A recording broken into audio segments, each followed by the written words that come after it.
PUBG MOBILE World Invitational is powered by Gamers Without Borders and is brought to you by OnePlus, the official smartphone provider, Nemo TV, the official streaming platform, and STC, the official playout sponsor. And we are now into our penultimate day here of the PUBG MOBILE World Invitational. It's day 3 with 1 day left to go, hence penultimate. And we're going to find out which team will be at the top of the leaderboard at the end of the day and one step closer to taking $250,000 for the charity of their choice. $3 million on the line over the course of these 4 days. It's been a 6-week-long event, and it all concludes with the best game of them all with some PUBG Mobile. I'm your host, Jason Kaplan, and I have to bring in 2 analysts to help break down everything happening today, everything in the past, and even predicting things that will happen in the future. It's going to be Frost. It's going to be Seven Worlds Gaming. How are you two gentlemen doing today? Doing great today, man. How about you? We never really get to ask you, Jason. You know what, Frost? First of all, how are you today? I'm good. I'm a little bit like, I don't know. I'm still wondering if I'm cursed or not. That's You are. I am? All right. Yeah. And we're not mentioning any names there. But yeah. Jason, how are you doing today? I'm surviving. I'm surviving off some great games of PUBG Mobile, to be honest. It's some long days, but luckily they're action-packed games, and it's all for good cause as well, right? We'll take a look at the prize pool, or the breakdown of the prize pool, I should say, here over the course of this event. $250,000 for charity for the #1 ranked team at the end of the entire event. There's still $80K to go at the end of every day. You can see everyone does get a little bit of money to donate to the charity of their choice, and all for such a fantastic cause. And speaking of this money, what can it actually do for you? What do these amounts equate to when it comes to the real world? And $250,000, actually $1 million, does relate into, I believe it's 270,000 people to be vaccinated with 2 doses. And you got to give a big shout out to all of the sponsors involved with this as well. They're helping make Gamers Without Borders happen. UNICEF, Gavi, Direct Relief, International Medical Corps, King Solomon, Humanitarian Aid and Relief, all making this possible. And I hope to one day have this entire world vaccinated so we can finally go back outside and start enjoying life yet again. But at least during these times, we get to enjoy some PUBG Mobile, boys. Heck yeah, man. We've been playing so much, and especially the new mode. If you guys haven't played the new mode, Mission Ignition, go check it out because it's a lot of fun. You get to use riot shields. You get to use the new Teslas. There's just so much stuff you can do in the game now. That's all we get to hear. The riot shields. Dirty things, yeah. Of course he says riot shields first, right? Because one of the dirtiest items in the game for him. You can stop cars with them and everything, They're just so much fun. I think Seven's looking to actually buy some in real life and then test them out. Let's take a look at the schedule, though. No, I'm not giving you ideas. I'm pretty sure it won't stop a car in real life, so don't try it. We need to have you on the shows. We do have the same battlegrounds being played in the same order every day. Erangel, Sandhawk, Erangel, Miramar. And Erangel, once again, so 3 Erangels a day. 1 Sandhawk, 1 Miramar. We'll actually touch on Erangel a little bit later on today. But guys, this is going to be a really tough day for some teams. Over in the East Conference, we definitely have our one team far ahead of quite a few of the others, but we did have a big climb back today out of a couple of different teams in particular. But I'm wondering what's going to happen here in the West Conference, because we have a lot of teams out there that we expected to do well that unfortunately haven't risen up to, well, their names and their stature. Let's take a look, though, at the overall standings so you guys get an idea if you missed out on the last days of who currently is sitting in that first place position. And honestly, guys, expected? Yes, no? Canina Power, Next Real Gaming? What's your thoughts, Seven? Actually, for me, the top 2 were a little bit unexpected considering of how day 1 started. But it goes to show what a great bounce back Canina Power had. And also Next Real Gaming, they're currently tied in first place for points. But the one thing that's I want to highlight a little bit more is Canina Power, their fragging power. 51 kills, currently the most out of everybody, even though they are currently technically in second place. Alpha 7 Esports, that was another big surprise. We saw them kind of dropping off. We are going to talk about them a little bit more, but we really haven't seen the star player in Carrillo, and luckily for them, other players are starting to step up. And then I think maybe the biggest surprise for me is Chivas Esports from Mexico. They're currently sitting in 4th place with 90 points. That is just so impressive to me. I cannot wait to see how they're going to be playing.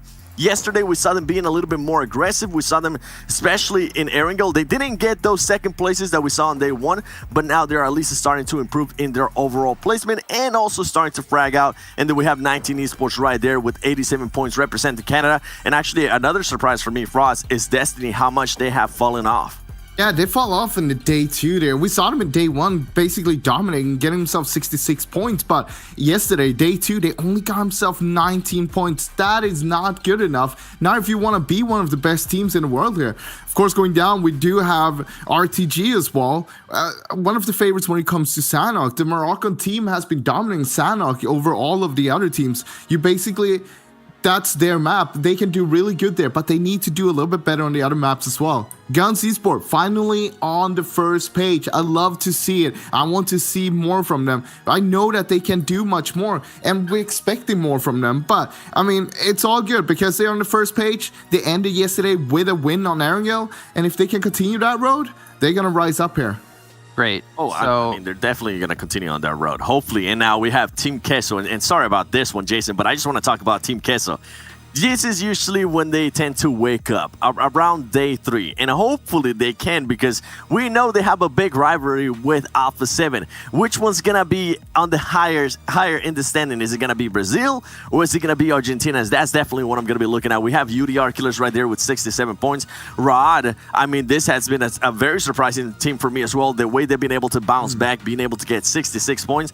And then, you know what? I'm going to skip all of them and I'm going to go towards the bottom with Team Onyx. Even though they are in last place, they were able to be one of the teams that got a chicken dinner, and they were able to actually improve a lot more on day 2. And in contrast to that, a team that really hasn't improved as much is Ghost Gaming. I mean, I want to touch a little bit more on Team Onyx. We saw them getting that win on that Miramar game with 12 kills. That is very impressive. But the best game they had before that was basically a 13th place with 3 kills. I mean, it's a big contrast there, but you can see what one game can do. It can lift you up very high up towards the scoreboard there, or at least point-wise. But I want to see more from them. If we could see them do that on a game like that we saw yesterday on Miramar, they can do even better on the other maps, and I want to see that happen today because they haven't shown us that yet. Guys, you want to hear something funny? So the point difference between 1st and 16th place is like 65 points. Point difference in East between 1st and 2nd place is like 60 points. That's pretty damn ridiculous if you think about it. The gap between like 1st and 5th place, I believe, is 100 points, if not a little bit more than that. Like, that's how crazy different both regions have been so far and kind of how close the entirety of the West region has been so far. Or maybe it's more of we haven't had that one team stand out as heavily as we've seen over in the East. But that means anyone's game, anyone's day here. Even if you're Ghost, if you're Team Onyx, you come out big today, you could see yourself towards the top of the leaderboard. But it comes down to if you can potentially pull that off and if you can take down some of the big dogs. But we need to talk about some of these big dogs. And the first one we're going to be mentioning is a team currently in 2nd place. Kanina Powers. We're going to take a look at their stats from day 1 up against their stats from day 2 and start to maybe analyze it a little bit because the horses have started to gallop and how to run here in this race. Kanina Power is one of the best teams when it comes to 2 maps, and it's Erangel and Miramar. They've been dominating both of those maps so far, and that's why we see them towards the top here. One thing in particular to talk about when it comes to Kanina Power is that they made a player switch from day 1 to day 2. So day 1 we had Gonzo playing, while day 2 they had switch out Gonzo for DJR. Now both of these guys have played 5 games each. They only have 1 kill each though. That is not going to be it. That's not going to be enough. But on the other hand, you have Thatcher, you have Nomi, you have Acer, all 3 of them in the top 10 kill leaderboard. Thatcher on the 2nd place with 18 kills, Nomi on 7th place with 16 kills, Acer on 8th place with 15 kills. That is super impressive. And right now, those 3 are lifting the team up so high up that we can see them on a 2nd place. And you wouldn't think that when you have 2 guys not really performing to the level that you want them to. But overall, impressed over what Kanina Power has brought to the table so far, but we're only halfway through the tournament, so you got to keep it up because there's still 10 more games to go. You can see here the player stats as well as you're talking about individual players and who's been able to step up and do well. This was from, I believe, yesterday. You can see Fachi there with the 1,700 damage being done. And you guys already talked about Gonzo. I believe he wasn't playing yesterday, if I'm not mistaken. Is that right, Seven? That is correct. Gonzo did not get a chance to play yesterday. And actually, when we compare Gonzo and DGR, DGR has actually had a lot more average survival time. So I'm really wondering which one of those two players is going to be on the roster today, especially at the start. And it leads me to believe, and I kind of wanted to ask you this, Frost. What do you think? How do you think this team's going to perform if one of those players of the like or Gonzo or DGR start performing as well? Do you think maybe we'll have a runaway team? I'm starting to believe so if they start performing too. I think if they stop actually performing, we're going to see the other players mellowing it out a little bit. So I think we're still going to keep seeing them towards the top there, and they're still going to be performing to the level they're doing right now. I don't think it's going to be a lot different, even if we see them start performing. Well, speaking of performing, you mentioned RTG, you mentioned Sandhawk and how they've won it every single time, but Sandhawk has only played once a day, 4 times in total over the course of these 20 matches. But Erangel, that one's going to be played 3 times a day, so 3 times 4, that's 12 for all of you math freaks out there. 12 times in total. We're going to take a look at which teams have been performing the best when it comes to this, and we're going to have one of the teams we were just talking about here, Kanina Power.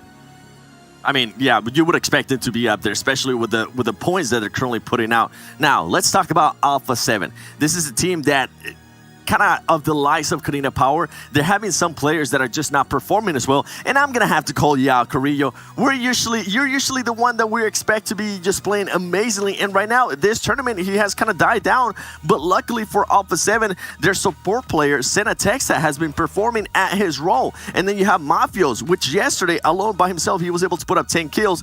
And luckily for Alpha 7 as well, on day 1, they have Rebu put up 12 kills. So with those two, with Alpha 7 especially, I want to see today what is Carrillo going to be able to do, because we know he can put up the kills. We know he has the skill. We just don't know why we haven't seen that yet. And now going to 19 Esports, I'm enjoying their consistency. Even though it's not super flashy, even though it's not super crazy, their average plays from day 1 to day 2 are 8th place. And their kills on day 2, they fall off a little bit. They went from 21 kills in day 1 to 18 kills in day 2. Overall, though, their average survival time is staying about 23, which allows them to get into later fights. We saw them every single time, especially when we play in Erangel. They're usually towards those top 5 teams, and I cannot wait to see what they're going to be doing, especially of the likes of, by the way, shout out to Shifan, because he's currently putting up a great performance for that team, even though he's just a brand new addition. And yesterday, we got to see a glimpse at a brand new duo between Xenox and Shifan, and I actually love that duo, considering that Xenox is still one of the young ones. Shifan might have a lot more experience in this kind of scenes, and he's going to be able to learn a lot from him. I just want to add one thing to that, because we saw those 3 top teams on Erangel, and Kanina Power, they have 74 points throughout the 6 games there. 19 Esports, 70 points. A7 has 64 points. And we have another team that is very close by that we've been talking a lot about when it comes to Erangel, and that is Chivas Esports from Mexico. They currently sitting on 62 points on those Erangel games, so they're having a really high average and just outside the top 3 there as well. And I think we're going to see more from them today on Erangel as well. Yeah, I think what you got to keep in mind, though, is how they got those points, because definitely some of the teams got them in different ways than the others, as we saw with the average survival times. But 2 teams that we've been talking about a little bit at the beginning, one of them, I think what they did to learn going into day 2 was to have Frost not predict you. We're going to take a look at Guns and Raad in a little bit of a head-to-head here of their stats overall, because Raad have been able to improve quite a bit from day 1 to day 2, but so have Guns. But the caliber of teams, from what we've seen in the past from bigger events, or not bigger events, from other events, I should say, like the AMA Regional Championship, Guns probably had, as we were talking about before, probably the bigger letdown at the end of the first day. It definitely did. I mean, this is a team that some of us were actually picking them to be within those top 3. And after day 1, we just didn't see anything from them. Something I do want to mention with Guns, though, is the consistency in a certain player, and that is going to be Freak. My man put up 8 kills in day 1, and then he went up to day 2 and put up 12 kills. And not only that, he put up almost as much damage as his other 3 teammates combined. So for them to have a star player like that, Guns kind of does something that a team, Pittsburgh Knights, did in NA, which is kind of rallies behind that player and keeps putting them in certain places where they can just continue to excel, especially if the momentum is going their way. Now, going back to Rod, this was a team that after day 1, if I'm not mistaken, I think they were in 15th place, and we were saying, what's happening with this team? Are they going to finally wake up? And guess what? They were able to do just that. And with this team, They went from getting 17 points on day 1, 49 points in day 2. And something I want to point out in regards to a certain player, if you look at his stats, Sadat, even though he got 0 kills yesterday, he was able to put up 10 assists. So I'm not sure if support might be his role at the moment in that team, but I mean, if it is, he is doing great at support, and they're currently outlasting when it comes to average survival time, Guns as well. So Rod, I think if they can perform as yesterday, I wouldn't be surprised if we see them towards the top 8 today. Look, talking about guns though, you mentioned it. Freak got 20 kills out of the 35 that they have so far. Hamude, which is, in my opinion, the star player, only has 9 kills. And then you have Lord, who only got 2 kills so far in the 10 games he's played. And what's surprising is because he was the 3rd overall killer in the PMPL Arabia. So I'm expecting a lot more from Lord. I know that he can fry out a lot more, but right now we haven't seen that from him. And I think that Guns, they have way longer to go here right now. They got so much more to show us, and I hope that is going to be today that we'll see it.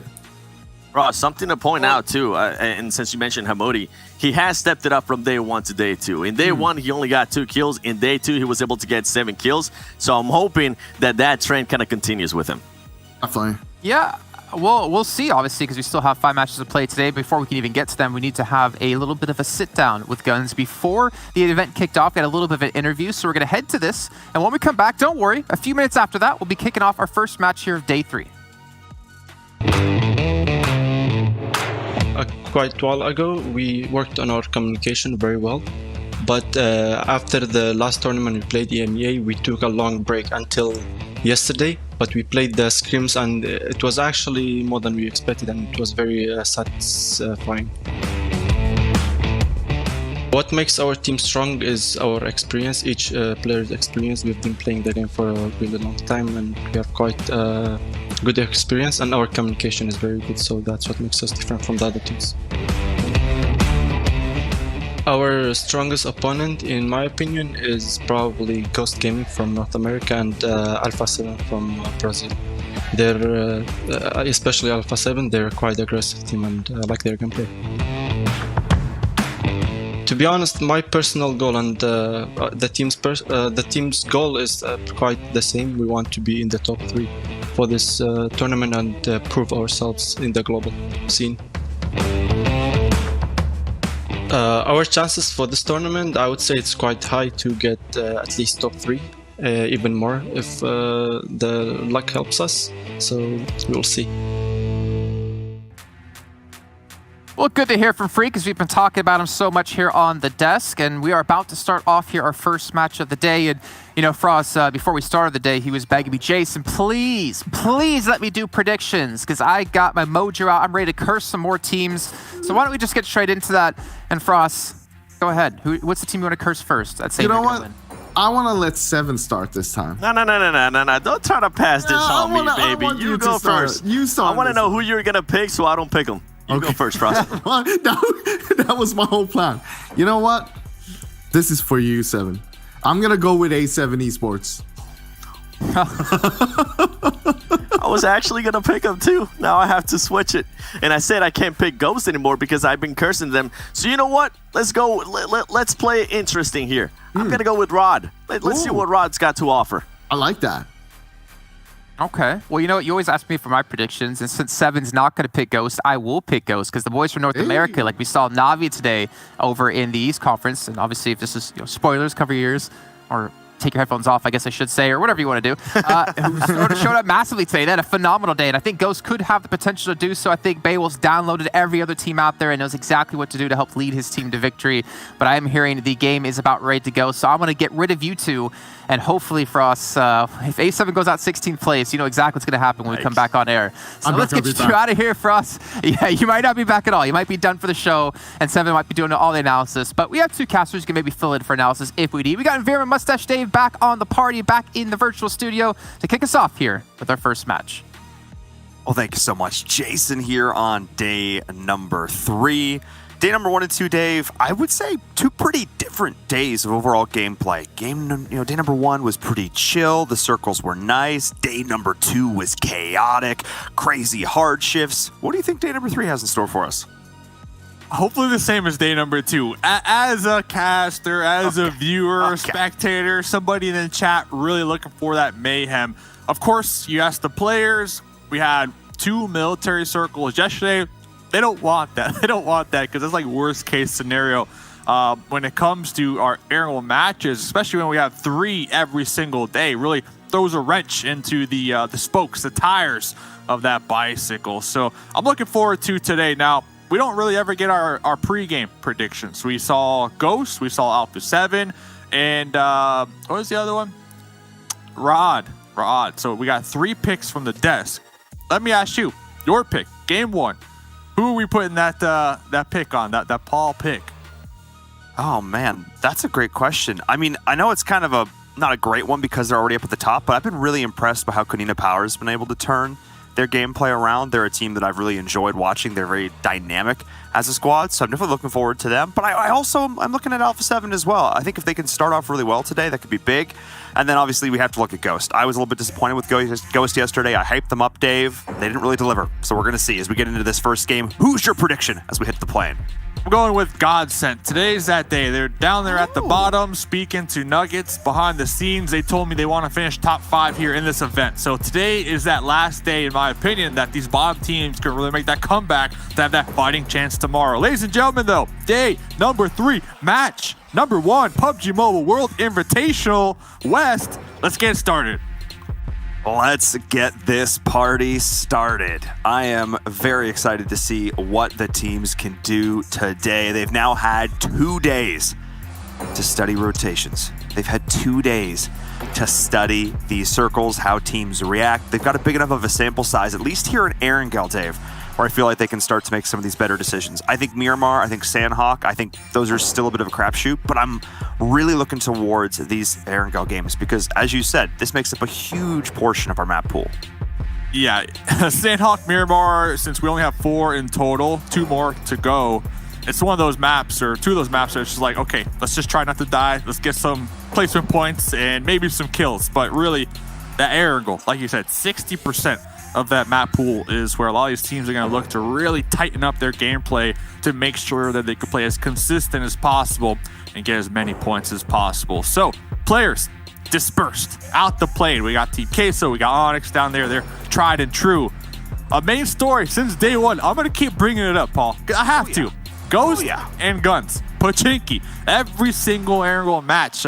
It's been hot and cold when it comes to those 2 squads. And I already see the indicators. Yep, they're blinking. And it looks like there might be some action down there. Already starting things off hot. Game number 1, day number 3. I see a 63 at the top of our screen, Dave, which means one player has already hit the dirt. It is Lord, the player they were calling out of the analyst desk. We hope Lord can step up today. Well, it ain't this game, that's for sure. That was just a hard hot drop. Yeah. That was just a hard hot drop. Oh, no. Stepping into the Uzi. I don't know if that's the stepping they were talking about. And HH24 now, swapping over to AKM, taking some shots on the Moody. Down pretty low in the health department. And immediately, guns already at a disadvantage just because they have lost 1 in the process. So if I'm them, they're slowly on the climb, right? Yesterday, slow climb up that leaderboard. They've been getting points every single game. If I'm them right now, I don't think I'm going to commit to this fight. I think I'm going to get that loot and try to evacuate safely, maybe reposition, or maybe just kind of gather together and have the potential to guard each other's backs because they can't afford to get taken out this early on. And to contrast that, Ghost can't afford not to get these kills. Ghost Gaming, the hope of really, I think of North America here, the American fans in particular, 14th place. Half the score, essentially, of that number 1 team. Not at all where they want to be, not on that front page. So we're going to see if they're going to push this even further. They're doing the rooftop jumps. Don't worry, Bayo, no one saw that. And they're going to try to pick up these early kills, because if they can clear out not only this area to set up their rotational path a little easier, but to get these 4 points, if they can start to consistently do that to bully out their opponents, that could set them up for a lot of success over the next few days. They need it. They think somebody's in that shack. There's not, but they don't know that. Hey, clear it out. And when we look at guns, they already sent one of their squad mates out over there to those Gatka chopsticks. So I have to assume the other 2 squad mates looking to make that same play without getting taken out in rotation. But I agree with you 1,000%. Like, if I'm Ghost Gaming right now, USA, We average around 5.7 points per game. They need to get these points. They have to kind of get a little aggressive here early game to really start to climb up that leaderboard. I agree with you, Paul. And this is something that we've seen other North American teams do, particularly in things like the PMPL North America. I think back to XSET, a team who would constantly take these early game fights when there's less pressure on them from a third party, less pressure from the circle, and they'd accumulate a lot of early game points to help, boost them going into the late game for placement. And yeah, sometimes they'd lose one player, but it was often worth it because they were consistently getting squad wipes. I think if Ghost Gaming can start to get into that mindset here that they need to be more aggressive early, if you basically just start the game with 4 points. You're just starting the game off with an objective advantage, assuming you can take the fight every time. And I think given how a lot of these early game scraps here have gone, Ghost has 100% been the victor, so there's no reason to think they can't continue to take it, at least until Guns snaps back. Even if we're looking at Ghost and, for example, say they do play that aggressor role and they lose one in the process, but they get those 4 points, that's exactly. If they could do that every single aerial match, I'll be mighty happy. As long as that one player isn't Tensa, right? Because yesterday, Tensa definitely coming in clutch for Ghost Gaming when they were forced in those tight situations. And they came out on top a couple of times. So, yeah, if I was to make sure not to lose a player, hey, Tensa, yeah, I'm going to watch your back. But looking around here, bigger picture as that fight seems to have sizzled out. For me personally, today's the last day, and I kind of hit on it already. Today's that last day that I'm going to be looking at those teams at the bottom. We talked about Ghost a little bit. We got Onyx. By the way, I went to the esports center in-game. I voted for Onyx today. I cheered. I used my points for Onyx today. Hopefully I can double those points. They got a chicken yesterday, but they're still dead last. So Onyx, Godsent, Clash, Ghost Gaming, those 4 teams, dead bottom. Today's the last day I'm going to be looking at them, Paul. They have to do something. They do. And to be fair, though, to Team Onyx, they went from 4 points to 41 points. They 10x'd their day one performance. Probably one of the single best overall performances increases we've seen.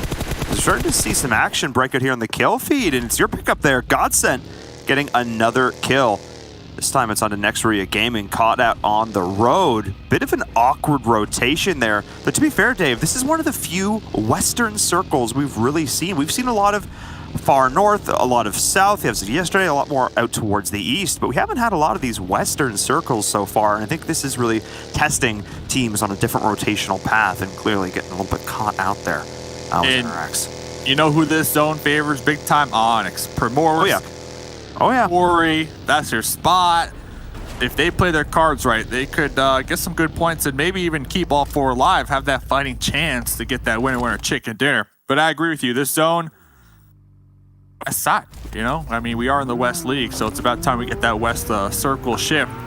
We got Destiny up top. They're going to be making their way in. We have a couple teams out there to the east, still not in the zone. Konina Power, Ra'ad, Loca Nostra, Shivas, and of course, can't count them out, Alpha 7. So we might have some clashes over there on that east side. But for now, looks like the majority of the squads starting to center up, starting to claim some compounds, some terrain for themselves, and we'll see how this one plays out. And we're going back to this scuffle once again. It's Guns and Ghost. And this reminds me, again, it's not just the 4 kill points you're getting. If you're Ghost, you take this fight early. You are denying this team that's suddenly going to be right on top of you. They could have potentially dealt with this squad earlier. And now they're going to have to take this fight when Guns is a lot more kitted. They've got position, potential to take out a player unsuspectingly, though Ghost is aware of their location. So I'm definitely going to keep an eye on that from Ghost over these next 2 days. But I agree, Dave, they've got to step up here. And as I look towards sort of these overall scores from the last 2 days, the thing that's really jumping out at me is I feel like we're like in a Katy Perry track. We're hot and cold. Teams that did really well on day number 1 struggled on day number 2, and all the other teams did the opposite. It doesn't feel like anybody has been able to put up super consistent performances over both days. So hopefully we can start to see that consistency lock in for these last 2. We'll see. And not only that, like first through, I would even say 12th, it's pretty open. There's a point. Yeah, 40 points. It sounds like a lot, but then at the same time, considering we still got 10 more games to go, that's not a lot. So it's totally open. And kind of to add on to your point, teams have been hot and cold. So if today's another one of those days, those 40 points, well, that gap is going to be extremely tight coming into that last day. So prime example, Destiny, they are at the top. They had a little point lead, coming into yesterday, but they're playing chutes and ladders. They just slid down yesterday, currently in 6th place. So we'll see what Destiny can accomplish here today. One thing, though, they're going to have to accomplish not getting backstabbed from Alpha 7 on their rotate up there towards the north.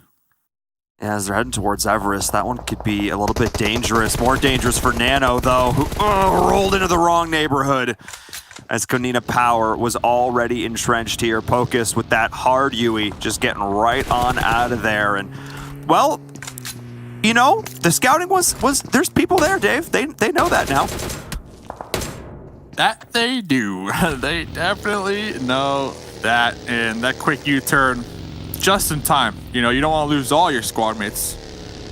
That would be horrible, as they are going to be all in their vehicles. The thing is, okay, they made it out alive, but they are driving right toward Clash. They're driving right towards Team Queso, and I already see Konina Power pop in those vehicles. They're on the pursuit, so UDR, they're going to get sandwiched here very shortly.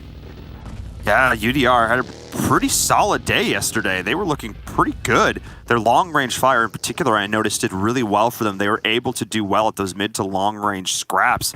But like we saw there, when they rolled up, not having quite as much, Konina Power able to get the jump on them. But speaking of getting the jump, Yekta, again, the player I felt like we didn't get to talk about enough, but a player whose numbers were absolutely staggering for Nextria Gaming.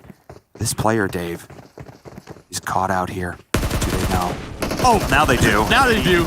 Now they do. And he Rob ruined his shot. chance of surprise, but he's still able to turn it? Are you kidding me? He was going for the thirst, but great little team play there from Will, the players from the UK. Oh, my goodness, the old buddy system. There's no way he should have won that fight. He completely whiffed the opening salvo and was still able to turn that around. That's the play I'm talking about, Dave. At that point, Daddy already passed you, didn't even look in the closet. I would have hit. Yeah, exactly. And you might have heard those other footsteps on the outskirts. Like, they didn't know you were there. Like, just let it be. Just count your lucky stars. And I guess, the temptation for the one kill point, just too strong right there. And we saw what happens. But back to that UDR kind of combo we were having a couple of moments ago. I reached out to Pocus last night after the games. We saw the sick pull up with the UMP, the 1v3. Oh, yeah.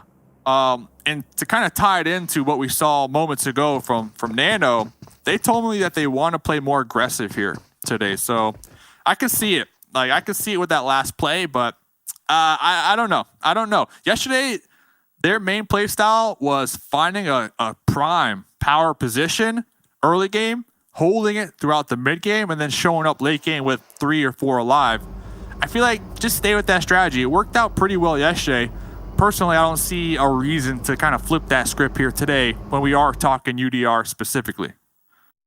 Yeah, and like I said, they've done well at these mid to long range fights, but maybe being able to add that in, I can't really hate on it, Dave, because it's a team that hasn't had chicken dinner. While you're absolutely correct, they definitely looked a lot better yesterday than day number 1. They've still yet to claim that chicken, so I can't really fault them for wanting to just put the pedal to the metal. It's the play to win, play to not lose strategy. Again, we'll see if it pays off for them, but I can't hate on the gusto as we're seeing teams moving with just that as the circle has hard shifted down to the southwest. Onyx, who've been set up all game long, are about to have some company. Dave, this bag of Skittles is getting shaken up. Shake it, man. And if I'm Onyx, yeah, exactly. I'm not going to go into Quarry, but use those hills, especially the ones on the edge out there to that west. They're going to have a nice vantage over those marshes up there to the north that it looks like Alpha 7. They're going to be deciding to drive through.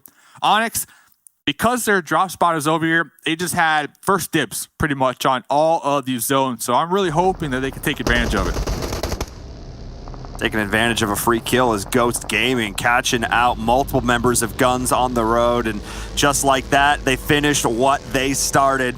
They said, don't worry, Inverum, we hear you. We don't need to kill them early game because we're just going to kill them in the mid game. All right, Ghost, I hear you.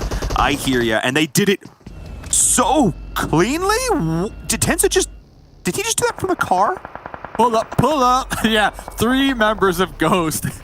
that's a risky play because all it takes is a couple bullets and that thing is gone. But they were able to get the confirm, get some points, 4 points to be exact on the board. They have a nice little decent position, all alive. They're holding down these angles. We were talking about them, Ghost, like today's the day to do something. And as of right now, they're doing it, Paul. I'm getting flashbacks to game 1 of yesterday where they also looked incredibly strong. And it's that, don't do that to me.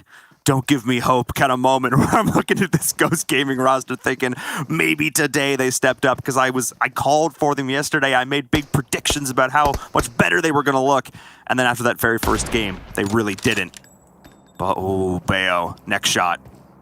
We don't see Bayo with the sniper as often. I actually don't say that I hate it, though. Winning it out. And yesterday was, I believe, their best game, like you said. And then they kind of hit that brick wall when we looked at their Sandhawk match. And then, of course, we saw Tensa get bolted out of the moving vehicle yesterday as well. Don't want to be on that end of the highlight reel. But today's the day. Today's the day. 4 kills. I believe they're going to be leading the pack when it comes to kills this game. And popping it back over there to UDR. More drive-bys happening from Konina Power. Also interesting to note as well that Nextria Gaming has been eliminated. Yet I look and it's like 1 point, 1 point, 1 point, 1 point for all these different teams. Well, Ghost did a full squad wipe. Like Nextria just got beat on by everybody. Like that's so strange that you don't see that happening very often. Whatever happened to their rotations this game, they need to shake that off because it did not work for them. So seeing Konina Power now getting forced out by UDR Killers, smoke wall in the blue, but this is looking very bad for them, Dave. Big bad, because they were tied with Nextria for that first place, 106 points. And now it looks like both first and second place is going to be wide open for the taken when we're looking at Alpha 7, when we're looking at Shivas in game number 1. I do believe Konina Power still have a duo, but with this circle shift, still 13 other squads alive, a duo, well, you're going to need to hit them shots. This is one of those teams you were talking about, Dave, looking to do just that. It is Chivas. They did take down Will. Loca Nostra. Konina Power is losing more players. Not looking great for them. So keep an eye on this play as Alpha 7's potentially going to roll up as well. Chivas is the only hard cover right now, but these nades could still spell disaster. That's one of the downsides of those Wizard Tower Daves. Once those nades go in, it's very hard to dodge them. Oh, that couple of smokes can block those windows, those sight lines, and allow any team to roll up and get really close within grenade range, kind of like what we're seeing right now from Savage. Savage is able to toss these grenades for free, basically, because this hill is just blocking those sight lines from Shiva. So that cover, although you might feel safe, well, your sight lines on that hill are bare to none. You can see Daddy going for that crawl on the flank, looking to find another angle, while the rest of his team draws their attention. But it is a 3v4. And Fran is doing a fantastic job of covering this additional angle. However, gets caught out. Daddy was able to pop up. Got distracted by another team. This is the opening, the opportunity that Loca Nostra needs in order to break this down, because this would be a really nice power position for them to have, Dave. Looking at this next circle right on the edge, especially if they need to fight up against Alpha 7. No! Jacob! No! Not like this. Not like this. I wouldn't be surprised if Alpha, they hear the mayhem and they just straight up send it to third part of this fight. This is like the best opportunity for Alpha to claim some points. I mean, this is it. This is your chance right here. Loca Nostra's taking a ton of damage. Fran, the last one standing with a scrap of HP. Why is it always Fran? And here comes Alpha 7, the roll-up. Dave, you called it. Let's get some points, they say. There's like 7 right there on the table, ripe for the taking. If Alpha 7 can go and get involved. Daddy's just trying to survive on the first floor. Chivas is going to be able to get the revive, and I spoke too soon because those nades came on in, but it was Alpha 7 who reaped the reward.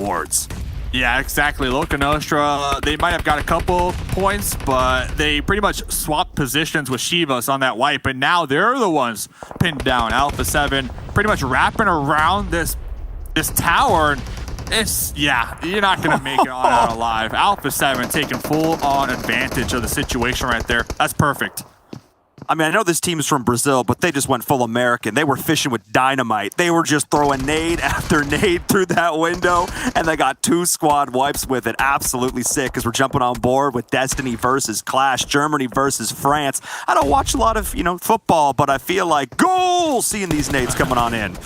Well, let's see. It's not over yet. Here comes the blue zone to apply some pressure. 2v1. Clash inside the shack. They were able to defend their building for now. They lost 2 in the process, and they're currently getting kind of peppered on from across the way. They're going to have a long journey to make it into the zone. I believe that's either Godsent or 19E trying to pop some tires. Yeah, Godsent up there. They were just watching this, and Godsent, they're probably going to wait this one out just a little bit to see if they can confirm these points out here on the edge of the zone. I gotta give props. Godsent's another one of these teams that just finds these power positions and just plays them back and just gets involved at range from all these other fights. They do such a good job of doing that, of just getting pickup kills here and there without risking themselves too much. Like we're seeing a bit of a risky play right now. The roll up onto Team Onyx, and Master not getting caught out this time. It's Team Queso with their pants down. Beautiful play there coming in from Onyx. Exactly what they need to do, but Rima was able to come in on the backside, and now Onyx is taking a little bit more damage than I think they wanted. Dave, here comes the nade. Yeah, let's see. Could be big. It will inflict a couple points of damage, but honestly, in this situation, 3v1, Rima gonna be popping in. Another attempt at a drop shot. Master not able to come out clutch, but their squad mates 9 able to hit those final shots. And I was going to say, we saw this a lot of times yesterday from Team Queso, just the YOLO crashes and see if it works. And honestly, it has not been working. They lost 2. They lost 2 just crashing into that warehouse. Master prone with the UMP. They didn't even see that one coming. So maybe Team Queso pump the brakes a little bit, scout it out a little more, if I had to give them a little bit of advice. Yeah, I think at this point, they were just getting so late in the game, and they haven't done enough of a job of scouting throughout the interim of the mid to late. It's just been chaotic. They've been taking fights, but I got to give props to this last player from Godsent. You talked to Nuggets wanting to make it to the top 5. Top 5 at the end of the 20 games, not top 5. Sure. There's still time. Yes. There's still time. I was going to compliment his gatekeeping, and then he just turns and runs, and just that shot down, like, if I'm going down, I'm taking you with me, says Clash, because they did such a good job of keeping them out there in the blue, denying those points, but not quite able to see it through. Ghost Gaming, though, looking like a brand new team here on day number 3, Dave. They've got all 4 players alive. They've got a bunch of kills to their name. They are looking dangerous. Oh, okay. Then a Texa up there, popping on to 9. Master. Listen, a couple points of health. Trying to get these sprays with the Scar. Going for that reload. Onyx, they are just extremely separated right here. Getting third-partied for good measure. As Alpha 7 is looking to continue to get involved. Playzone going to work as well. That's Clash going to be going down, making it to the top 8. Power still surviving with this duo. Had some bad luck earlier on, but able to make the best of it as Alpha 7's up here on the high ground. Another one of these teams you've had high expectations for, continue to keep all 4 players alive. Master will get confirmed, which leaves Onyx with 2. UDR on the outside. Ghost comes in as well. 19 in the mix. Dave, a lot of these teams we have high expectations for, all left up alive, all with basically full squads. This is getting hype. Yeah, you see where Alpha is? This is where I would have liked to have saw Onyx take position, considering they had first dibs, and I was kind of saying they should go up there. Maybe they saw Team Queso and they decided to crash it. I mean, Master was camping that compound after all, but we can see camping inside a quarry, you just open yourself up to just getting stuck down there and bogged down, because now we got Ghost. Now we got Alpha 7 just looking down there straight. It's like a tunnel. It's just 3 points coming out that end of the tunnel. Like I said, Dave, fishing with dynamite.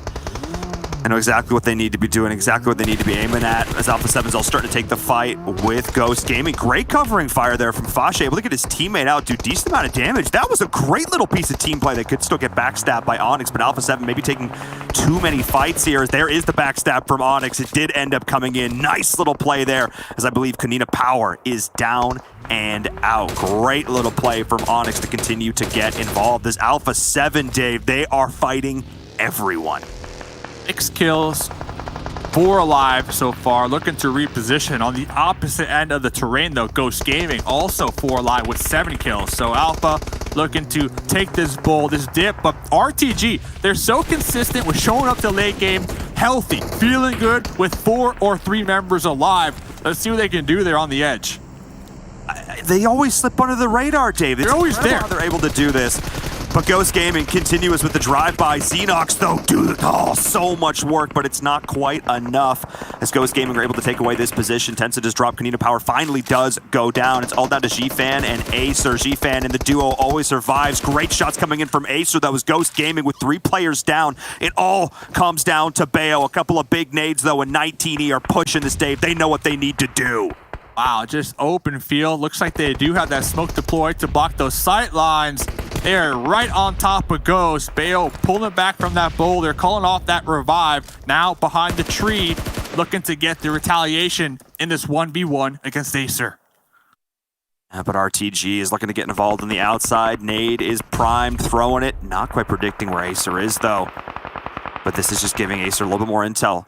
He's got these smokes to work with, but Dave, they're not going to last forever. Onyx still alive. There we go. The Acer clutch. We've seen Acer in the past. Oh, yeah. They know how to hit them grenades, and almost as quickly as that fight's done, RTG now forced to defend their compound, their shacks from Alpha 7. But Alpha 7 does have this next circle. RTG are going to have to push out, and I love how David always comes down to this Ghost, this NA rivalry here. It's Ghost Gaming, though, with those 15 points. Absolutely stellar play from them. As we're going to see also Onyx still up and in this. Props to Onyx up there on the high ground. Going to continue to lay down some... never mind. Never. Fourth place. Good. All right. 8 points. So, good for them. Oh, just like this, though, Dave. RTG on that road to glory, just taking over this map. Marshall is not slowing down. That's 2 players from Alpha 7 dropped. It all comes down to Revo, who we've seen go absolutely clutch in the past. It was a 1v3. Can he make it a 1v4? As Acer's still out there on the outside, potentially looking to play spoiler, but they've got a sense of where this player is. Here come the nades, and that is going to be it. Oh, no, Davey survives. Not anymore. I love that. We saw Senkei was able to use that cover to TPP, get the intel, and their squad mates were able to use that ridge to rotate around and catch them off guard. So now they're going to show up. They got 4 alive. Oh, now 3 alive. Acer, okay. 1v3. Can't Acer pull that clutch? I mean, this one's going to be tough. He's got absolutely no cover to work with, and all 3 players are pushing in. That's just going to be it. That's just going to be GG.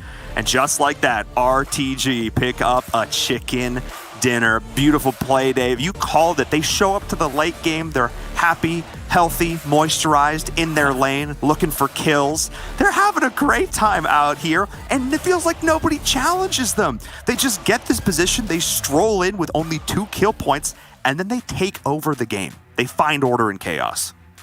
That position, like that little compound, that little building on top of the hill, though, was huge. And Senkei played that one to perfection because they could just lean back behind the wall and just peek over. They were able to gather the information on Alpha 7, who were down there in the dip. And they just relayed that intel to their squad mates for free, who we just saw time after time, tossing some grenades. There's no reason to crest that hill in that situation if they have grenades. And that's exactly what RTG did that game. It was nice, man. But like you said, they're always so consistent. We're just like popping up. They're like, hey, we're up, guys. You forgot about us. Hey, how's it going? And hey, another chicken dinner in the books of RTG. Absolutely solid play from them. And as we take a look back at our highlights that you're seeing on our screen, a lot of solid play all around. These teams came to play game number 1, Dave. I can already tell they're warmed up. I can already tell they're fired up. Some of the sloppiness that we saw in the past couple days seems to have been brushed off. This looks like it could be game number 5 of this day. And if it's indicative of what these matches are going to be like, Dave, we're in for a treat. For real. I mean, Alpha 7, aggressive all game long. Ghost Gaming as well. Ton of kills. Exactly what they needed. And, hey, RTG, like we said, another chicken dinner underneath their belt. Onyx, that was my team I cheered for. I put my points in the esports mode within the PUBG Mobile client. So I'm hoping to double that one. But this was a pretty epic fight. So it looks like Ghost, they're trying to send it, reposition. And a snake behind the boulder from 19E just caught him off guard and really played that spoiler role.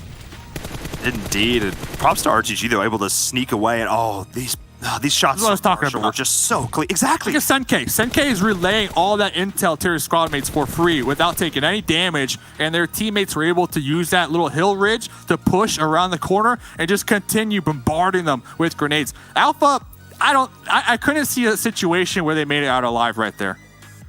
I think the only way they do is that they send all three to wrap around that angle where Marshall is, try and use that building to their opponent's distraction, but that's easier said than done. It would have to be hyper coordinated. They'd all taken damage. They had to heal up.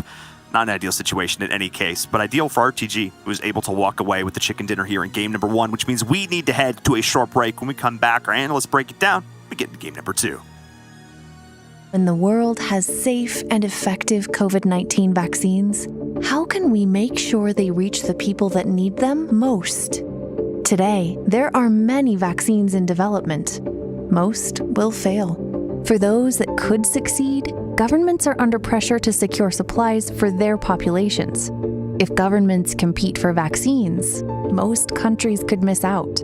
This is not only bad for countries that cannot secure their own supplies, it's bad for us all, as no one is safe until everyone is safe.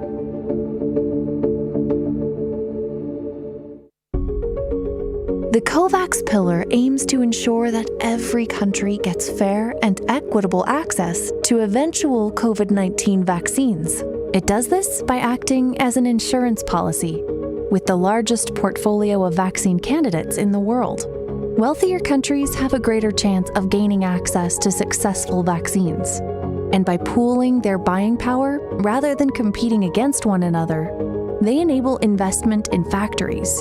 So more doses are available as soon as a vaccine becomes available. The COVAX pillar is founded on the principle of equitable access. This means any country, regardless of their ability to pay, has the same access to vaccines. By supporting the development and manufacturing of these vaccines, wealthy countries increase their chances of getting COVID-19 vaccines and ensure the rest of the world gets access too. Ending the pandemic as quickly as possible will take a global effort. We need as many doses as possible, as fast as possible, as soon as a safe and effective vaccine becomes available. 2 billion doses would be enough to vaccinate healthcare workers and other high-risk groups. If we start now, we can save hundreds of thousands of lives, not to mention trillions of dollars. It's not about one country versus another. It's about one world protected.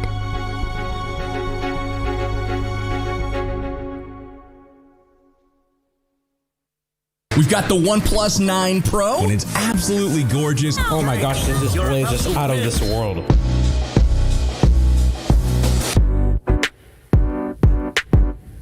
It's insane. It's got 65 watts of charging power.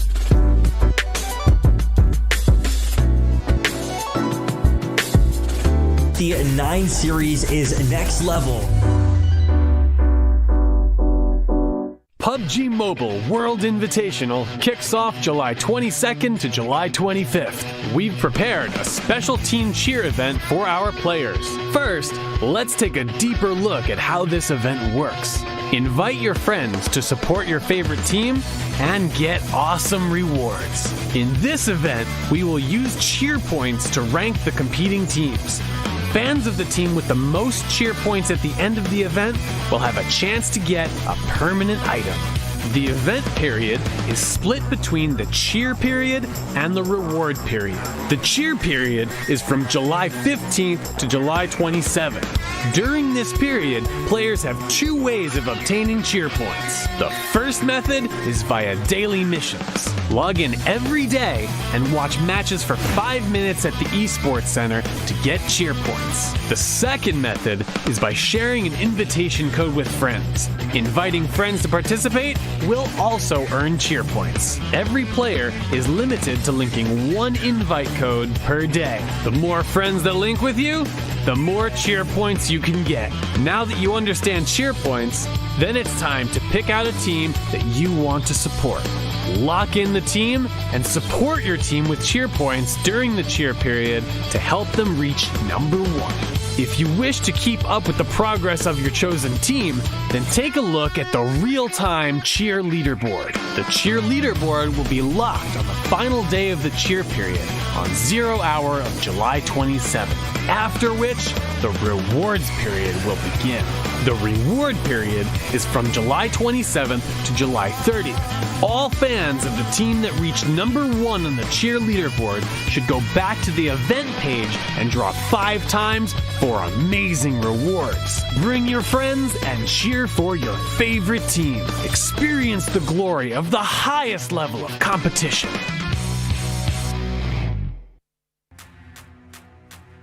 The PUBG Mobile World Invitational is powered by Gamers Without Borders and brought to you by OnePlus, the official smartphone provider, Nemo TV, the official streaming platform, and STC, the official playout sponsor. Now, Frost has been a curse over the last few days for quite a few teams out there. However, he did predict Alpha 7 to win. They did do fairly well, but at one point in that match, he said, all right, they've won it. They've done it. When they transition in towards the ditch with the car, he's like, it's done. It's over. Alpha 7 win. And then they get knocked out thereafter. But at least that curse isn't as powerful as it was on our previous days. Jason Kapp is still joined by Frost and Severworlds Gaming to help break down that first match of our day. And we did have all of our predictions do fairly well. We had Ghost doing well, Raad did pretty well, and of course Alpha 7 as well. So, Seven, how do you feel about this curse? I'm feeling, I mean, the curse, I don't know. I'm kind of 50-50 on it. I think he just can't say specifically what's going to happen during the game, because as soon as he said they're going to win like 1,000 times, they started losing. So, but hey, to be fair, 17 points for Alpha 7 looks really good right there for him. 19 esports, 17 points as well. Remember, this is one of those teams that we were saying they're the top 3 teams in Erangel. They proved it right there. RTG Esports, this is going to be their second chicken dinner in Erangel on the first match 2 of Erangel. So interesting stuff. Are we going to finally see that wake up? Who knows? We'll have to wait for that and find out. Ghost Gaming, 15 points, 9 kills. This is something that I love to see. We are going to go a little bit more in depth into Ghost Gaming, so stay tuned for that. Team Onyx, 13 points. I think, if I'm not mistaken, Frost, with this performance from Team Onyx, I don't think they're going to be last anymore. No, I don't think so. I think they pushed themselves up a little bit, and that's what we wanted to see, right? We saw them yesterday doing good, and now they're continuing that road, and that's exactly what you want to see, because we're past halfway point. You can't really just justify doing bad because you're just waiting and seeing what the other teams are doing. Now's the time to perform, if any time, and that's what we see from some of the top teams here. Cornelia Power, they got themselves 7 points. Well, they're still keeping themselves towards the top with that. We saw them coming into today on a second place, or a tied first place, I think it was. Then you have Q-Lash from France with 6 points, and UDR Kills from Spain with 5 points there. Not too bad, but I mean, if we look at 9th to 16th, we're going to see some of the other teams, maybe some teams that we did predict to do a little bit better. I would say if we go down a little bit, seeing a team like Nextruya going out with 0 points, remember, they were coming in here with a lead coming into today. I'm pretty sure they dropped that lead after dropping the bomb on a 0-pointer here in the first game. But hey, only 1 game, still a lot more games to go. Shivas, on the other hand, this is their worst Erangel game, only getting 1 point here today. Now, I mean, it's 1 game, so maybe they'll gradually get more points on the Erangel games, because they need to make up for it. We talked about them. We said that they're one of the better Erangel teams. They need to show us that as well. I think they will be able to. I think it was just a surprise there from La Nostra. I think they were the ones that were able to beat them. And then Alpha 7 came in and just kind of finished everything going on right there. But for me, it's the next Ruya and the Guns Esports being able to only get 0 points. That was definitely a huge surprise. And I think if you would have asked us if we expected that to happen, I would have said no. Well, Frost would have said probably they would have won the game, and that's why they got 0 points at the end. I didn't say that. But we got to talk about... I was saying he probably would have. Let's take a look, though, at our winner from the last match, RTG. And we got to give him a little bit of love here and a lot of respect as well. Able to pull off the chicken dinner. Again, a lot of points going their way, so we can see their stats from our first 2 days of play up against their average stats here of today. Well, average. There's only been 1 match. And we can see, I mean, obviously performing above the average at the moment. El Chapo, again, the question comes into RTG. Can he stay alive? Because he has, was it 5 minutes less played on average than the rest of his teammates? 15 less. 15 less. So it's a lot less, but 5 per match on average. Okay, yeah, that is true. But at the same time, what you're seeing, of course, is that we're seeing a lot more points here after one game. Of course, they won it, so that's great to see, but we want to see more from them. And you gotta remember, they're one of the best teams on Sanhok, and that's gonna be the next game. So I'm hoping to see a lot more from this team. So far, in the first day, we saw them on second place on their first Sanhok game. Yesterday, they got themselves a fourth place. So today, I'm expecting at least a third place from this team here. But looking at it though, 9 kills here, that's really good. They've been averaging out on 2.7 throughout the whole day 1 and 2. So a little bit lower than what you want to see from a team like this, especially with the kind of start they had. They won the first game. They had a second place in the second game of the whole tournament, and then it dropped off a little bit. But now's the time for them to pull it back together.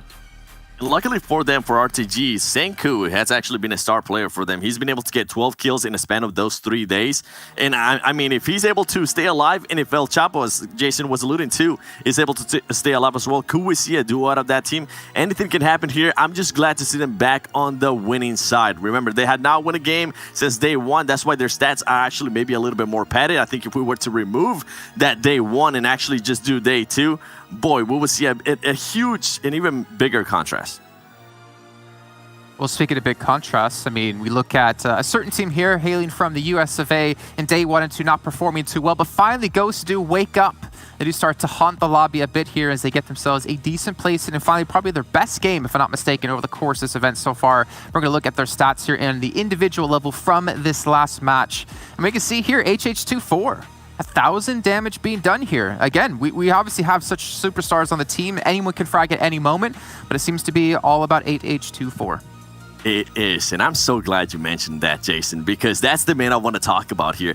He is the problem. He is the one that, if he can pop off, this team can actually excel even more. And to put that into perspective, on day 1 and day 2, HH24 combined only had about 1,400 damage. So for him to come on day 3, on the first game, and put up almost as much damage as he has been able to put up in 10 games, I think is going to be huge for this team. Maybe a little bit of a confidence booster. And then we have Tensa. I mean, we know Tensa can get kills. We know the Spec can get kills. That's why I've never worried with Ghost Gaming when it comes to kills. If they can get the placement points right, then guess what? The kills are going to come for them. We saw Beowulf also being able to be the last one surviving for this team. Overall, Ghost Gaming is starting to spark it up. With this, see this from them yesterday, so I don't want to just kind of start alluding to an amazing day that they're going to have. I want to see what they're going to be able to do in Sanhok. Remember, they had a first great game yesterday on Erangel. In the first Erangel we played, they went into Sanhok, and everything just went belly up. So hopefully they can actually perform a little bit better here on this upcoming Sanhok.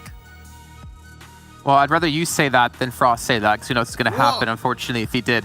Though, there is another team who has been starting to spark it up and light up the fires here in their bellies. We have Onyx. We looked at day 1, not looking too good at all, bottom of the table. And as you mentioned before, 7, they have been able to catapult themselves out of last place. But we're going to compare how they did yesterday versus today, because yesterday was the first day we got to see some life within the team here and kind of compare the numbers between the two. The question comes again, consistency. Like Ghost here, yes, we've had a good 1 game, but can they continue to be playing well throughout the rest of the matches? Yesterday we saw them with that 1 game where they did really good. Now I expect them to do really well today here, coming in with this first game here. Get himself a 4th place, 5 kills. That's what we love to see, because the other days so far, the other games, it hasn't really been to the performance that we want to see them. But that little sparkle, that little shine we saw from them on Miramar, where they won the game with 12 kills, that tells the whole story, I feel like. That's the potential that you can see from this team. And this is what they've shown us here in the previous game. And I want to see more of this coming into Sanhok now. I think the pressure of them being last finally got to them. And also, shout out to their player 9. He's been able to perform really well. He has 11 knocks. But I see you smiling, Jason. But he hasn't been able to confirm those knocks into actual kills and those extra points. So hopefully they can start turning those knocks into kills and points. I'm just smiling because I know people out there are starting to cheer for their country, making sure to do that within the game, because there are going to be rewards given out to the people who do it the best. So make sure you guys try to do that as much as possible here over the course of these last 2 days. And speaking of 2, we're into our second match here in just a few seconds. So we'll bring back our 2 commentators, the Mustache David and Viram, to take you all underway here with the action. Thank you so much, Jason. We're back once again now with game number 2 on Sanhok. Sanhok, Dave, 4. We only get 4 of them over the entire weekend. So far, they've been, about how you expect. They've been Sanhok. tropical, as we like to put it, moist, as Jason put it yesterday.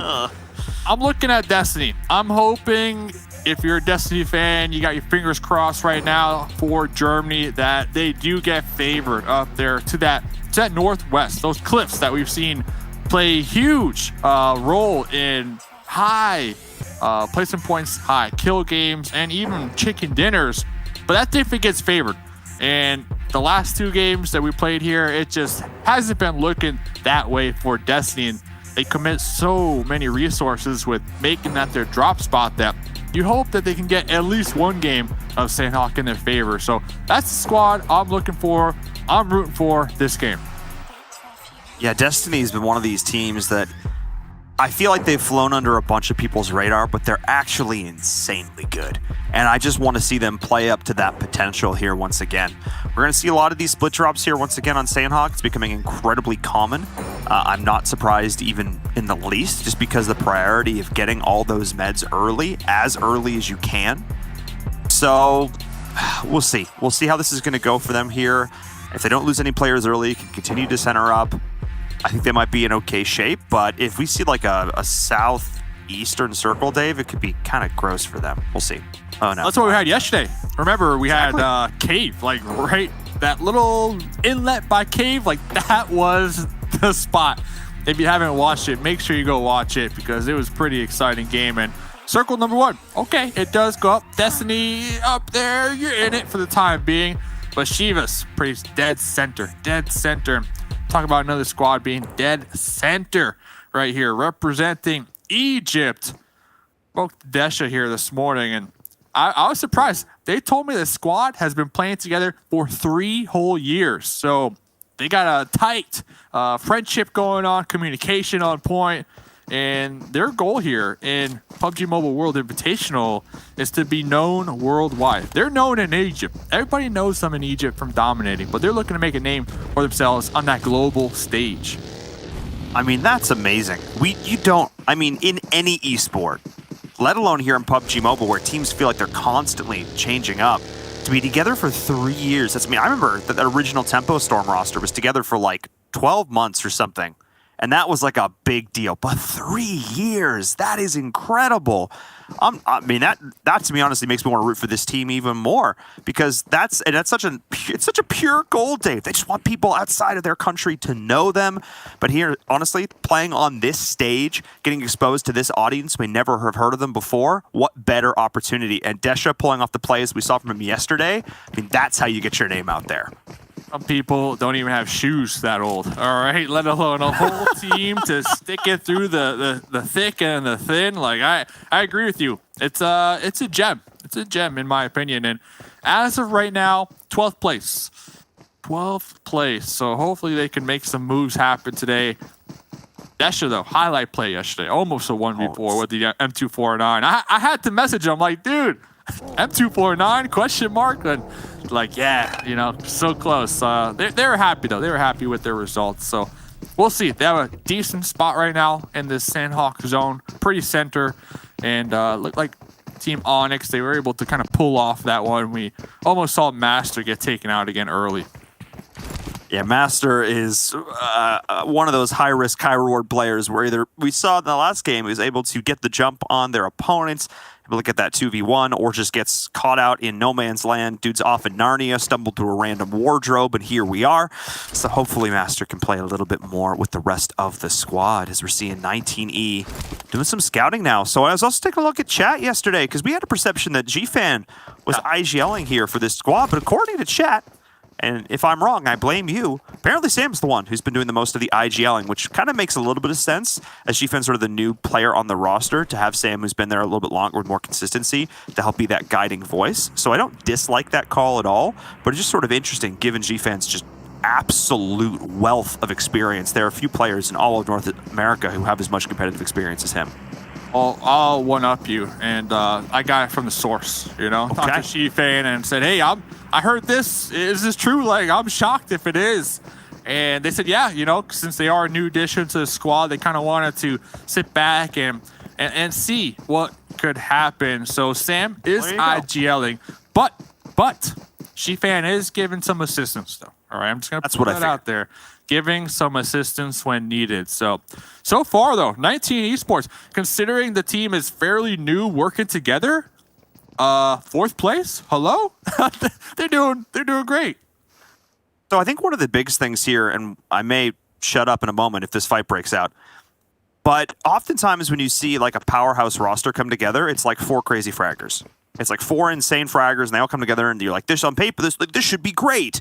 But it doesn't work because they're all 4 crazy fraggers, and they're not always thinking about the higher level strategy of the game. Whereas this squad, yes, you've got the young gun and a player like Xenox, but then you have that older, more veteran experience, the calmer minds of Gfan. You've got Sam in there as well, and then Acer. So just so much competitive experience, but not all about just being crazy fraggers, about playing with the team, about thinking about it from a strategic level. And I think that is why this team is performing so much better, despite the fact that they're incredibly new. And a lot of people, they like to call it like that honeymoon phase as well. Like the team, everybody's super open-minded, happy to be working together. A lot of information, tips and tricks kind of flowing back and forth in all directions. And I think that environment just has been opening up all 4 players here in this event. Yeah, it's a short event, but if they can finish top 5 in 20 games here at this level of competitive play with teams from around the world, that's an accomplishment. That accomplishment goes in the Twitter bio, confirmed. I mean, it's an accomplishment, and you're doing some good because the money is going to charity. Let's not forget here, ladies and gents. Not only is it great because you can say, yes, I did this, I accomplished something, but you also help put money towards a fantastic cause. So it's just a win, win, win, win. There's just so many wins, just W's all the way down the line. As we're seeing things slowing down here on Sanhok, we're going to ignore Nitsu, running themselves over, whatever happened there in the kill feed. Yeah. But this has been fairly slow, all things considered, for Sanhok. I think because teams are starting to appreciate, Dave, that if you commit on one of these fights, you better be damn well sure you can finish it because some other team will come in and finish it for you. It's good and bad, right? It's good in a sense like, okay, yeah, we're alive. We made it to 20 minutes in game. But then it's bad because we're 20 minutes into the game and there's still 14 teams alive. It's like, okay. If we die here, how many points is that? Oh, 0. I think it's 0? Yeah. It's 0. So almost for me, like if I was like coach, I'd be like, hey, if you could get some easy early game kills, especially on Sanhok, you have to do it. If you get 1, if you get 2, for me, 2 kill points early on Sanhok is a huge offset to the risk of that situation that happens all the time that we just talked about. 20 minutes into the game, 14 teams alive, 0 points. I'd rather get 2 points and get taken out early than last 20 minutes and get 0 points. Well, a team who might not be getting 0 points here is exactly that's Chivas. Taking some shots over at Nextria Gaming, who got knocked out first on that last one as well. They came into the day tied for first place, but that goose egg that you're talking about, they were on the receiving end of it last time around, as they are able to make the crossing, though, onto the southwest island. The smoke should be able to give them enough cover to make their way out. Nicely done. Fran, though, able to do a pretty stellar amount of damage, all things considered, especially at that range with the M4. I had to input a little side note right here. Clash on that boat Tate. First boat Tate I think we see on Sanhok. We saw a ton of boat Tates on Erangel with those military-based zones, of course, but we'll see what Clash can do. And back to your point, getting taken out early, and more specifically, our squad that we're looking at right now representing Turkey, like they came into today first place. And we had this conversation before. Is it easier to maintain that first place spot, or is it easier to chase it down? And honestly, I feel like a lot of eyes always look at that first place squad, and that might be what we're seeing here today. But we'll get back to that because we got some long range fighting. Okay, it sizzled out a little bit, but yeah, long range. That's only because Sandro found a rock. That's not because Canadian Power doesn't want to keep shooting at him. Sandro, get your head down. ER killers, though, I keep coming back to it. They do well at these long-range fights. Canadian Power, though, is not a squad that I would want to mess with too much, especially at this point right before the circle is about to switch. That's the big thing. You want to be conscious about when you take these fights. You don't want to keep yourself in a bad spot because this next circle will determine quite a bit. It is centering up Looks like it will be favoring this southern island. Destiny, I like the position they're in. They've stayed on this island on the off chance that it should shift upwards. They would have been in a fantastic position. Now they do have to rotate through. 19E may play gatekeeper. But we're also looking at it Clash, Dave. The problem is they now have to make a call. Do they stay out in the water? Do they play it real slow? Or do they dive bomb it in towards... Well, I mean, it's going to be Onyx. That's the call they've got to make. Do they go for dry land? They've got to make the call, but they're all in one boat. It could be disastrous for them. Yeah, I see them moving a little bit further towards the land. We see teams, sometimes they're all the way out there on the edge. They might actually pop out the boat, kind of swim around the boat, behind the boat. But with only having one, yeah, you open yourself up to somebody spotting out that boat, blowing up that boat, and then you're just, good luck swimming. So as of right now, Clash, it looked like they might have spotted out some enemies out there, Onyx. They made a U-turn. They're heading back up towards the north, towards Destiny. So we might have some action with our pirates out there on the 7 Seas.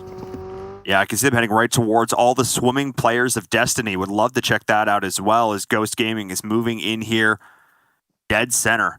It looks like they want to be moving in towards Painan. This is exactly what we're talking about. Clash and Destiny. Destiny's going to be aware of this. Clash have been able to find the one opening, the one timing window that this play actually works before Destiny is able to make landfall. What an accidentally genius play. I am floored. And considering they started off with only 3 players, they're the first one to lose, only team to lose a player early to 19E. But they're not looking out there. Spotted Destiny. They didn't know. They don't know, Dave. They do not know. So Destiny's going to be popping on the shores like some Navy SEALs catching Clash off guard. Before we get back to that, though, we're popping over to the tail end of this engagement. Daddy's still alive out there, though. Needs to avoid these grenades from Frozen. Daddy, we've seen them time and time again. They like to go for those off angles. They like to wrap around and really catch them off guard. Yeah, that's sort of the staple of this player. This squad, though, I feel like every time we tune into them, they're losing a player early. I feel like we never see this squad with all 4 players alive. I just feel like they play it a little bit brash, a little bit off the cuff. I don't think they necessarily respect how good all their opponents are all the time, because they go for these really gutsy, aggressive plays, and they haven't necessarily done the legwork, the scouting, the setup, the foundation in order to fully execute them. And time and again, we've seen them be punished. We know they've got the individual gun skills, but they need to play together as a team to make it work. Exactly. Individual gun skills. That's the key takeaway right there. We've seen each player from Loconosha be able to get into these situations and win those fights, but when we're talking about teamwork, it's like rubbing 2 rocks together. It's just not doing much. So where are we going with it? Yeah, rubbing 2 rocks together. Great metaphor. It's not doing much. You've got flint and steel, and then you think that does something. That does something. But 2 rocks doesn't do This is just nothing. 2 rocks. That was my point. These are the caveman plays. I see what's going on. As Ghost Gaming is looking to get involved here. I appreciate That's it. another down onto Loca Nostra. I actually love that analogy, smashing 2 rocks together. Why is it not doing anything? Oh, that's kind of what it feels like, though, because they are in a rough spot. They are sandwiched hard between Nextria and Ghost is coming into the day angry, Dave. They are big mad. Thing is, yesterday, Ghost, they started really strong, game 1 Erangel, and then they came into Sandhawk and got put to a halt. So we see them all separating, and it looks like they are going to be respecting the next circle shift, because I was going to say, yeah, look at that circle, Dave. 60% water, if I had to put the water percentage on it. Yeah. It's a lot of unplayable terrain right now, and this was that fight. Oh, Clash. No clue. They did not see those bobbling heads in the water as they boated on by, and Destiny just popping up on the shore. Destiny now in such a strong spot. I'm curious, though, how will they defend? Because a lot of people are going to be looking to kind of crash the coastlines right now. And I was like, Clash, you have this accidentally beautiful timing window. Turns out it wasn't beautiful for them. It was beautiful for Destiny, who took the slower play. They popped out in absolute perfect unison and made it look fantastic, as once again, teams are getting caught out on these reckless sends. This time it's going to need a power. Again, Dave, this 2-2 split has punished them every time. Part of me is wondering what would happen if they tried to play more of a 3-1, as we're seeing another fight break out. Once again, Destiny continuing to get involved. This time it's against 19 Esports, who getting third party to boot from Chivas as well. 19E, Dave, out of the frying pan into the fire. They are in a rough spot. They're about to go down. Yeah, in this situation, Destiny definitely in the stronger position because they have the room to pull back on the opposite end of the hill. We saw 19E trying to push over that hill, immediately spotted from Shivas from behind, and they're just tunnel vision right now on that position. And another kind of caveat, 19E, they're going to need to watch their back end because Alpha 7, yeah, that position that 19E are in, they have 3 teams right now pretty much surrounding them. And I don't know if they're going to make it out on a lap. Yeah, look at that's the angle I was talking about. 19E, they're just like ducks right now, just sitting there and hoping that, I mean, Acer's in a bush. Acer's hoping that that bush is enough camouflage.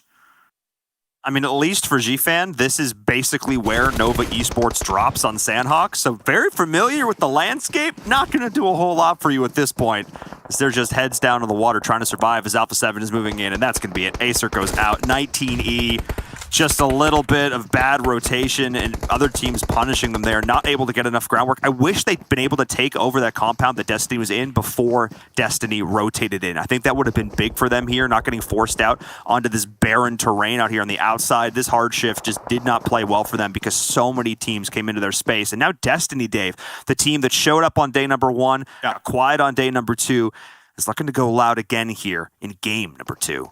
I see Destiny getting wiped right here. And the reason I say that is because Senatexa, you can tell with the way they're moving, the new light machine gun they're carrying is just like a +10 in confidence department. Like, they're just sending it right now, getting some additional ammo.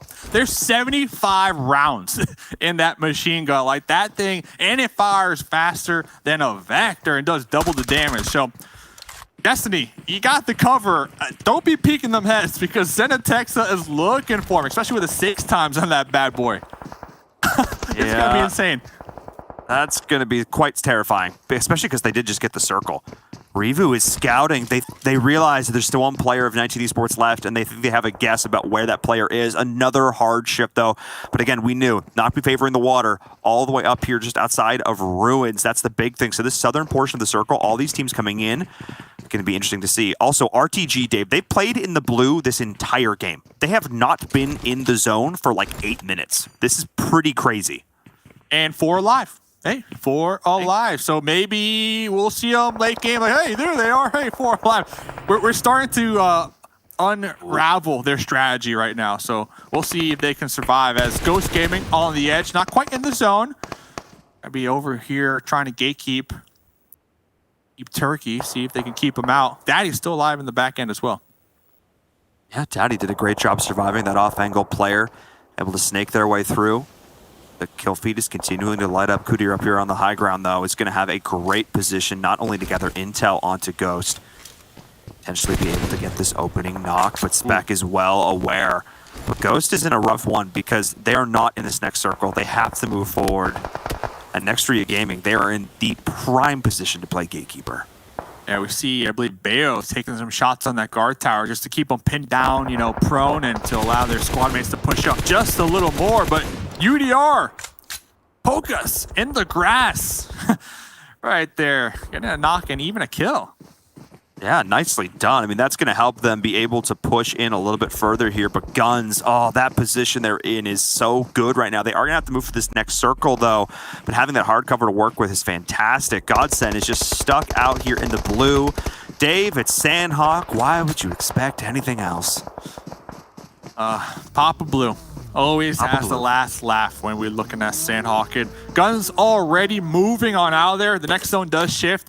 They're going to be pretty much pushing uphill in their vehicles right into Onyx. So Onyx with the advantage, they have the uphill, they have the cover, and the zone. We'll see if they can defend. Guns, super strong team, and a lot of teams right now just trying to fight their way in right now towards the south and just survive. Yeah, oh, we can see all these long-range shots. Nuggets is getting involved from the blue. No, they're not long for this world. They're going to try and take down as many teams as possible with them, as Onyx is continuing to keep the pressure up there on that cliff. They've got a great spot, but they lost the zone. Dave, it's centered up on RTG, who rotated in from the blue into Ruins. This team, I'm losing my mind over it, Dave. It's absolutely nuts. As Ghost Gaming continue to push it now into Nextria Gaming, taking a lot of damage, but Ghost is taking more. They're in a terrible position. They're getting pinched from all sides. Tommy gun. Tensa's looking to put the pressure back on, but can't find the shot. Spec drops, and just like that, Ghost Gaming is out in 15th place. Dave, deja vu. Game 1 to game 2, 2 days in a row. What's up with Ghost? Hey, just a tight spot right there. I mean, honestly, no circle luck. And not only that, like, yeah, you had UDR pulling up right behind you. So that's a classic sandwich right there for Sandhawk. It's guns. Okay, take it out. Onyx showing up, putting in some work here today. I mean, that's what you need to do. 19E also finally going down, getting a little bit more in terms of placements there for G-Fan. Not ideal. As we're seeing next Ria Gaming, they did a fantastic job gatekeeping Ghost, and now they're just holding back the line as all these other teams are pushing in. I feel like it's the hot gates right now, where these 4 players are fighting off an army of enemies. The hot potato hot gates. Everyone's trying to pass it off to the enemies, and hey, look at them. No, look at me, because once we start to take some shots, everybody down here is going to be looking in your direction, trying to take you out, trying to get those kills. But look at the teamwork right now, all moving together as a unit. 9 AKM in hand. Go for the spray. Oh, but traded on. Oh, nicely done there from Next Ria Gaming. The team should use a little bit better. The third party comes in as well, as Nomi, I believe it was, looking to get in there. No, it's just a play zone as well. Great little play there from Next Ria Gaming. And they're just out too. Wow. Couple kills though. Couple kills, and when we're looking at Sandhawk, that is perfect. I talked about it. 20 minutes in, 8 teams. That's 1 placement point. So if you could die right now with 4 or 5 kills, that's a win. That is a huge win in my book. And let's see, looking around. Yeah, we got a lot of solos. Circle. A lot of solos right now too. We do indeed. But Dave, you want to talk about winning? 4 players up, hard cover in the zone, only team in it. Ra'ad is in a winning position right now. RTG did a fantastic position late rotating in. They took over Ruins, but they're going to have to push through Chivas to move next. Alpha 7, UDR, KP, LN, Destiny, Solo City, Dave. It's Solo City. So Shivas can use this defibrillator on the road to possibly provide some cover. Yeah, we can see them just pretty much sending it for free, not even spotted. But RTG is going to roll up right behind them. Here it is. This is the fight we were looking for, the pure 4v4, the 2 squads that took it easy, looking to go hard.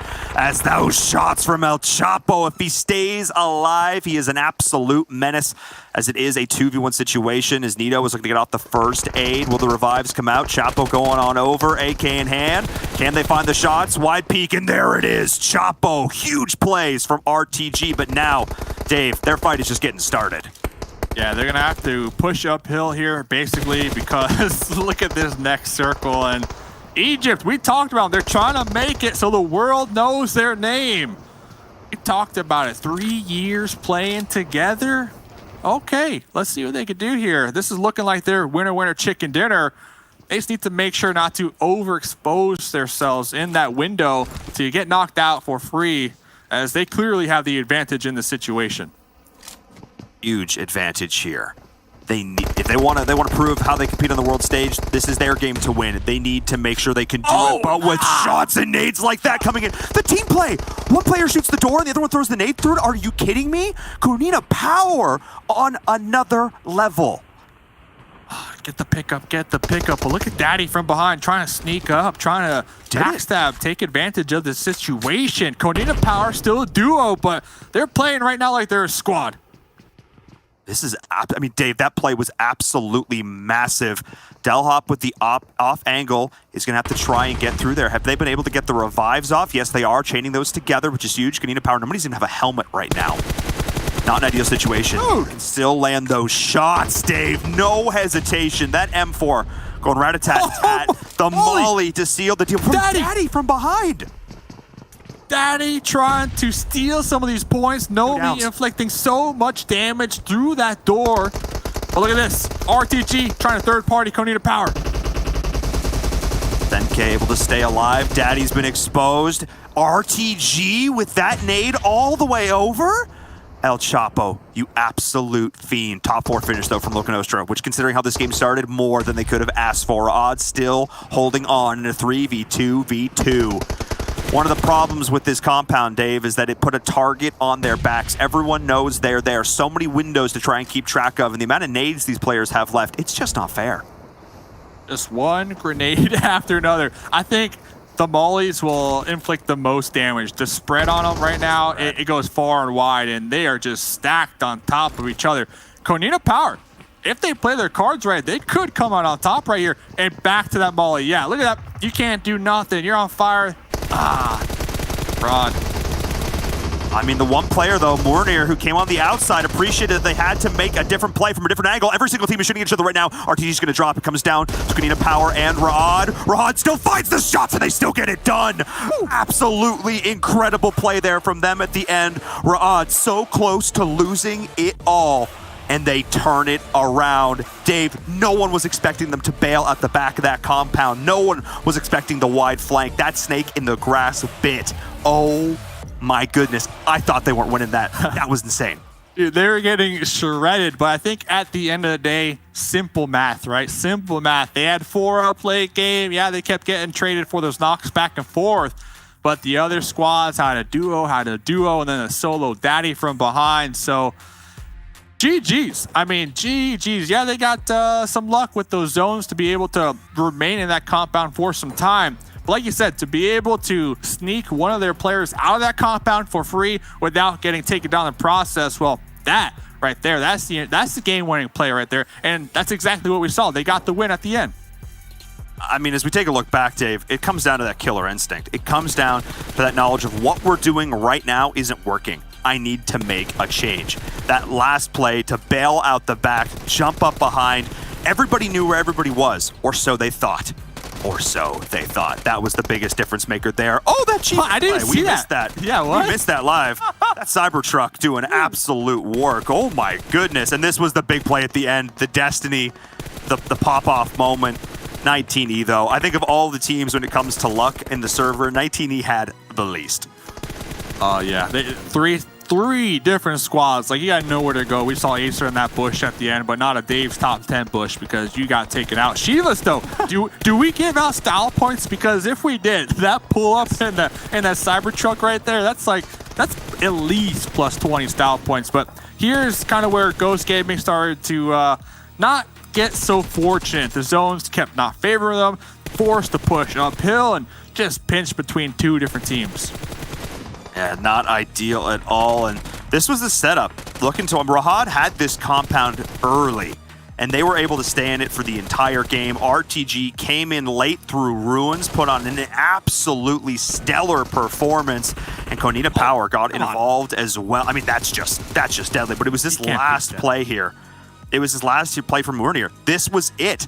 I mean, that snake in the grass, Dave, I can't say enough good things.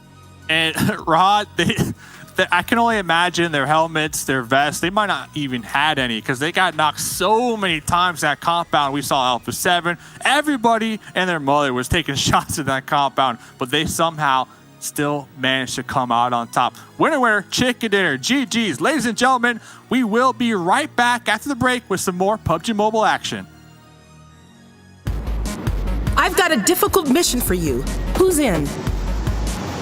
Close to 1 billion people from 92 of the world's poorest countries need to be vaccinated. You'll need to work closely with governments and health authorities, and it will take millions of volunteers, and it has to be cheap. This is a mission only a few organizations can handle. It is the world's biggest and fastest distribution of a vaccine ever. Equipment such as needles, canisters, visors, protective suits, and sanitizer need to be in place first. All of this has to be transported to the most inaccessible corners of the world. The vaccine has to be kept cold constantly. If not, it's all for nothing. And when the vaccine gets close, a population without mobile phones or internet needs to get the message. Thousands of health workers have to be trained to perform vital work. No one is safe until everyone is vaccinated, so we can't stop until that's a reality. But even though we're doing this because lives are on the line, this is real life and not a game. You don't get a new life if you fall, or if you drown trying to save lives. We have no lives to lose, but we're willing to risk a lot to vaccinate the whole world. As long as the virus exists, the whole world is in danger.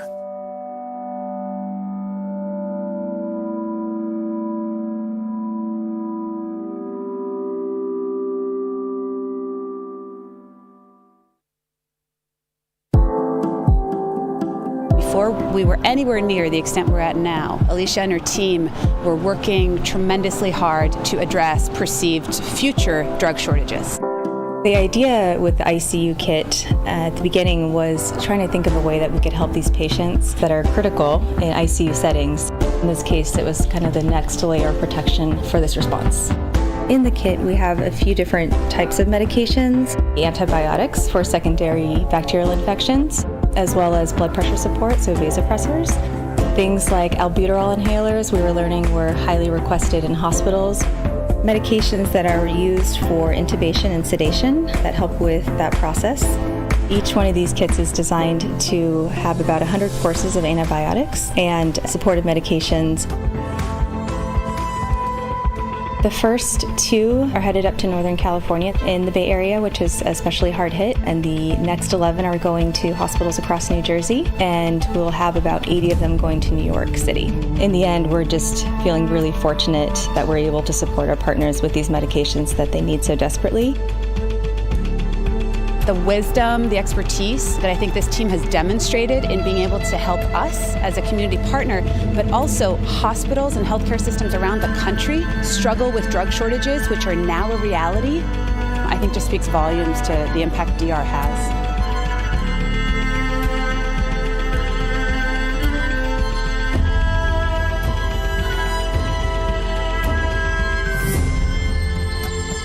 We've got the OnePlus 9 Pro, and it's absolutely gorgeous. Oh my gosh, this display is just out of this world.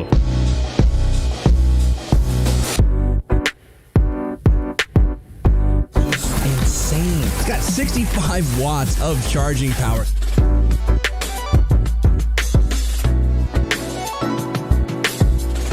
The 9 series is next level.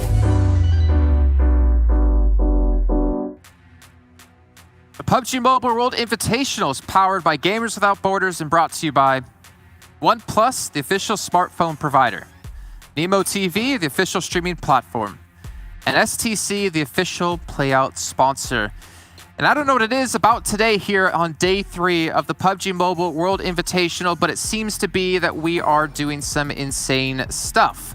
It seems to be our predictions are on point, and hopefully they continue to be on point here for all of the teams out there, considering they would love to have our predictions on their side, whereas previously the curse of Frost was too strong. Anyways, guys, moving forward into this one, there's so many things to break down. There's so many things to talk about. Frost, I'm going to throw it to you first. Which one do you want to start off with? Look, I want to start off with, I don't know, who do I want to start off with? That's kind of a good question. But let's start off with Nextria, because I think they had a phenomenal game. Even though they'd only, they had a 10th place, I think. But they had 9 kills, and they were just going through everybody in the start of the game almost, or the mid-game. They had to fight so many teams and still get themselves 10 points. That's why they're one of the top teams here right now. But if you look at it, of course, Brad clutching it towards the end there, getting himself 21 points. They had a really rough time. Remember how Kunina Power was just holding him down, and Kunina Power with that double shooting down the door, throwing that nade timing. Ooh, that was just spicy. That was nice to see. And for me, I mean, Rod, 21 points. I did say that we're going to win the first game, and then I kind of carried on to this match. So I will take full credit for that. 21 points. I'll take that W there, Rod. RTG Esports, I mean, we're going to go into that a little bit more in regards to them. Kunina Power, 16 points, even though we really haven't seen a W from them, a chicken dinner. They are being able to maintain themselves within that consistency of a top 5 team right here, being able to get 16 points.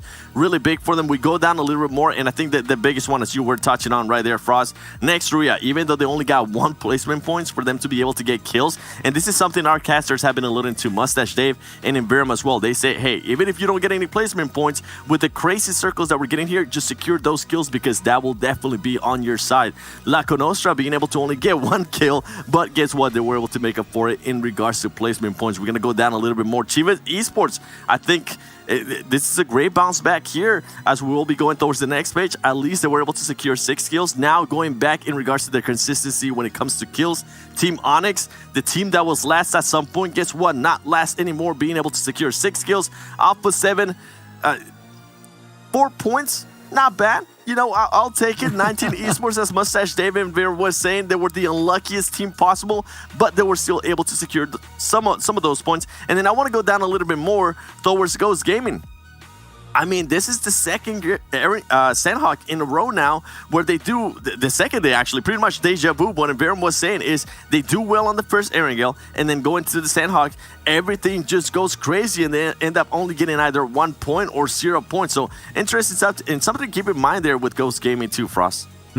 Yeah, I mean, we saw them yesterday, though, with 2 great games on Erangel, and we saw them today, so of course, in the first game, pretty good, pretty decent first game, right? They had a lot of kills, I think it was 9 kills in a 5th place in the first game, so hopefully they can replicate that and break that deja vu, because we don't want to see what happened yesterday on their second Erangel game, where they got himself a 13th place and 0 kills. That's not what we want to see from him. We want to see what we saw from Ghost in the previous game, straight away, getting that first kill, straight up, making sure that Guns is not bullying them in Pochinki, and then they can just play their own game and make sure that they have all 4 up, and hopefully HH will be just keep on just doing what he did in the game 1.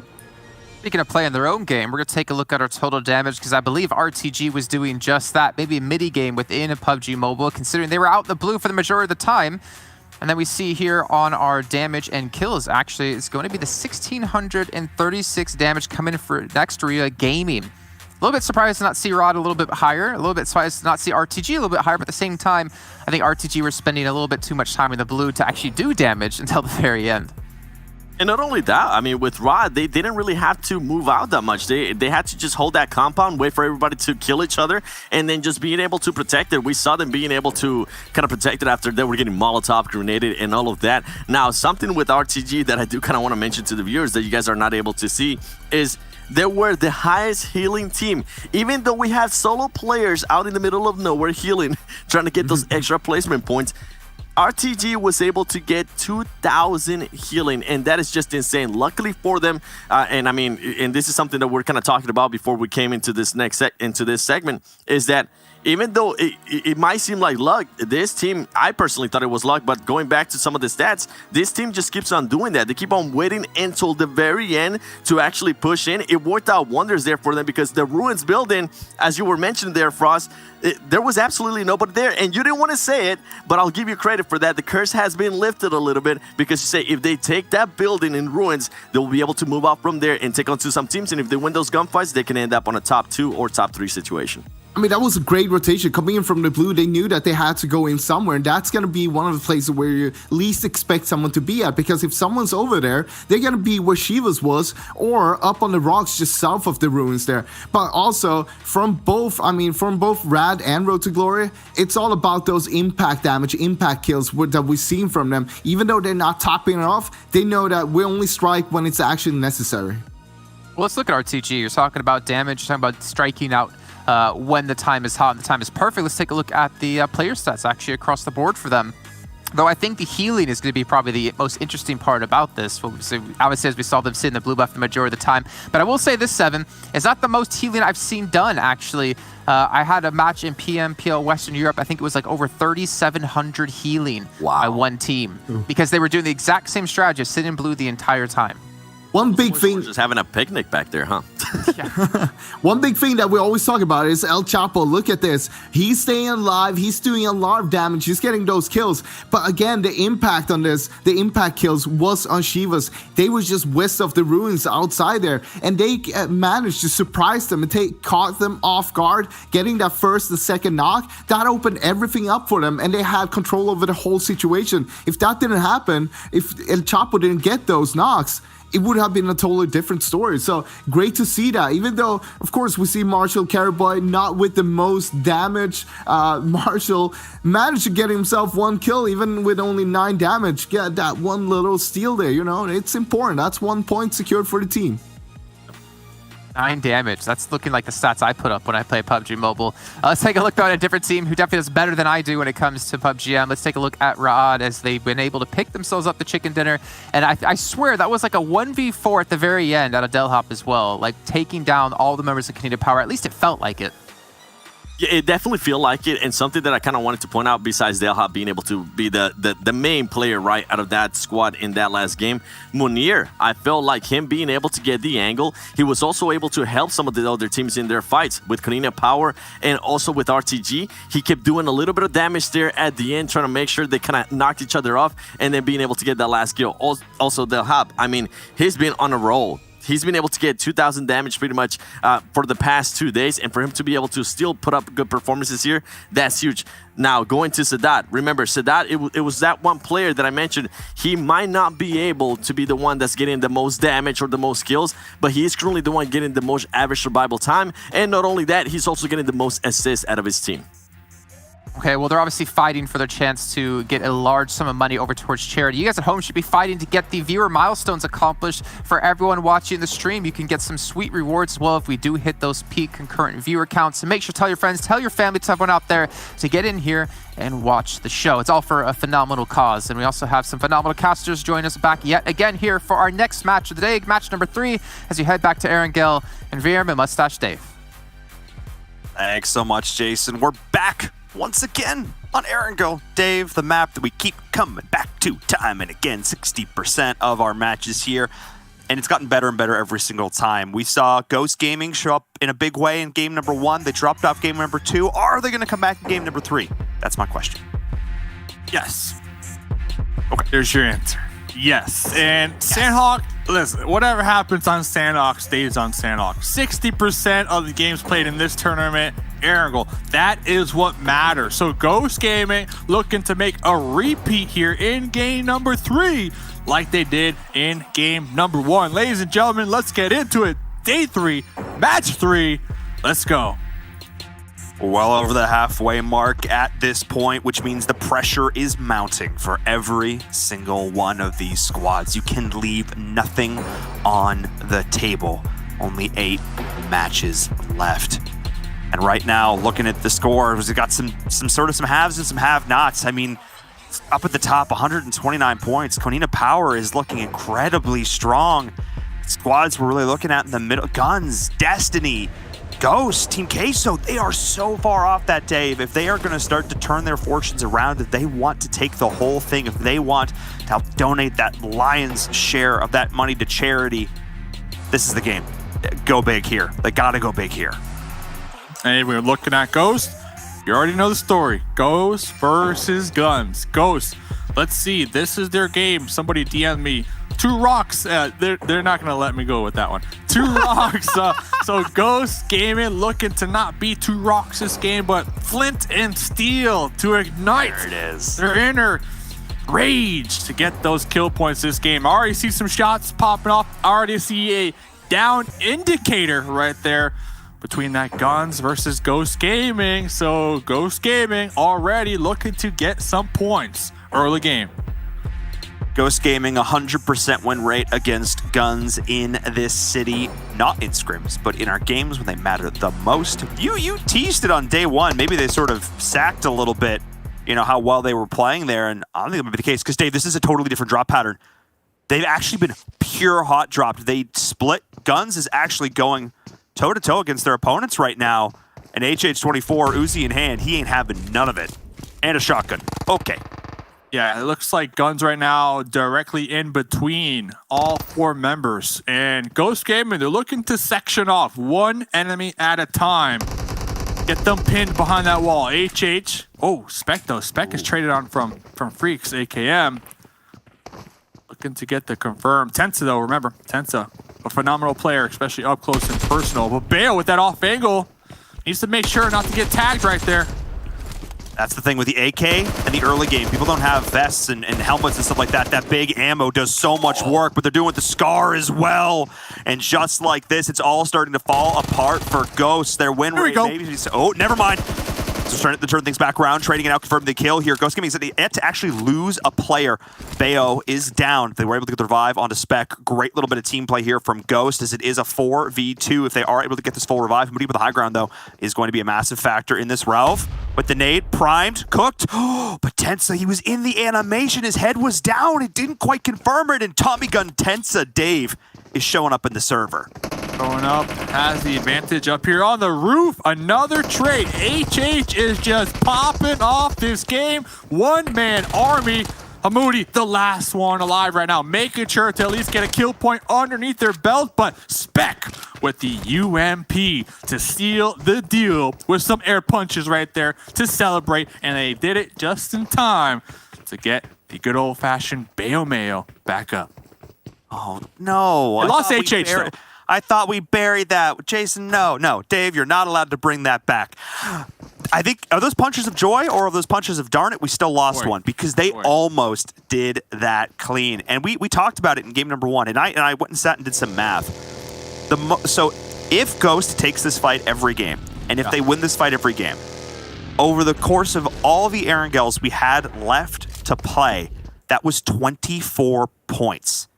That is almost 2 full chicken dinners worth of points if they kill guns every single time for every Erangel for the rest of these last 2 days. That's the kind of points they're looking at. There's zero reason for them not to do it every single time if they feel confident they consistently win. And right now, Dave, they'd have no reason to think otherwise. I know day one, Mustache Dave, someone say huge guns fan, representing the team from Iraq. And I still am, I still am. Huge gun, but Ghost Gaming, hey, USA, I kind of got to root for him here at this point. So right there, HH24, so much work. Talk about clocking in here right now. He punched that ticket. 2 kills to themselves. We saw the Scar / Uzi combo, and then, of course, Tensa on the roof up there towards the end to try to seal that deal. They used Bayo as bait, for sure. How about that? Oh, yeah. Bayo, the Bayo bait. So not the Bayo Mayo, but the Bayo bait. Bayo out there on that off angle, trying to catch him with that flank. Caught off guard. Totally fine, though, because that allowed their squad mates, Bayo's squad mates, to kind of collapse just a little closer and surround guns a little tighter, a little further in. And I think that's what sealed the deal right there for Ghost Gaming to come out on top. And I also think we always give Bayo a lot of love for being the strategist, the brains. His opening 1v1 win is what set that all up for them. Because Ghost didn't choose that. Guns chose that. They're the ones who hot dropped on Ghost's side of the city. They're the ones who initiated that early game scrap. A bit of retaliation, I figure, from how Erangel went in game number 1, where Ghost cleanly eliminated them over about 15 minutes. I'm not sure if Guns is going to do that again. It will. The question now becomes, it will. Are they going to do that again? Yeah, they will. Are they going to hot drop them like that? Drop a chinky, sure, but are they going to hot drop like that? All right, Dave says yes. Chat, what do you think? Let's see what chat thinks. Is Guns going to keep going for it?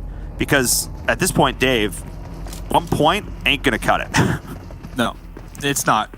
They are in that mid-pack right now. They are in that mid-pack. But you have to remember, all the money, all that cash money that's going to be won here tomorrow, all for a good cause. All getting donated, help everybody in need, no one left behind, for those charities to support those communities that can't afford the vaccine. So it's all for a good cause.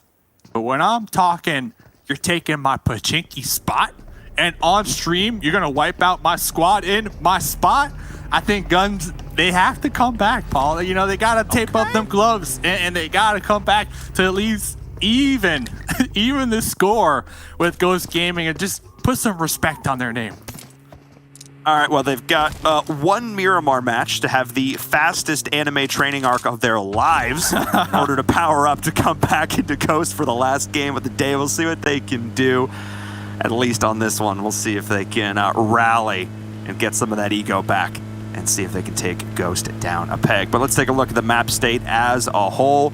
We did have one of these northeastern circles, a pretty common one here once again. We've seen a couple of these over the course of the day. Teams are rotating in a little bit early, but some squads, no big surprise, like Onyx still out there in the blue, playing it slow and steady. And to me, it's interesting because we have 2 squads that are really exemplifying. We have Onyx and RTG who really play the same strategy. And I feel like Onyx is trying to play it how RTG is. It's really, really interesting because we have 2 squads with the same goals. One's not working for him, and one is doing it excellently. So we'll continue to contrast these teams and see how it does here on our 3rd map. And I think it comes down to, at least on Erangel, looking right now, like drop spots, right? RTG, they drop somewhat center on the map. Erangel as a whole, they're a little east of Rosehawk, and then Onyx down there per Morse. Like, if we don't get a military base circle for Onyx, if we don't get the quarry finish for Onyx, they're going to have a big challenge rotating. And we see them ultra wide rotates. The thing is, when they go for the wide rotates, they tend to go all the way up to the north and then hit a quick right-hand turn towards the east side. The thing is, who's always there? Alpha 7. Always around that area. So it's like right off the drop, Onyx, they're already kind of like, they're putting themselves back a peg. You don't want to run into Alpha 7 every single game because your chances, they're going to be low. And I'm not just saying that, to kind of doubt Onyx and their gun skills, but we're talking about Alpha 7 from Brazil, like one of the top, most aggressive squads in the game of PUBG Mobile.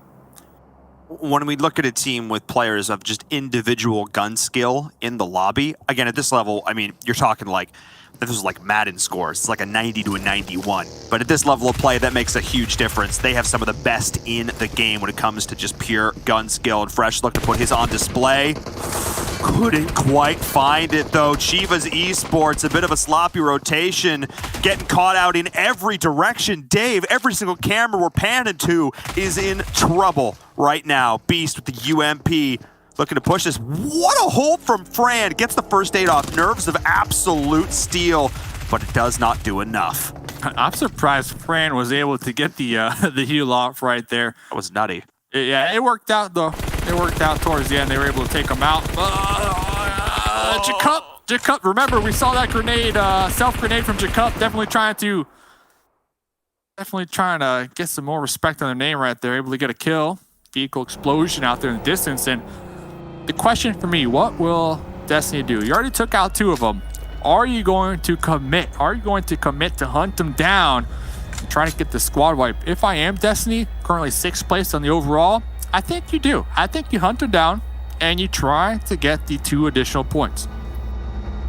Normally, I would 100% agree with you, except for working at their position in this circle. Chivas are driving away. They're driving towards the outskirts, towards Severny, where Destiny wants to center up, getting just north of Rozhok, able to take some of those compounds there. They're rotating in. They're still looking for them, though, Dave, so you might not be wrong. They're scouting the Severny angle, looking towards Alpha 7. Destiny trying to hold all these different angles. UDR Killers is looking to get involved as well, though. It's so hard to see where these teams are on the map, Dave, because we still have 15 up and in it right now. They're all stacked on top of one another, trying to get a glimpse of where all these squads are. It's tough because we still have 56 players in the lobby, and we're coming on to circle number 3. Meanwhile, Sandro just looking at the sky, looking to see if that plane will favor them with the good juicy crate right there. And yeah, Destiny, it looks like they are gonna, put a halt to that hunt down.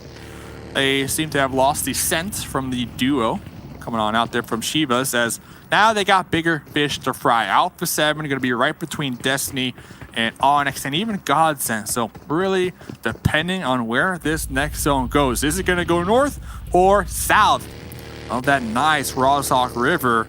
Well, that's going to be the big Thanos snap that John Allen likes to put it here this game, because that water is like clear cut right down the middle of the zone. I mean, this circle's thinking like north, south, perfectly balanced, as all things should be. It could go either way right now, and that river will cause a lot of problems for those teams who are stuck on the wrong side. I also want to note, Mafios from Alpha 7 is long looting in George. So I think maybe a med strap potential as well coming in from Alpha 7. We'll be keeping an eye on that. As Onyx was able to rotate in and around, Mafios would have been cognizant of that, would have heard the vehicles. So keeping an eye on this for sure. Alpha 7, a little bit of a different strategy here from them. And I think back to Carrillo and the classic Loops roster, how aggressive that team always played, how it was really the hallmark of Brazil. This is something totally different. And maybe they're not regretting it now, as we do see the hard southern shift. These northern teams, Dave, they've got to rethink this strategy. Things are about to start to get a little bit crazy, and Onyx is experiencing that firsthand.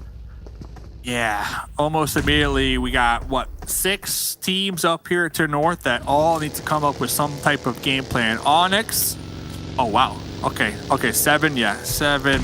We're going to just have to leave you to the Wolves right there, because they have to reposition, and they have to not only avoid Godsend, avoid Destiny, avoid Alpha 7, but they're going to have teams already waiting in the zone for them. And before we get to them, UDR, Clash, hello, pull up. And RTG. You can see the third party coming in on the kill feed. That's what that was happening. Trazen priming this grenade. Gets it out. Not going to do a whole lot. Trazen, whose luck I constantly talk about because he's constantly in awful positions. This time, though, putting UDR just there, as we can see them constantly being pressured from the third party as well. The smokes are down, making me cough through the screen, Dave, because UDR, they are in a bit of a pickle.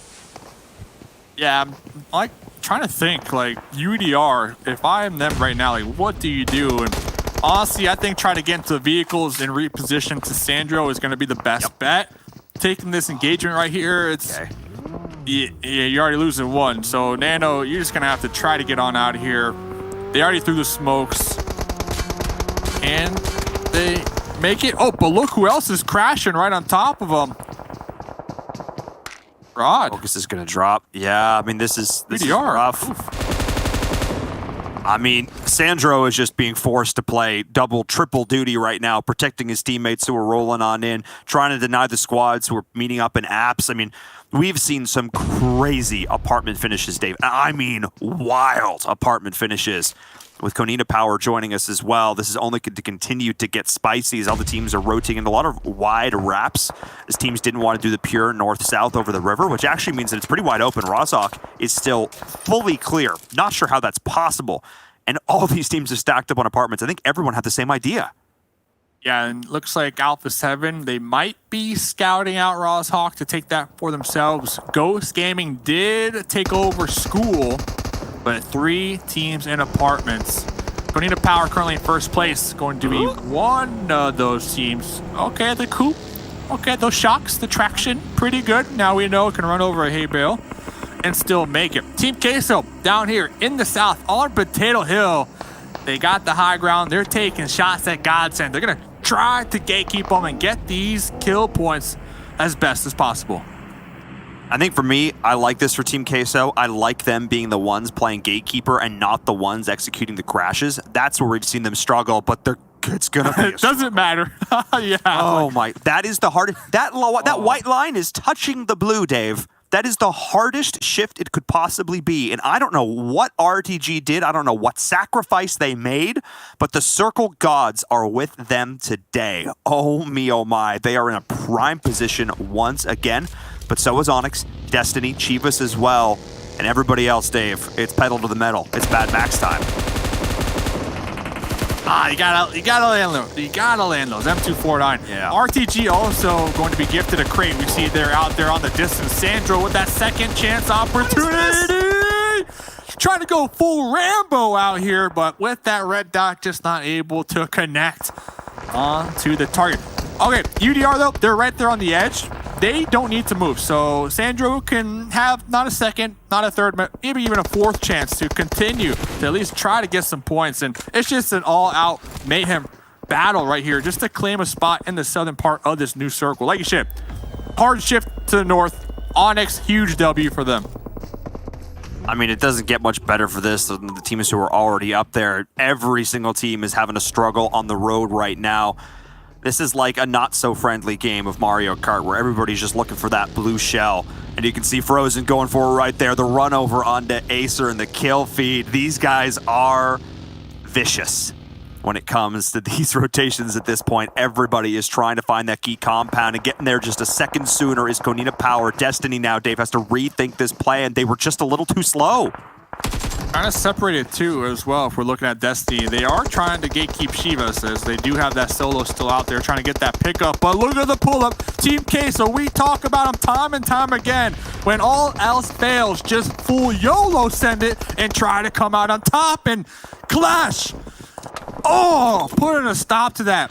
Man, Team Queso and their pull-ups, their crashes.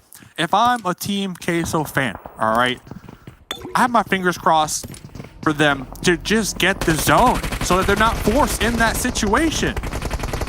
Because their decision-making just hasn't been paying off for them here. We'll see if it'll be a little bit better for Loca Nostra, trying to capitalize on the chaos that was already sown as Clash continue to hold on to this compound. They've been doing it all day long. The nades are coming in as LCO is just dropping too. The third party coming in as well. Loca Nostra is just in a world of hurt. Absolute panic on their faces right now. And uh-oh, jumping through the window as the third party comes in from Destiny. Wow.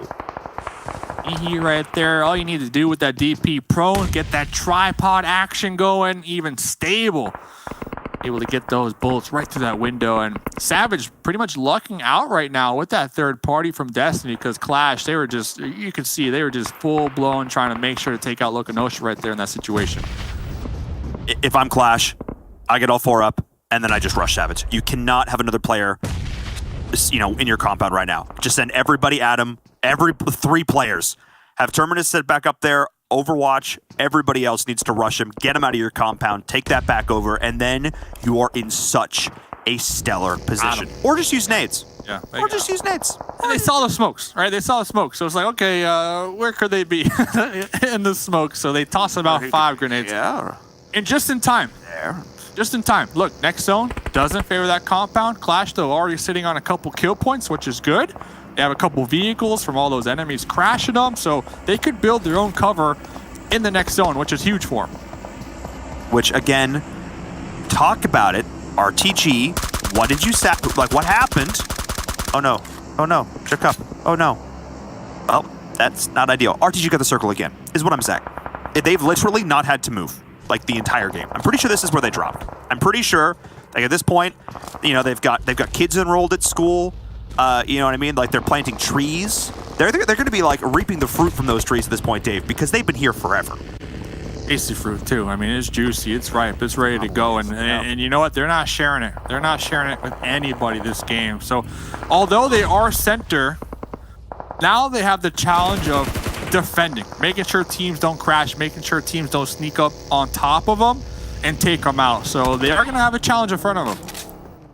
They are. I mean, it's the same situation Arad was in that last game, where everybody knows where you are. Everybody knows the team is going to be in that compound. The question is, what can you do with it? Destiny? Okay. That wide swing, shooting out of the vehicle. Absolute chaos in the hill. As Onyx continuing to get involved. Kanina Power there. Godsent gets eliminated. His Master is going to drop. Mihi just a little bit too big. As Gonzo was looking to get involved at distance. That DP Dave. We've seen it do work so far. And UDR Killers are going to get eliminated as well, but Onyx still in this. All I hear are shots right now from all over the place. You got Ghost in the zone trying to third party. You got Konina Power trying to fourth party. You hear some vehicles. Looks like Destiny going to be rolling on out as Onyx just couldn't handle the heat over there in the woods. Alpha 7, big chillin' still up there towards the north. 4 alive. They're going to have the final say as Spec in the smoke right now, just trying to stay alive. But Konina Power fighting their way in. Tooth and nail right here. They are indeed. And it's Ghost Gaming among all these other squads who sent it in just that little bit earlier. You talked about the wall. You talked about the cover. David, don't need nuts because Konina Power is looking to rip them right out from underneath it. Tensa, though, UMP in hand, getting third party. The shots are coming in. And this might be it. Konina Power just too big. Pop on out of the vehicle. The drive up, drive by. Ghost Gaming out again, at least with an 8th place finish. But it's just not where they wanted to be. And now, Konina Power have usurped this position, but I don't know how I feel about this, Dave, because they just saw how weak it was. They just took it from Ghost, and now they just have to take it back themselves. Not maybe ideal. We'll see if they can hold it just that little bit better with those few additional vehicles. Well, not only that, Tensa was killed from behind from RTG. So Konina Power, their position right now, totally exposed. Fresh going for the long grenades and connecting one of them, applying some damage, getting the double. That's good. Can't Fresh get the third? Can't Fresh get the squad one?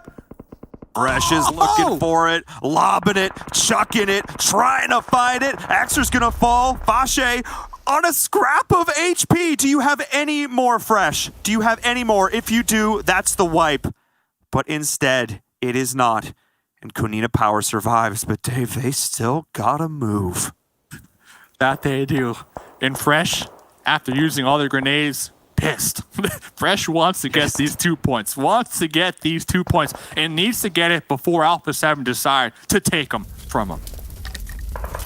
Alpha 7 have just been relaxing this whole time, picking up a kill here, a kill there, 4 to their name, but they've got 4 alive. They're feeling absolutely stellar on the outside, looking in. As we're seeing now the Molly coming in. Where was that about 20 seconds ago, Fresh? Because now you're taking some shots back in return, and now you both got to move. Fresh goes down, couldn't finish the job, but Konina Power says, thank you very much, we'll do it for you. Yeah, Fresh is like, oh, I had a molly in the back pocket. Should have used it a little quicker, but hey, regardless, great performance so right there as a solo. So now Alpha 7, like you said, they have been big chilling. They're going to be strolling into the zone. One of their squad mates, they were chunked down in the process. They should be able to get the pickup. RTG, though, that hard cover is still in play, Paul. It is indeed, but Carry Boy did get knocked. Nextria Gaming coming in, trying to do some work. Marshall looking to shoot right back. Rahada getting involved as well. You can see it in the kill feed. Every single team on this left side, the west side of this circle, going in big. Cooter and crew trying to find it. RTG potentially in trouble. They're split across a couple of different buildings here, Dave. They need to be able to continue to give each other that support, and it looks like they're able to do it. They're taking fights in every direction. This is incredible to watch. The team synergy here, super impressive. Just mayhem. We see people burning. We hear the M249 shots getting rung out in the distance. RTG, we talked about this a couple moments ago. That compound's so strong, but a lot of eyes are going to be looking in their direction, currently trying to defend it against two different teams. 10K needs to try and get Marshall up. Rod, 2 players down on the outside, but they can't overextend themselves to try and confirm the kills. But it's still 100% the right play because there are still so many threats here in the server. Clash, all 4 up. Alpha 7, all 4 up. Nextria Gaming, all 4 up. And the thing is now, Dave, how much damage will they do to each other? That's what RTG is thinking. They're just trying to sustain their way through this and let all these other squads fight it out. You know what? Next zone goes up. I believe that broken wall right in front of RTG might still be in play. It's going to be huge, but the thing is, they need to take out the team right next to them that we're looking at. So there's 8 players on this side of the map, and they are right next to each other. I mean, how often does this happen that we have so many squads with four players alive? Almost never. We have 4 squads with 4 up out of 5. Absolutely massive. As we're seeing Carry Boy, though. Wow, these long-range DP shots. Incredible. Mafios was just able to continue to do the work. Dave, I am so impressed. And just like that, Alpha 7, I mean, wow. And the bolt action is what. The 8-time scope, too. I mean, talk about zooming in, trying to look for that head right there. But look at this. Konina Power, though, taking advantage of the situation, pushing up with their grenades. Konina Power, they are putting in the work right over here. Nextria Gaming is helping them out, inadvertently offering them more options to move in. Clash is here as well. Senatexa in desperation mode as the blue is pushing them in, flailing, trying to find anything before they go down. Benihat has them pinned. Alpha 7, I think, took a little bit too long. They strolled their way in a little more leisurely, Dave. I don't think they thought they could send, probably very correctly. Don't think they thought they could send, but they had enough tree cover. I think they maybe could have pushed a little bit further before they set up their camp, and now they're paying for it. The thing is, Nextria and RTG, they looked at each other and said, hey, why are we fighting? Let's just take out everybody else first, and then we'll get back to you. That's the problem. You got 8 players shooting you pretty much in this situation, and they're just getting picked apart left and right as Clash, they find out firsthand. I mean, RTG, Dave, I know they've gotten every piece of circle luck you could humanly get, but boy, have they capitalized on it. 12 kills! And what's so cool about this is it's completely contrary to their normal strategy, their late game roll-up. They've shown that they can do it all. This Road to Glory squad, they're not one I was super familiar with coming into it, but my goodness, are they getting me hyped, Dave? I mean, and the fact they have the confidence, Carry Boy, at this point, to do roof play this late in the game, that means you have full trust in your team to scout for you, that you're not going to get shot in the butt. The communication from this squad is unparalleled. 3 times MVP. Frozen still alive, though. If I am the solo from Konina Power, I want to survive. Because remember, their first place coming into this game. They want to hold on to it. I don't think it's going to be an option, though. You still have 8 players shooting your tree. Oh, just unlucky. Talk about being pinned against the wall. But, oh, Carry Boy spotted on that roof. That's huge. That was big. That was the pickup they absolutely needed to get. Fasha is going to get one back, though, on the outside. Continuing to just farm for those hit markers, spraying and praying through the smoke. RTG's taking a lot of damage, though, as Carry Boy tried to get revived, pushed on in, and got confirmed. This is huge here for Nextria Gaming, who I also have to give props, have been able to do a very similar style of play here. But Fasha's going to drop. And drop, but not drop. And the thing is, Fashe, talk about a backstab potential right there. huge. El Chapo, though, needs to watch out. M249 right in your face. My goodness, this is crazy. Yeah, okay, finally taken out. Senke, 8 kills onto Senke right here. 3v2. And with the last dying breath for Konina Power, the 16-point finish for them, able to get a key knock onto Frozen, making this a 2v2. Assuming the revive doesn't come through, which it looks like it will. RTG needed to reset themselves, get the meds off, but I don't know how I feel about that smoke, Dave, because it's going to give away, as if Next 3 didn't know where they were. It's going to absolutely confirm that, and that Molly doing work. Marshall just clips the edge of it. That's so you don't, Marshall. Popping off the heel, but I don't know how they're going to defend themselves. M249, Frozen with the DP. You're going to have so many bullets getting sprayed in your direction. It's up to Marshall to get a huge knock right here once when they pop that broken wall. I'm not even sure it's going to matter, though. So many kills they've already secured for themselves. They're still going to walk away with the most in this first or 7 regardless, but the chicken dinner sure does feel good. SNK's going to drop. That's going to be it. Pops over the wall. No choice. That's going to be the end. The GG. Nextria Gaming takes the chicken dinner, but both these teams with big wins, tying 25 points apiece. Oh my goodness, Dave. These squads came to play.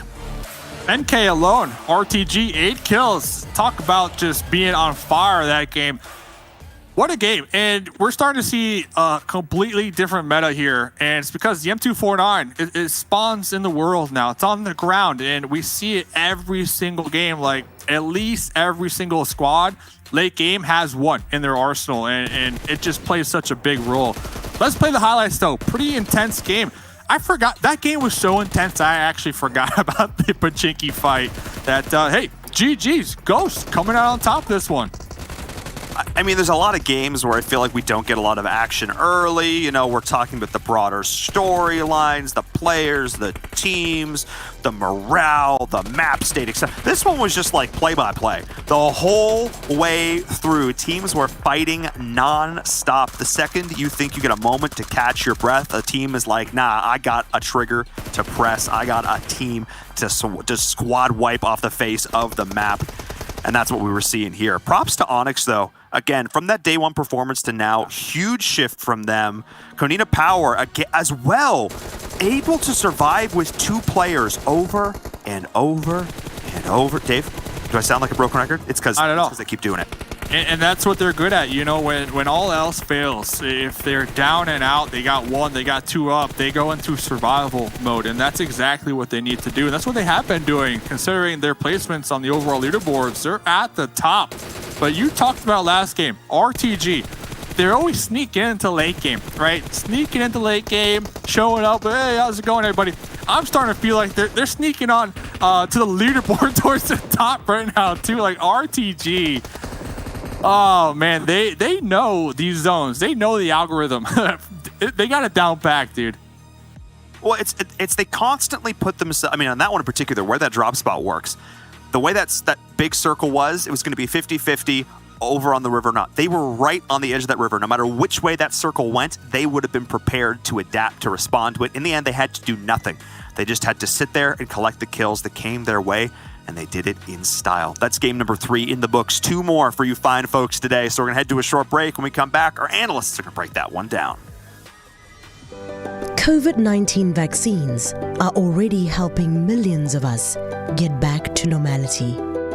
But for many more, they are still out of reach. The vast majority of vaccines are going to wealthier countries, leaving the world's most vulnerable people behind. The COVAX initiative is working to right this wrong and ensure access to vaccines worldwide. This is not only the right thing to do, it is one of our best routes out of this global pandemic. As new variants continue to evolve, we know that as long as the virus is circulating somewhere, nowhere is safe. Gavi, through COVAX, is helping to provide vaccines at no cost to 92 lower-income countries. It has already delivered over 80 million vaccines worldwide. With your help, we can protect millions more people, ensure no one is left behind, and help bring an end to this pandemic.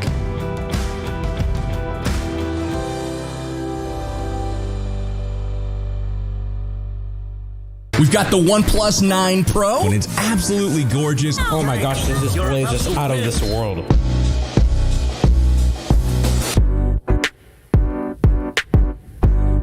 Insane. It's got 65 watts of charging power.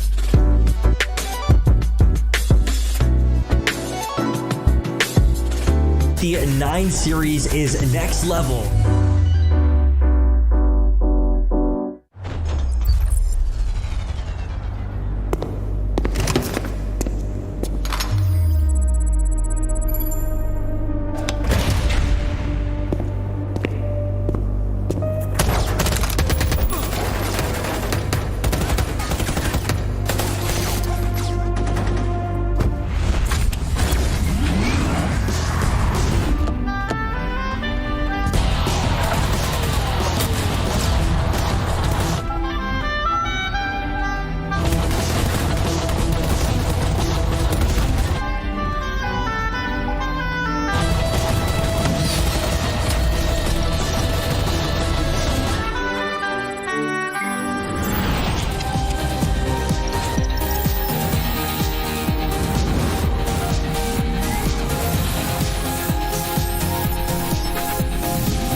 PUBG Mobile World Invitational is powered by Gamers Without Borders and is brought to you by OnePlus, the official smartphone provider, Nemo TV, the official streaming platform, and STC, the official playout sponsor.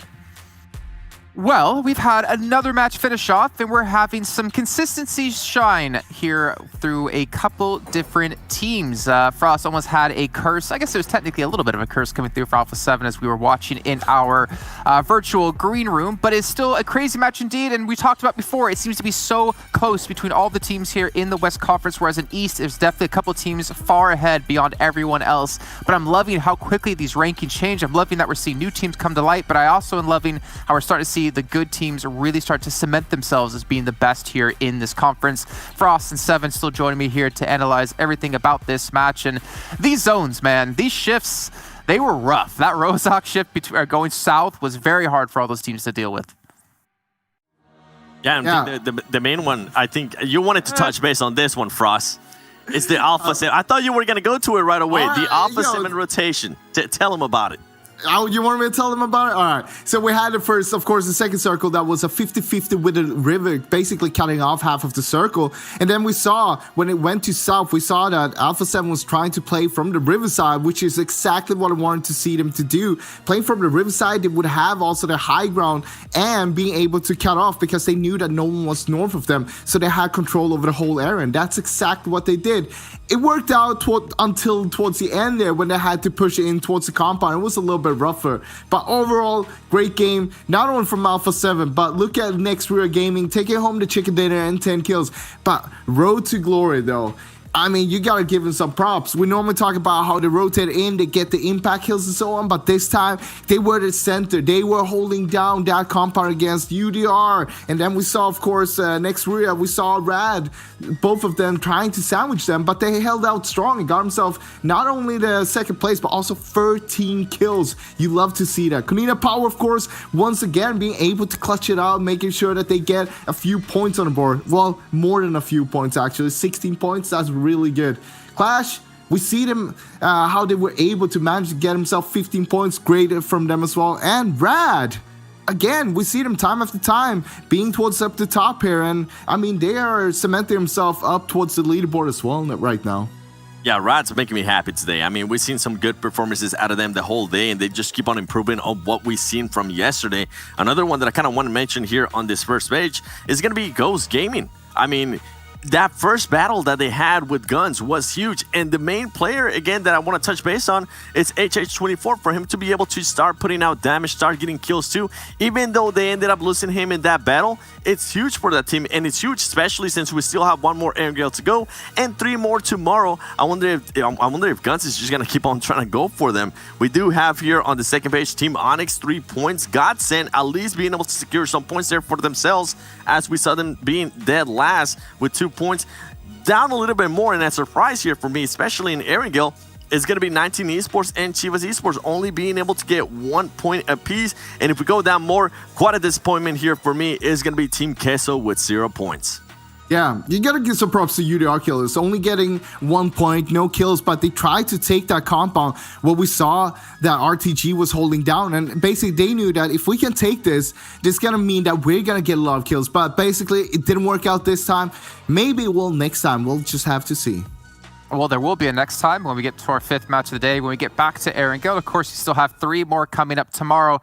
But there's 2 players off the top 2 teams that last match we want to dive a little bit deeper into. One from Nextria Gaming and one from RTG. And we got to look at the stats between Senku and Nihat as well. And we're going to see it's pretty dominated here by the red side. Couldn't tell you which one that is. Personally, I can't know which one's what color. But the red team definitely doing better. I'll tell you. Don't worry. For the viewers at home, Senku is going to be the one with the one on the left. All right, as you can see right there, and it's also going to be the red too. 1,300 damage, and then we have Nihat 800 damage.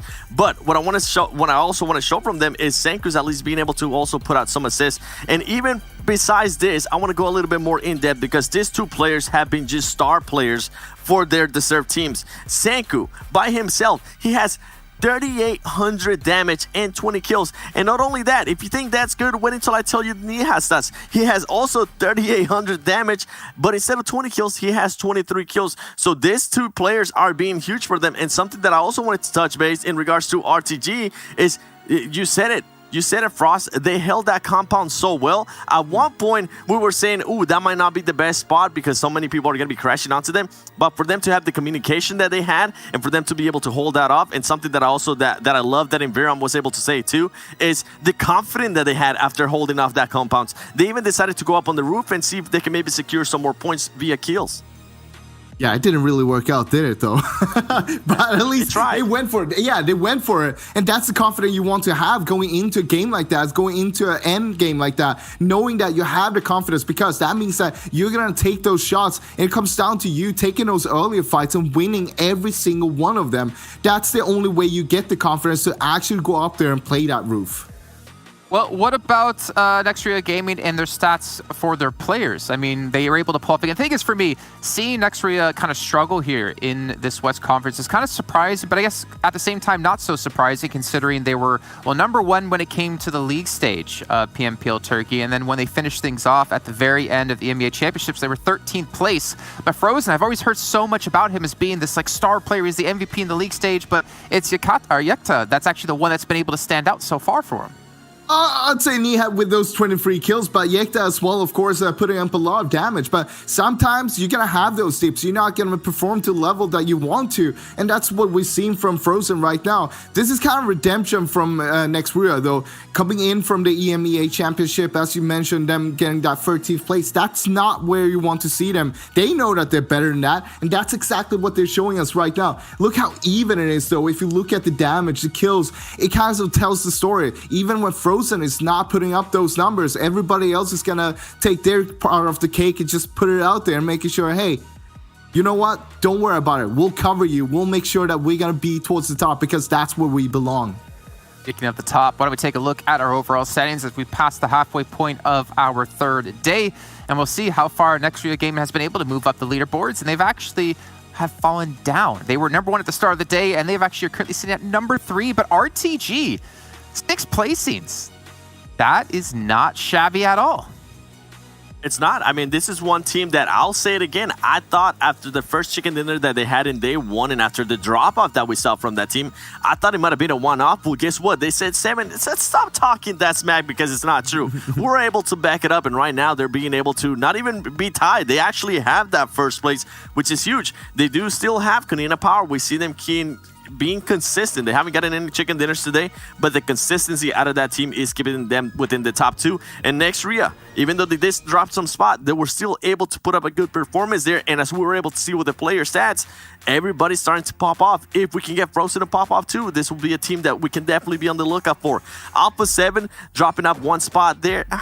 Listen, it's been a hit and miss for Alpha 7. We really thought that we were going to have an even better match there in that last Erangel. I cannot wait to see what they're going to be doing here going into Miramar. 19 Esports being able to maintain themselves there with 109 points. And something that I kind of want you guys to keep in mind here that we haven't seen before in the previous days is now first place and second place, and even third place are starting to get more of a lead from 7th and 8th place, Ross. Yo, yeah, that is true, but you gotta look at the 8th place though. Rad actually putting themselves up there on a top 8 right now. That is great to see. We saw them in day 1. They basically just bombed it out, and it didn't look like the Rad that we wanted to see. They only had 17 points, but being able to push themselves up there, the team Rad from Egypt, you love to see that. And they're not done yet. They're here. They want to grab more points. They want to rise more up on that leaderboard. And of course, down here, Team Onyx, we can see towards the bottom, they're not in the bottom anymore. Only 10 points behind Team Queso, a team that you would think would be on the first page, but right now they're sitting down towards the bottom. And Onyx is doing a great job so far today. I'd like to see that they're just putting himself up there. Remind you guys at home, as we have the viewer milestone and of course the cheers, we do have some cards you can pick up within the game. It's not out just yet, but make sure to keep your guys' eyes tuned towards when they release, because you're going to want to grab every single one of them as you possibly can. It's time for us three on the desk to go grab a quick little break, so bring our commentators back in for match 4, which is kicking off on Miramar right here, right now. Oh, thanks so much, Jason. As we're getting into game number 4, can you believe it, Dave? The day is almost done. So much action. It's flown right by.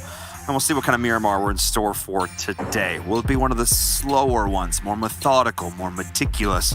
Or will the desert heat up and we'll have action from start to finish? We've seen both, Dave. We've seen both. Well, earlier on Miramar, in the east side of things, when we're looking at PUBG Mobile World Invitational, end zone, final circle, 2 buildings, opposite ends of each other, and a road right between them. That was it. That was the final ending. We had a squad in one building and another team in the opposite building, and they needed to fight it out on that road right between them. So it was pretty exciting to witness that firsthand. But this one, let's get into it. We've been having some spicy circles yesterday. We've been having some fun ones here today. This Miramar, we only got today Miramar, tomorrow Miramar. If you had to be like the RTG guy and be like, place that circle, where are you going to place that circle here, this game? Paul, where would you want to see it? I'm going with dead center. I think we're going to have a dead center circle. Oh, no, final zone. Final zone. Yeah.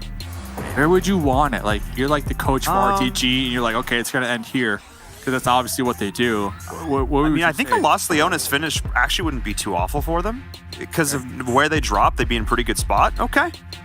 So yeah, that's still potential there, because they do well in these city fights. They traditionally do well in these close range urban combat finishes. RTG has done a fantastic job of being able, again, I always call them the team, they find order from chaos, and what's more chaotic than a city finish?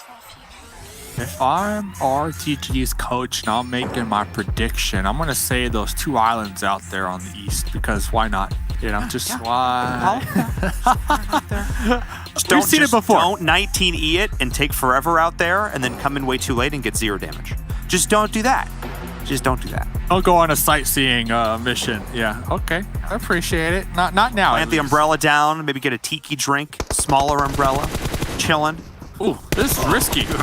Gooder. I don't know if that vehicle is worth that much. And yeah, they're going to be paying the price. Not ideal. Oh, and Next Gen Gaming did so well last game. That to me is just like the definition of a battle royale. One game, you're flying high, got all your players alive, getting a chicken dinner, rocking 25 points. The next one, it's like, yes, hello, we are 3. We are 3 players. Well, that's Miramar. You know, a lot of these teams early game, they kind of prioritize picking up these vehicles, and it's for a good cause, because the map is so huge. Yeah, it's so big that there's a lot of terrain to traverse, and obviously the more cars you have, the less chance of your squad getting taken out on rotation in a car. And we saw it yesterday. Yesterday, I believe I remember making a comment. It was like mid-game. We had a hard shift, and there was like 10 teams. Each of the members on those 10 teams, they all had vehicles. They all started making that move, and it was just like a wave, an ocean of just cars moving. So, you know, I definitely respect it, and I understand it. And some teams in particular that are going to need to make sure to get those vehicles, guns out there to the west. You got Konita Power out there to the west, and even Team Queso. So a lot of teams playing this early game west side. They're going to have a challenge, right? Making it into this circle number 1. Considering the whole east side of the zone, there's still nobody occupying it. Like, nobody. Except for RTG, of course. Of course. RTG opted instead. They're going to go on the coast. They're still going to play on the outside. They know where the other teams are dropping. They know where that plane path was. Puerto Paradiso is wide open right now. That's where they're going to go down. They're going to play this on the outside, still very much in their style, but not so much that they're going to be face tanking the blue for 7 minutes. So I like this call from them. If the circle does rotate up towards Impala, this mountainous terrain south of Impala is some of my favorite to watch because it's so dynamic. Players have so many opportunities to hide, to dip, dodge, and dive in and around this cover, and it makes for some really exciting gameplay. So if we do get a southern shift to the circle, I mean, anywhere along this mountain range, we're going to be in for some great games, Dave. So no matter what, I'm already happy. Yeah, and the chances are definitely pretty high as we get a nice little aerial view in the helicopter RTG out here on the coast, looking for some of this nice, sweet loot for free, considering nobody's even near them for the time being. Onyx, already on the move here, just a little bit, all popping in their vehicles, looking to reposition possibly into a more centralized spot, as I do see Destiny Beast already pretty dead center right here, claiming a spot for their squad. I'm looking around, trying to find some spiciness. Yes, 19E, early rotate as well. They might run into Destiny, might receive some shots from Destiny. Gotta watch out for them tires, make sure those bad boys don't get popped. But besides that, might be just a good old-fashioned early Miramar game. Yeah, and again, I wondered what kind of match we were going to have. Oh, all right. Little seeing the driving skills here on full display. Like you're saying, Dave, got to keep those tires well and intact. Parking is very important to make sure that you can escape at a moment's notice. 19E, nice and dead center here as well. Minas Generales, keeping an eye on that. The squads are taking their time. That's the pro and con of Miramar here. It is our biggest map, bar none, by a large margin, which means teams have a long time to loot in this early game, feeling very comfortable. Gives them a little more options when it comes to deciding when they want to take these fights, which is quite nice because there's more ground to work with. The chance of you just running into a team, smaller, not zero, but certainly smaller. Yeah, the percentage is definitely low. And El Pozo percentage 50-50. You know, we saw 2 squads there looting on another kind of high percentage chance of an early fight, I guess you could say. Team Queso opted to pop into some vehicles and looking to use that main road down there towards the south. But as we listed, Konita Power going to be down there. Rod's going to be down there. So Team Queso, they're really going to need to thread that needle and make sure not to get spotted on their rotate, especially with the blue zone now starting to close in, collapse in, taking a fight out there this early. And just as I say, look at the kill feed. Yep, there it is. Konita Power, Team Queso. Oh boy, these teams have some history. Be excited to see what these teams can do up against one another. Team Queso, though, not really crashing at this point. They're more on the defensive right now, which could work out well for them, except for the team shooting of Konita Power is a little bit better. The double peak, Dave, cannot be denied. Absolutely huge. There's no way you lose that. Enough damage has been done, though, that Rima trying to take this as a series of 1v1s, confirming the point before they go down. Beautiful play as we're playing Ring Around the Rosie here. Which one can get the shot? That's the question. Dave, it all comes down to this. The final last stand, and no. Konita Power loses one, but gets it back. Yeah, 3 members of Konita Power all just, crossfire in that doorway. I don't think you're going to make it on out alive, but you can kind of see the mentality shift from Team Queso. They get into these fights, but instead of, trying to make sure to take all the enemies, get that squad wipe, if they get knocked, they're going to make sure to get that flush, get that point underneath their belt, because 14th position overall. They got 1 point now. Oh, no! They tried to go up the hill with the good old-fashioned coupe, and that bad boy doesn't have enough horsepower for that. No, it does not. I think they were expecting the gun out of there, Fast and the Furious. Instead, it was slow and dead. Slow and furious. Yeah. Well, slow and dangerous. it was furious. It was furious if you're in the car getting shot at, all right? That's like, it's like, are you pressing the gas? Yeah, I'm pressing the gas. The gas is pressed. It's pressed. It's pressed. Yeah. Power's team shooting, though, is really good. Like, both in the early parts of that fight as well, like, you can tell their comms are super, super clean because that kind of communication stems from having very clear, concise lines of communication and just really, really solid. But as I say that, this has taken them a long time. Luckily, it's only the first circle, so not a big deal here. They're going to have time to continue to loot up, make their way in. They'll take some damage, but not the end of the world as we are seeing the center up on Impala, Dave. Oh boy, and this mountainous finish that I hoped for. Every time I see Miramar, it could happen. Two Islands still in play, by the way. Just throwing it out there. Technically, I'm not wrong yet. Konina Power, though, they average 11.2 points per game. They have a total of 64 kills. They're going to be right behind X Rio with 66 kills. So very aggressive squad here in this lobby. Looking at Alpha 7, 61 kills. So their third most kills in the entirety of the lobby. As we see them making the pull up onto Loca Nostra, currently 13th place on the overall leaderboard. You have to assume they heard this vehicle pull up. And of course, Daddy over here. Gonna play that off angle. Looks like they're gonna have some room to work with. They need to make sure Danny doesn't get pushed for free. Yep, Daddy is gonna be spawning that one out. They see that there's someone over here. Ooh, Carrillo, those flick shots, trading back and forth though. Nice reaction time from both squads. Danny will take this off angle, popping out together. Oh, the last player from Alpha 7. A lot of missed shots from Danny, though. Can't be missing that at this stage in the game. Texa given a gift of a life here. Gonna look to put it right back around. And Danny pays for it. Mafios comes in. Constant trades back and forth. Which team will come out on top? Texa. Those missed shots from Danny, Dave, could literally be the end of this entire team. And I know a lot of people, they was like, oh, you got the high ground. High ground always wins. Well, in this case, we saw a prime example. Like, right when they peeked over. Oh, M249, of course.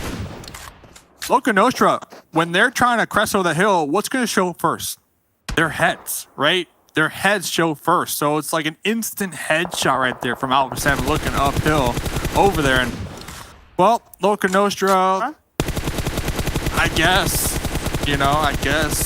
tried to do this. If I was them, I would just pop in a vehicle and just go for placement points. And, yeah, that's what they're doing. They were able to destroy that truck, at least. Yeah. So that was a little something. That's what that spray was there at the end. Take that. It's 9. Oh my goodness. Yikes. Those shots. Back absolutely clean coming in from Ghost. Seeing Onyx pinched between a couple of different squads here. Chivas, Destiny, all looking to get involved. Team Case, the first team eliminated in Loca Nostra. That UK squad, they just haven't had a lot of luck some of these games, Dave. And how much of it's luck and how much of it's their decision making? Not 100% sure. They could have, I think, taken that fight against Alpha 7, but you're expecting, if it's a 1-to-1 and you're expecting everyone to win the fights they're supposed to win, when a player on the other team just pops off and you don't, that swing was destructive. I mean, I don't think Alpha 7 lost a single player. No, they're still looking pretty good. Looking mighty fine. As we're looking at the player rankings over here, Nomi. We were told coming into this event, super strong player. One of those star highlight players. Definitely keep your eye on.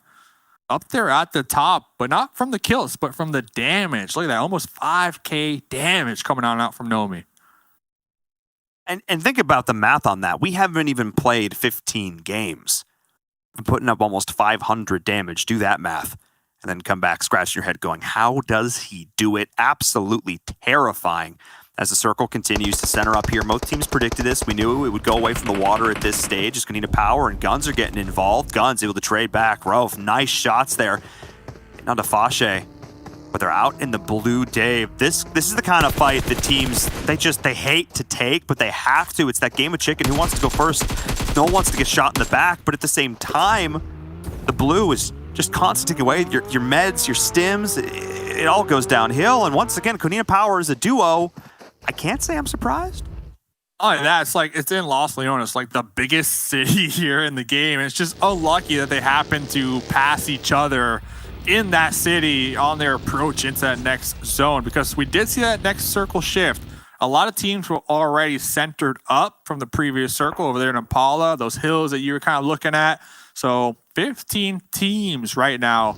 That's still a lot of teams alive. 13 minutes into this game. Chivas still 4 up. They got this little compound for the time being. A little split going on, a little 2-2 split. What do they do with their current position? As everybody else is just trying to find somewhere that's safe and sound for the time being. A lot of hills, a lot of different levels of terrain here on Miramar. So we're starting to kind of see that come into play.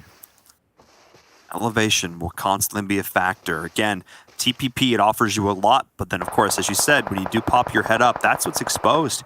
Squad from Mexico, eyeing that squad from Egypt, that 3 years together for that kind of communication will be super useful here as they're going in.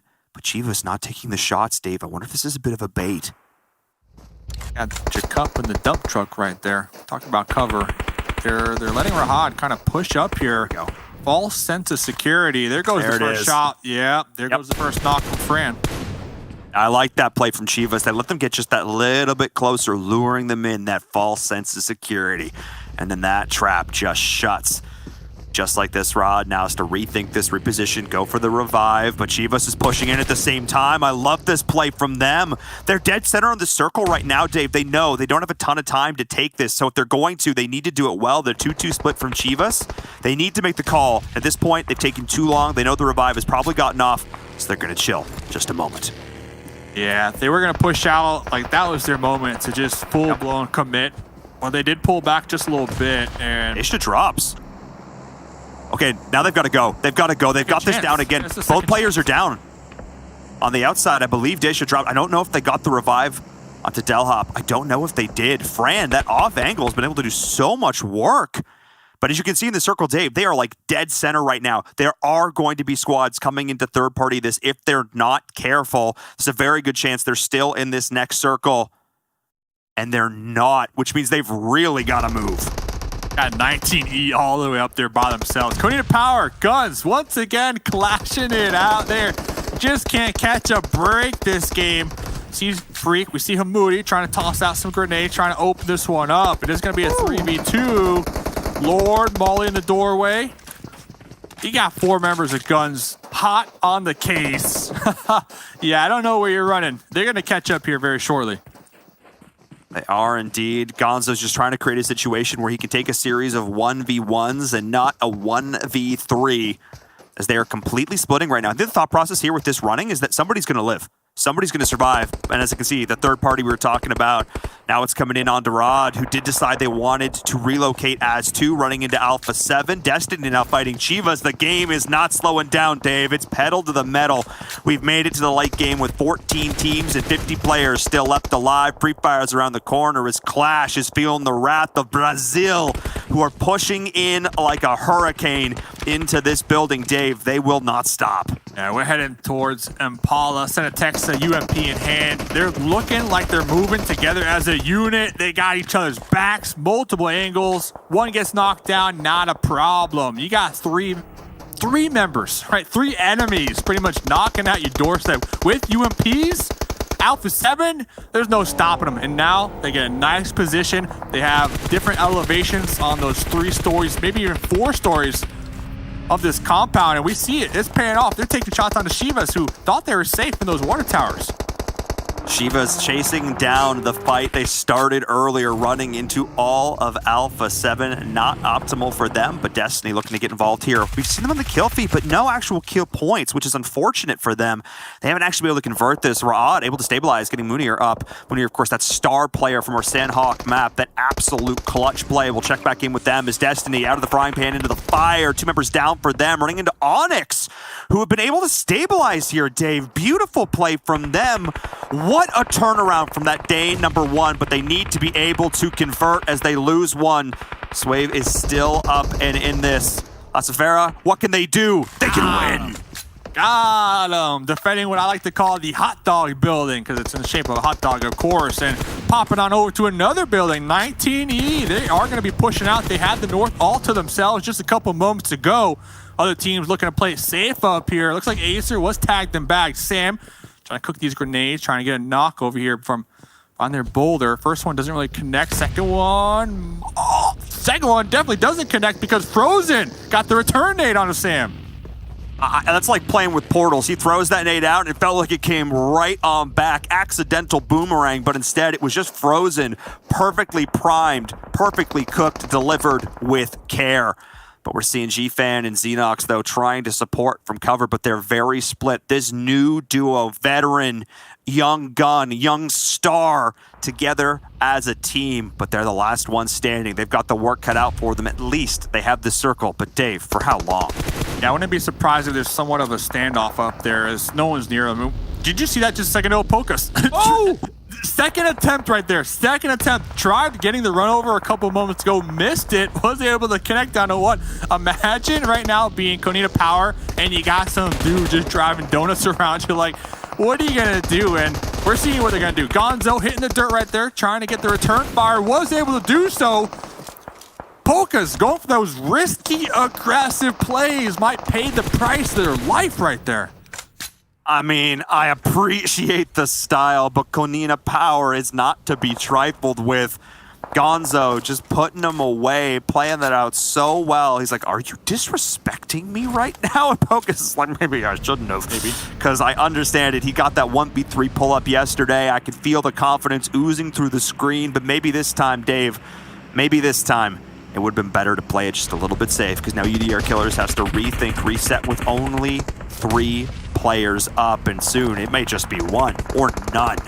Yeah, look at this, just casually rolling in against this Ghost versus Guns fight on the tail end of this one. Alpha 7, remember, they're in that building. They're going to be taking some shots, and across the way, Onyx able to get the final blow. We had like 2 teams right there. They're both gone. They both just got wiped out. Guns, UDR Killers rolled up on one another. Both were exposed on the side of a hill, and everybody just opened fire, pressing that go button. As we're seeing Alpha 7, the work they did earlier to take over this compound has paid off so well. Chivas are stuck out there, and they've got nowhere to go as time is ticking away. Onyx looking to be a little bit of a distraction as the firing line comes in, able to make it. Chivas given an opportunity there to try and make something happen, Dave, but Alpha 7 is unpunished. Yeah, this position right here, this is like gatekeep heaven for Alpha 7. They're looking at these 2 teams down here towards the south. They do have this little lip to work with on the road, but it doesn't even matter. Jacob in the tail end, M4 trying to close the gap, trying to provide that support to their squad mates, but they have a very limited amount of room to work with without overextended. Look at that. Yeah, Alpha 7 on the top. Master's popping off with the M2. What? They got it. Onyx coming out. Onyx. Did Master just 1v4? I don't know how much cover his teammate was giving him there, but it literally looked like Master just, I mean, 2 and 1 and 1, but just killed all 4 of them. I'm going to need to see a replay on that. Oh my goodness. Yes, it was. Look at that in the kill feed, Dave. That was Master getting all of them done by himself. Yes, Onyx goes down, but my goodness, did they get some points before they did. Chivas feeling that desperation, running in like lemmings, but it was more like lambs to the slaughter. Wow, what a big play there from Onyx. Master 4 kills, 9, 3 kills that game. Onyx are just racking up those kill points here today. And of course, late game, RTG, 5 kills, 4 up. I mean, I can't expect anything less at this point. I was going to say something witty and profound, but I just, yeah. At this point, like, it can't be an accident. We were talking to Seven during the break. He's like, oh man, I feel like they're getting lucky. I'm like, nah, it's happening way too much for them to be getting lucky. Whatever they're doing right now, whatever thought process they have going to the circles, if you're a team looking to get better at PUBG Mobile, compete on this kind of world stage, watch RTG's rotations. Because yes, they're hitting their shots, but they're putting themselves in positions to do that work, as Frozen is unfortunately experiencing. Experiencing the mini from El Chapo out here. Oh, just barely. Yeah, okay, Curio. Okay. Well, okay. That happened. Wait, GFan and Xenox, they lived. Huh. It's going to be tough, though, for them to reposition, especially with all these eyes looking in this direction. Yeah, GFan's gone down. It's all down to Xenox, that young gun. The young blood, next Ria Gaming, you have the last one up and alive, but all eyes on me and that's going to be the blue, taking them down. 19E is out. Nextria Gaming, probably not long to follow. Alpha 7, they took over this compound, Dave. They fought Clash for it. They exterminated them from the building. And just like that, it's been paying off so well for them here. Absolutely insane, but they're still going to have to deal with RTG, who've got all 4 up as well. Exactly. Those sight lines from Alpha, we saw it come into effect a couple moments ago when they were gatekeeping those teams down there towards the south. Now we're seeing it on the open terrain across that northwest. They got 9 kills right now. They got 9 kills, and they're not done yet. Great. Godsent on the opposite end of that lip. They need to be cautious not to peek over. Their position already compromised. We see those mollies getting tossed out there. It's really going to come down to, will this next circle still favor the Alpha 7 compound? If it does, it's going to be a GG for Alpha. I mean, that compound's so strong right now. Yeah, I mean, nothing you can do about that. Also, you see that troll care package, that crate on top of the RV? That's just mean. That's just mean. And I also feel like this next circle, yeah, this one's going to be... This is going to be the game decider. Who does it favor? Does RTG get it again, or does it go to Alpha 7, Dave? This is the decider right here, right now. Where are we going to go? Let's see. It pops. Okay. This is big for Godsent because that road, it has a dip that they could just play that one. But yeah, Marshall already repositioning. Godsent needs to take out Marshall now. I mean, he's all by his lonesome right here. He's setting up the foundation, the groundwork for a rotation for the rest of RTG. We'll see how many smokes they have. That's going to be the big decider for me as Marshall takes a ton of work, but does more in return as Nuggets drops, getting blown to bits himself as Train not finding the angle here. Great repositioning from Marshall to be able to dodge those back. Can he find another one, though, as Alpha 7 is trying to do the exact same thing, lay down the smoke tunnel to try and move the rest of the team in. RTG need to take advantage of the chaos that's being created by Marshall here, the shot caller from the squad, using the smokes as a barometer to lay that one down. And Godsent getting chunked, and Alpha 7 will finish it up. It all comes down to this. Who can rotate quicker? Dave, Alpha 7 seem to be in a prime spot. They got the smokes. Marshall able to take this position a couple moments ago with this Scar, trying to get the exchanges going, and then the help from behind. Okay, we see the help. 1 down for Alpha, 2 down for Alpha. They do have the smokes, but everybody's taking shots at them. Still here too. Yeah, Dave Sadat is still moving. in play. Still in play. He's taking pot shots at RTG, at Alpha 7, and everyone that's moving. But RTG looked to be in a great spot. Alpha 7, I thought they were going to have this prime position, but there's not enough cover there.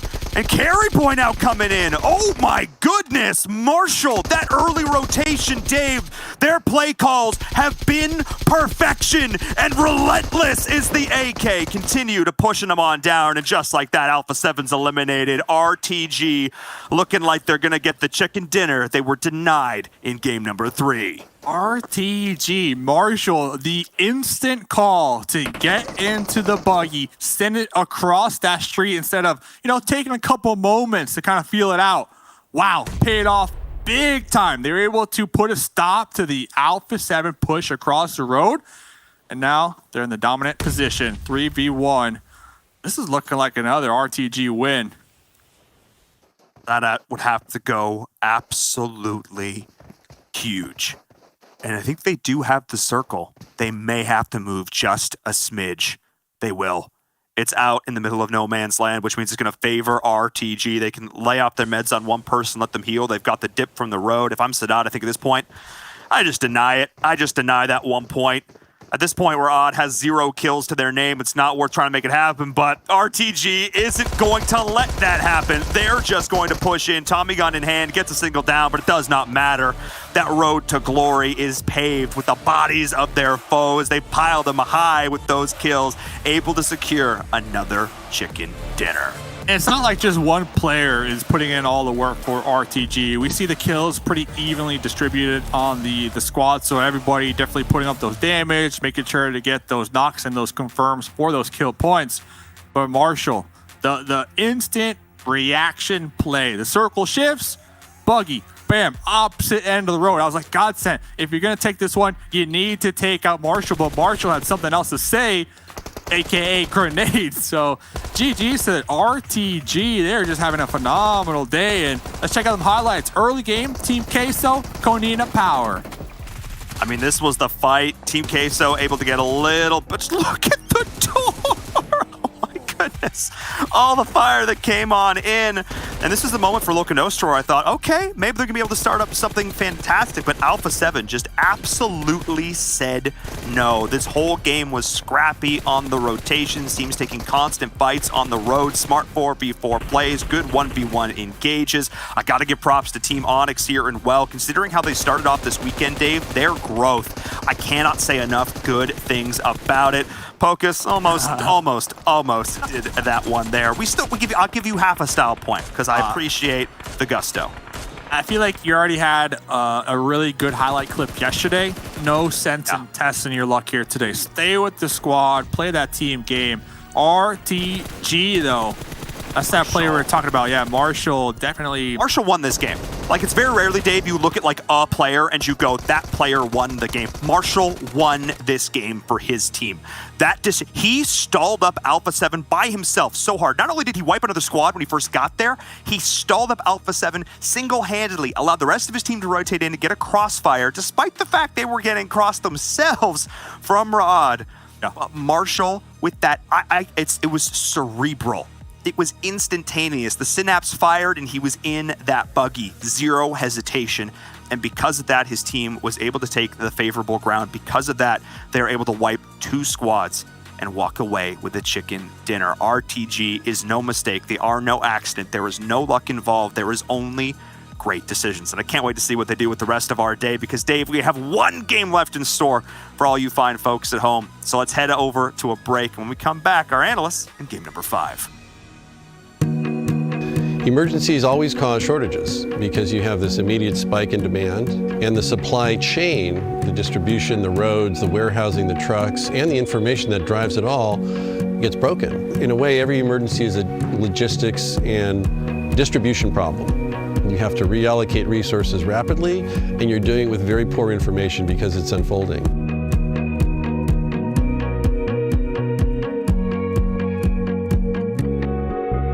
Direct Relief's been around 72 years. I don't think anyone's seen where you have a simultaneous emergency everywhere. So the demand spike for medical material, PPE and ventilators and masks and gloves and gowns and goggles expands overnight.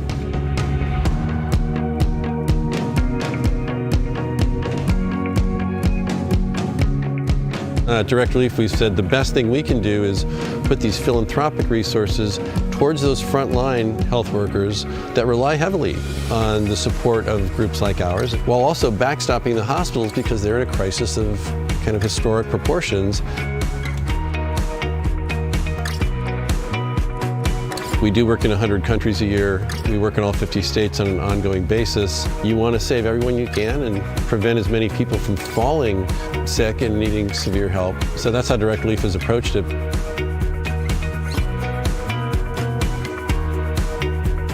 This is one that is an equal opportunity threat to everybody. So we're trying to do our best in a fair, equitable, thoughtful way, doing whatever we can to get help to people where they need it, when they need it, as fast and efficiently as it can be done. We've got the OnePlus 9 Pro, and it's absolutely gorgeous. Oh my gosh, this display is just out of this world.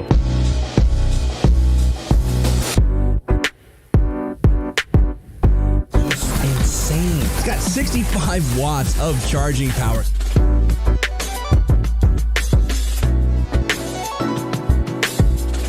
The 9 series is next level. PUBG Mobile World Invitational is powered by Gamers Without Borders and is brought to you by OnePlus, the official smartphone provider, Nemo TV, the official streaming platform, and STC, the official playout sponsor.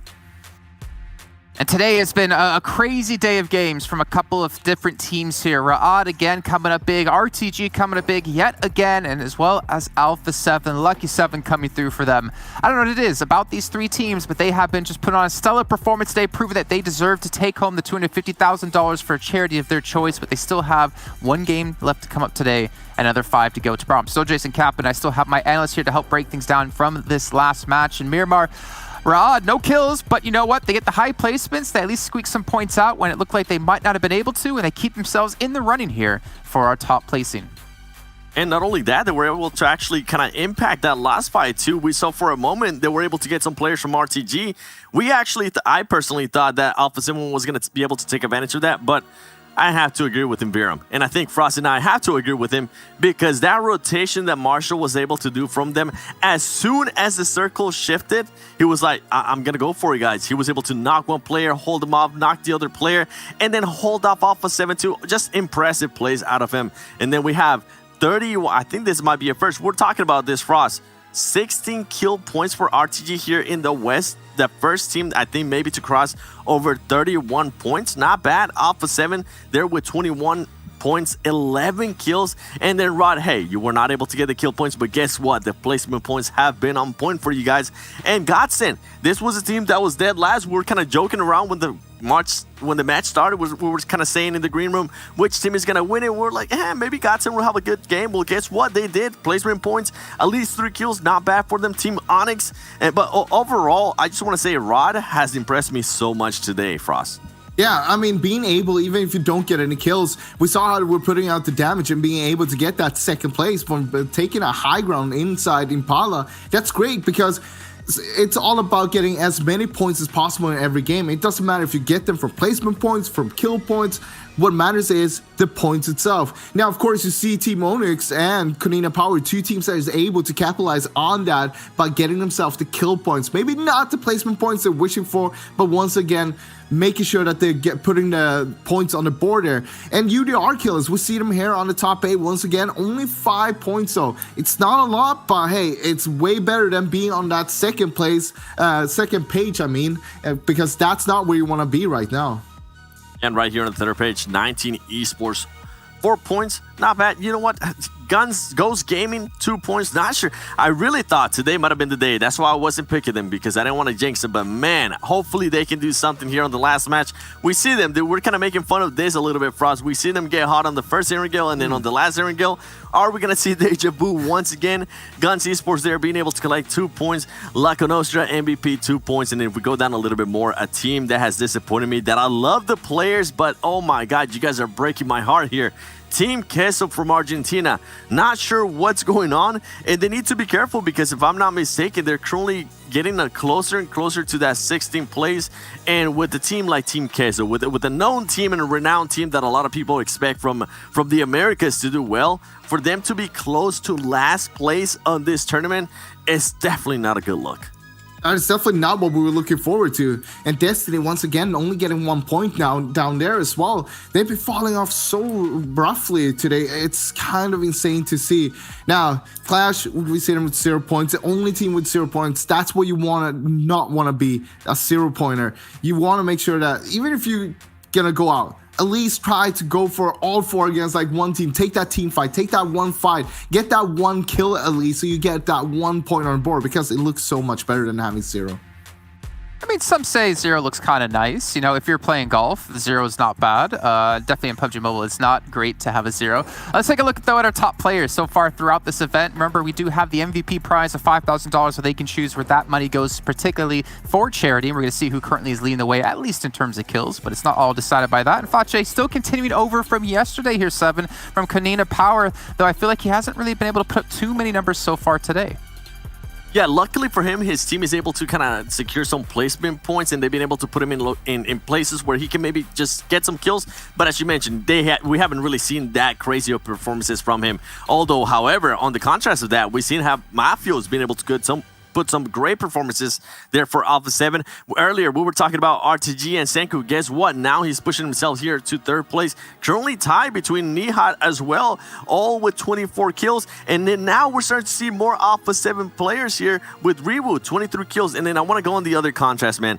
Even though I just kind of destroyed this team in a way, what I was saying, in me being disappointed, kudos to you, Ayala, because you've been able to put up good numbers the whole tournament, even though your team overall hasn't been performing. I do want to see more out of Freak. I think the day he started off with 20 kills, if I'm not mistaken, so far today, he's still maintaining those 20 kills, hasn't been able to get anything.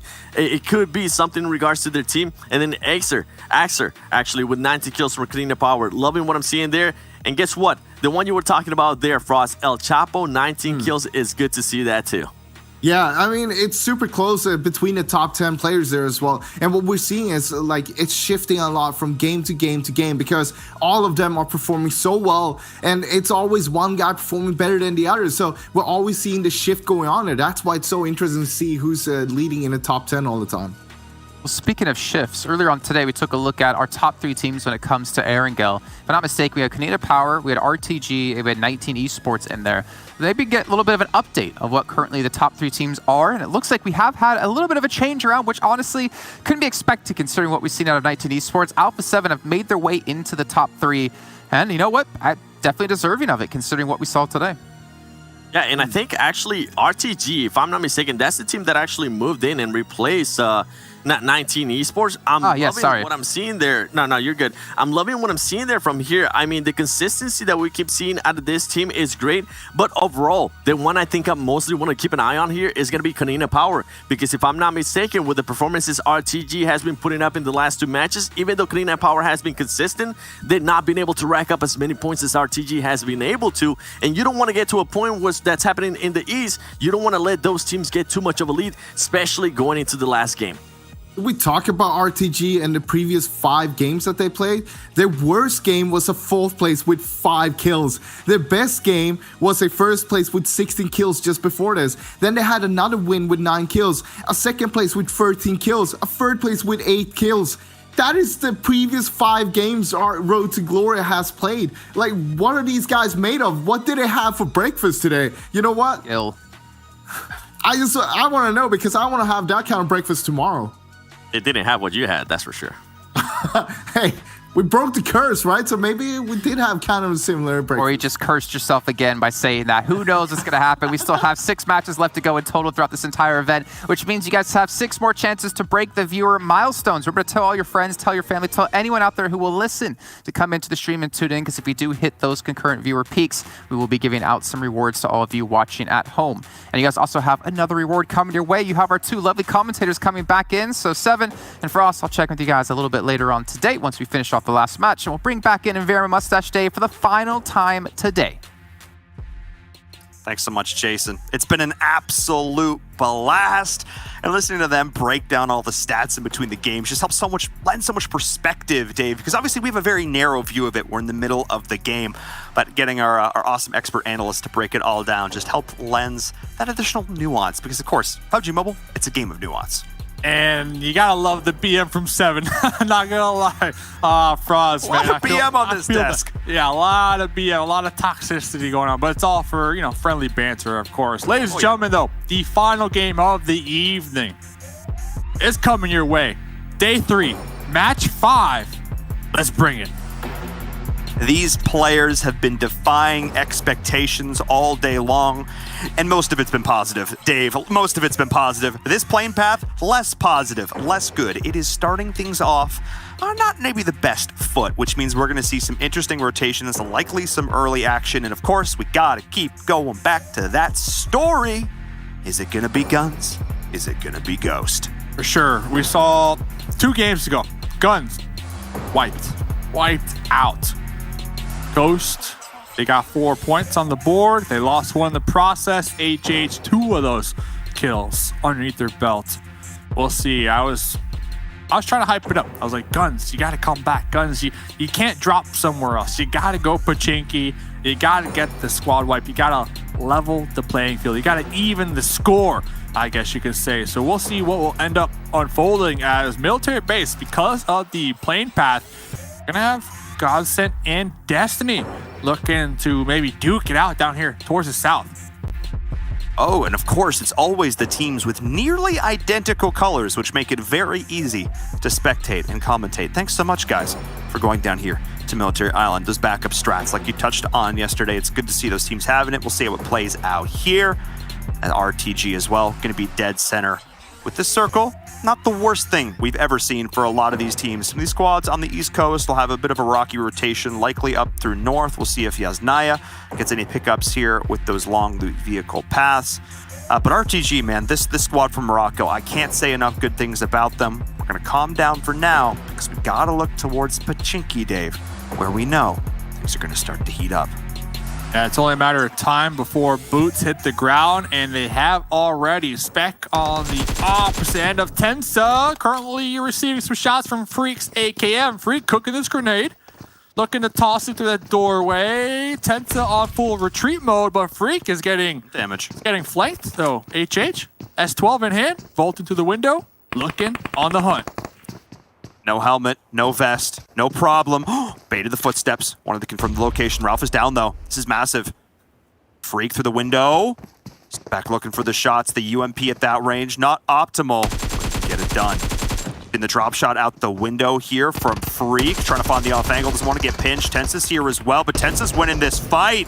Lots of shotguns as Bayo's going to drop Moody as well. Great shots from Spec, able to take it down. These lack of helmets, Dave, one bullet can spell disaster. As Bayo was confirmed, though, each team trading blows. Ooh, HH looking to toss a grenade. Freak tossing a flash, popping on over to the opposite window.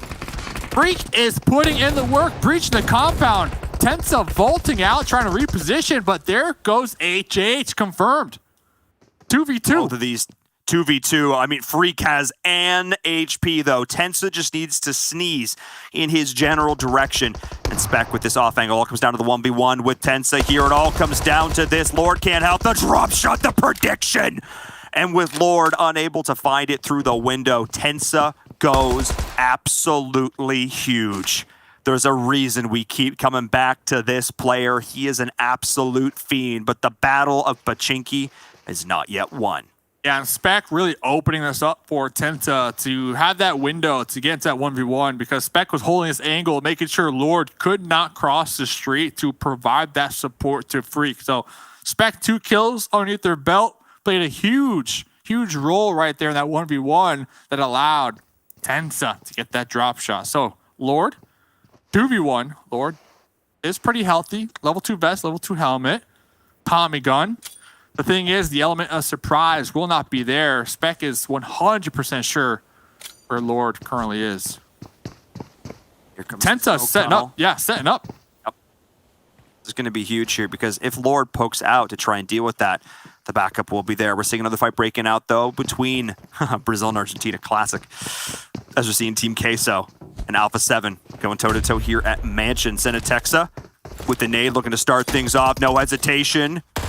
Gets him off the revive. Confirms the kill as well with the pit. Oh, with the Uzi. Okay. That grenade Senatexa hit was a challenge as well. Through that window with those boards. With the boards? With the boards. Very challenging. Coming out on top, Team Queso done and dusted. And here comes that push that we were expecting. Lord. So I guess during that fight, Tensa was taken out, trying to cross the street. We might need a replay. We have to get that replay. We have to get a replay. We have to. Like I said, the Battle of Pachinki was not yet done. It was a 1v2, but Lord was healthy, had the guns, had the gear, and had the win. Perfectly played 1v2. Ghost couldn't line themselves up enough. They felt compelled to take that final chow, and maybe the ego got a little bit too out of hand. For the first time in this invitational, we have seen guns win that Battle of Pachinki. It was scrappy. It was dirty, but they got that W. I'm curious if Lord just kind of pre-fired through that smoke tunnel that Tensa was setting up to bridge the gap, right? To take that fight. Yep. So curious. And wow, okay. 1-1. The score. Hey, I called it. The scoreboard. Guns. Okay, you might have lost 3 members, but you won Pachinki. 1-1. It's been a good day. It's been a good day for. It's been a great day. Yeah, for Pachinki fights. It's been a good day. It literally doesn't get any better than this. You know how rare, and we're the NA casters, you know how rare it is to see a team actually try and contest Ghost and Pachinki? I'm going to give you a hint. It never happens. So if you're just tuning in and you're not used to watching North America, that is a scene so rare. Like that is a diamond. We never get those. And it's funny because coming into this game, Dave, these teams were separated by a measly 2 points. And I expect that to not change a whole lot as we're continuing to see scrappy action fights, rotations, as teams are just trying to find a home here. Oh, as we finally... Oh, other replay. They baited I'll take this one too. Hard. I know, it's fine. This was still sick. Yeah, it was Senatexa. Senatexa today, in general, we've seen multiple times just making plays. And that was Alpha. Remember, because of the plane path, they were kind of forced, I guess you could say, to drop in that general area. So they did drop on Team Case over there in Mansion. They lost one in the process, but they got 3 kills. And now it's just another day at the office. They're already in their vehicles, repositioning to their North George loot spot, which is going to be in the zone, circle number 1. So 3 points, circle in your favor. Alpha 7 looking good in this final match here tonight. Feeling happy and want to get back in that top 3. Right now, second place, 152 points. Third place, 150 points. Fourth place, 149 points. Only 3 separating these squads. With Alpha 7 picking up those 4 points, they've already been able to pass those opponents. Let's see if they can continue to keep up those kind of numbers, because right now, Dave, RTG is running away with it. 25 points is the spread. Somebody's got to stop them, got to slow them down, because they are starting to build up that momentum that we talk so much about. Oh, they're almost averaging 13 points per game. RTG Esports, that's huge compared to Cornina Power with almost 11. We'll get back to that clash. Been setting up shop out here for a while. They were able to get one enemy on their rotate, almost able to catch another one off guard. Look at Nostra as they do stroll on by. I'm looking on the map. Onyx, they might be in a fight here very shortly with Destiny, but look at this pull up. Look at Nostra. Oh no. UDR. UDR is here. Will that misplay on the vehicle landing could have been way more disastrous. Daddy on the off angle, absolutely zero surprise. Alicio up on the high ground. That MVP will be offering that covering fire and support as Daddy's looking to get this angle here, set themselves up with the smokes. But at this point, though, I think that's just likely to give away their position as we're seeing UDR at range. That's what I'm talking about from Alicio. That's exactly what they need. And this is going to give Daddy the opportunity to try and rotate around. Pocus isn't even watching this angle. This is wide open. Daddy just has to crest that Raj, but he gets shot in the back by Kudir. That's huge. That's why he's setting up the smokes, Dave. It's not for this fight. It's for the team on the off angle. He's in trouble. He's gone.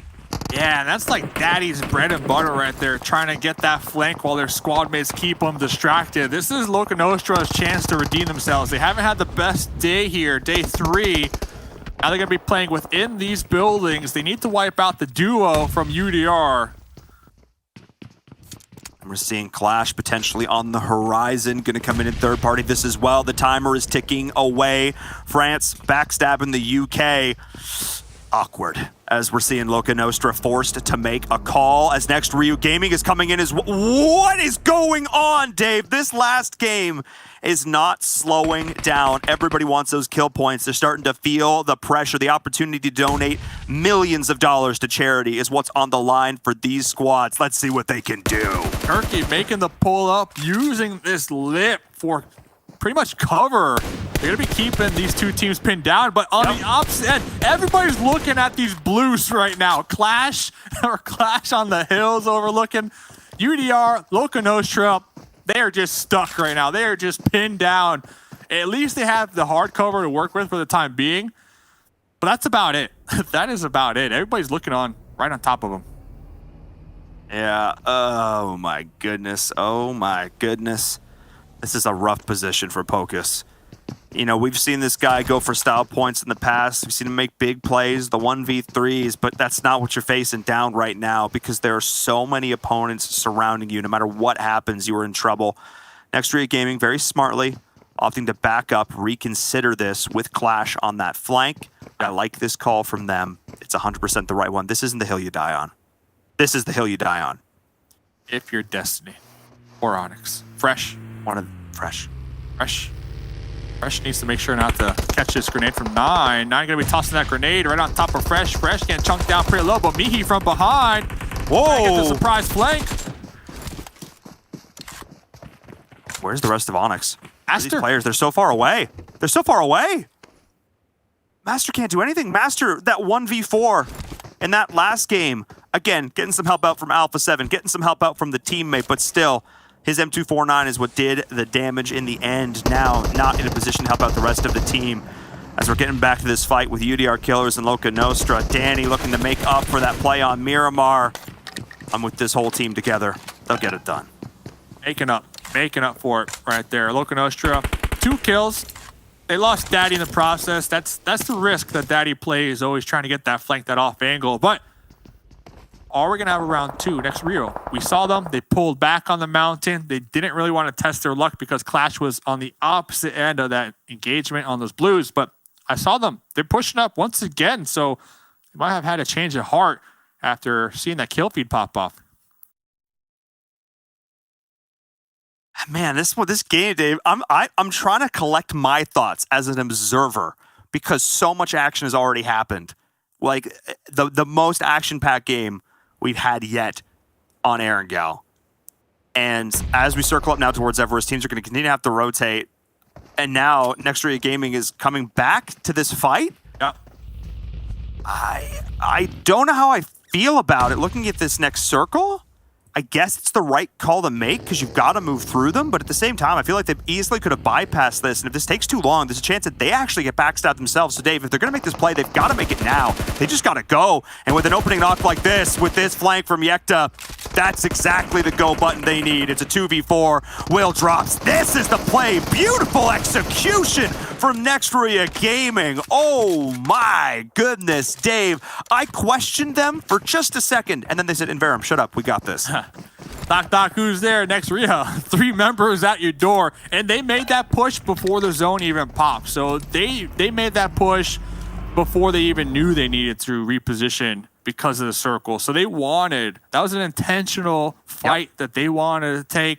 They got it done just in time. Fortunate for them, Clash did decide to reposition themselves. So that potential for that third party really wasn't there.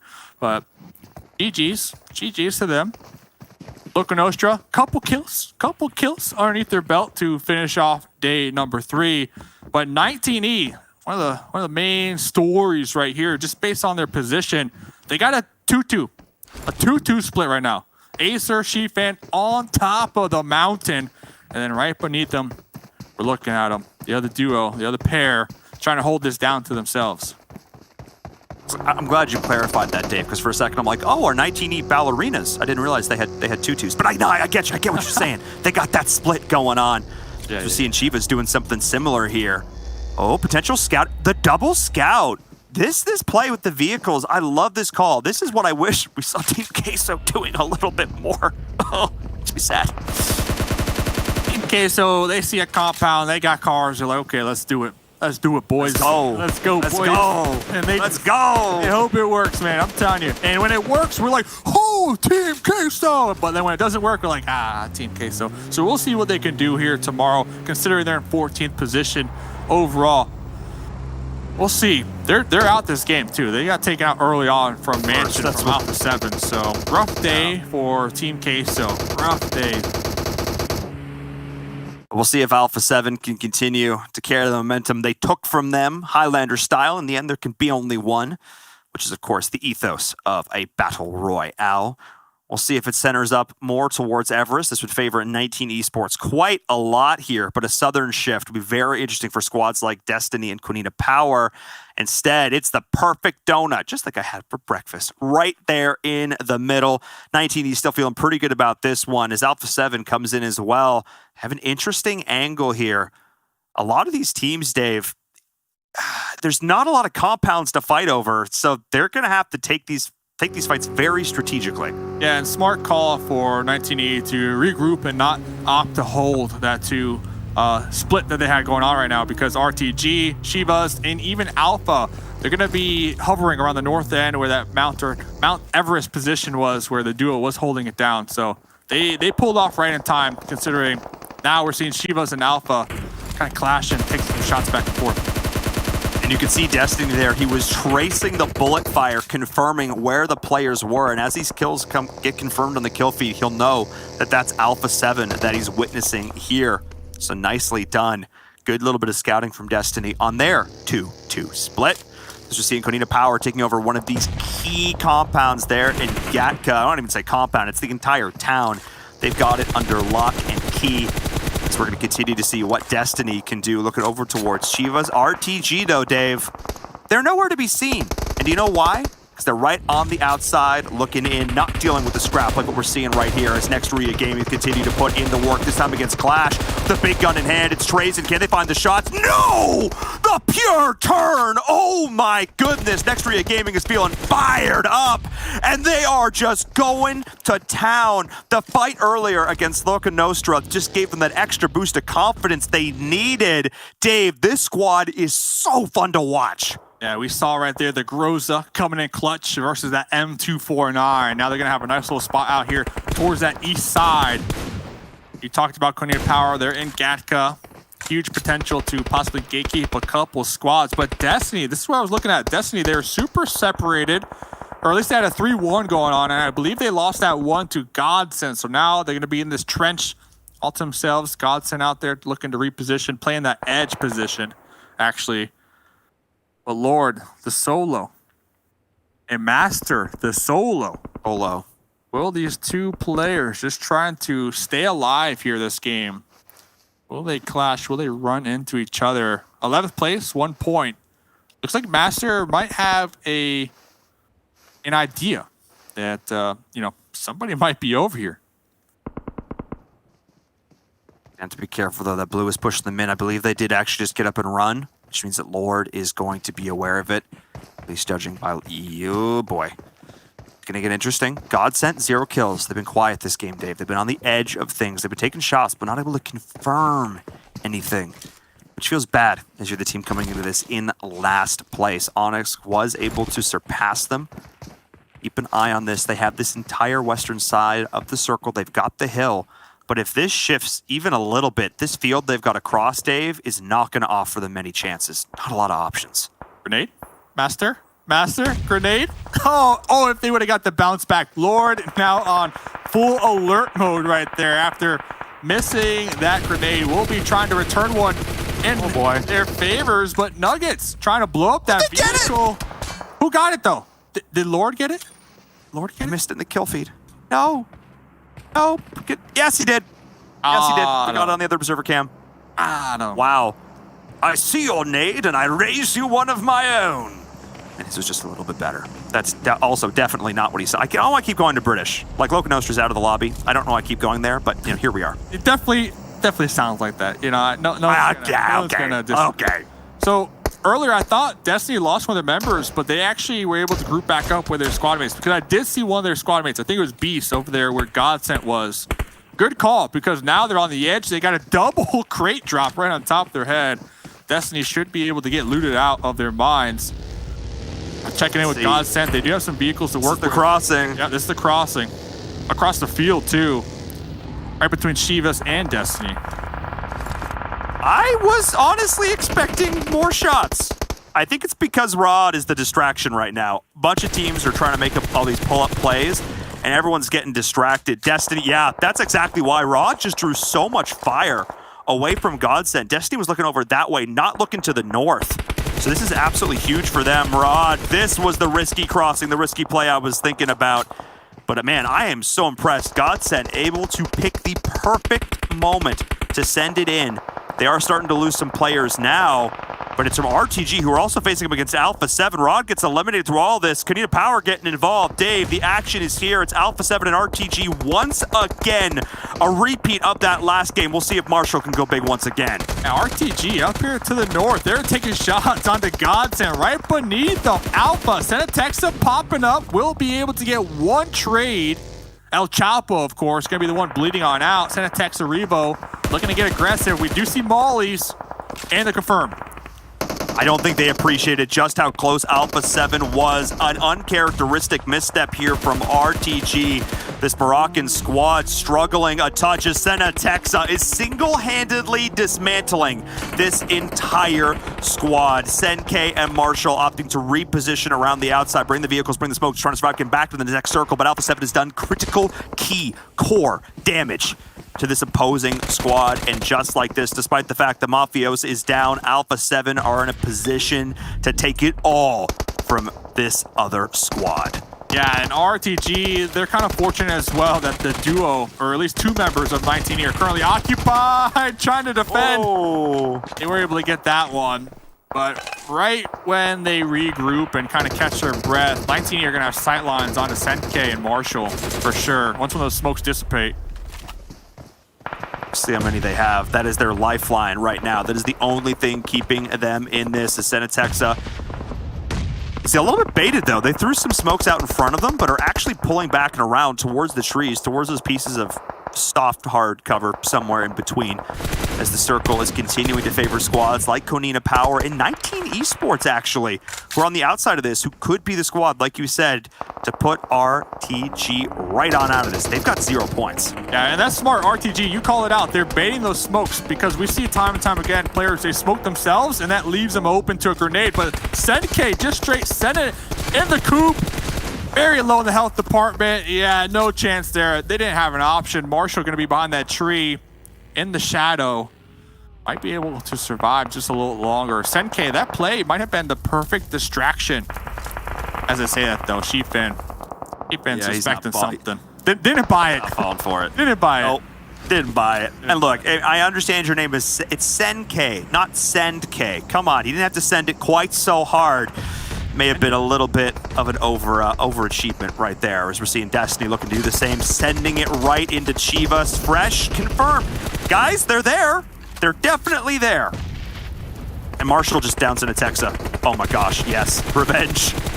And I talk about this all the time. Chivas demonstrating, blow up your vehicles, use them for cover. They made their own wall in that dip on the opposite end of the road. So it's going to be a challenge for both Godsend and Destiny to push in. Before we get to that, though, 19E up here in their building. They're just shooting anything that moves right now. Taking out multiple teams right here. They knocked out RTG. Did find Marshall out in the grass. They've got that piece of that compound still up and alive. Only lost one player in all of this chaos. Ashivas is looking to crash in on the other side. Konina Power getting involved as well as Destiny. Beast trying to survive, trying to hold on. But Fran is here doing so much work. Konina Power, though, with 8 kills, Dave. If they are allowed to keep going any further, Konina Power could be the team to beat in this lobby as Beast is going down. Destiny is out. Yeah, and RTG, they're also done and dusted. So that's going to open up that first place spot for Konina to take it back. Acer on the roof does have that smoke blocking those sightlines from down south from Konina Power. It's going to allow Acer some time to try to take out the duo currently in the trees from Alpha. Fran also trying to throw some grenades in their direction, but that's a huge knock onto Acer. Oh no. Acer will be able to reset between the buildings. I think they're going to be able to get this revive here, but it all comes down to the... they get the circle again. That was absolutely key, but need to be careful as G found up the high ground because Konina Power identified that they have to make this play right here. They're pushing in, but they don't know. They don't see it. Nomi doesn't catch it. The revive is going to go off, and they're going to relay the information to G-Fan, who's going to be able to continue to support them off the backside of all of this. The med kit might come off the first aid. And just like this, Konina Power are making the push, but 19E are stabilizing as the nades are going in. They know where Shifan is, but Konina Power have made the move, Dave. This was huge. Now they know. Now they know. Sam, Acer, both prepping these grenades, getting ready to toss up. Konina Power inside the compound here. Not only trying to take out 19E, but also trying to put a stop to Shivas across the way. Axer's drop right now is just to try and keep 19 off their backside as Konina Power is looking forward towards Chivas, who are pinned down in that dip, as is Alpha 7. Back-to-back now, Dave, we've had teams making these amazing heads-up play. First it was RTG, and now it is Konina Power. It is no accident that these teams are up at the top of the leaderboards because when they see an opening, they take it. They dive in with both feet. They're going to take it with both hands. 9 kills onto Alpha 7. I'm so surprised that Konina Power kind of gave up for the time being, trying to exterminate 19E right behind them. Right now, they're kind of focusing on the west side. I'm super surprised with that one. As I say that, though, grenade from Fashe.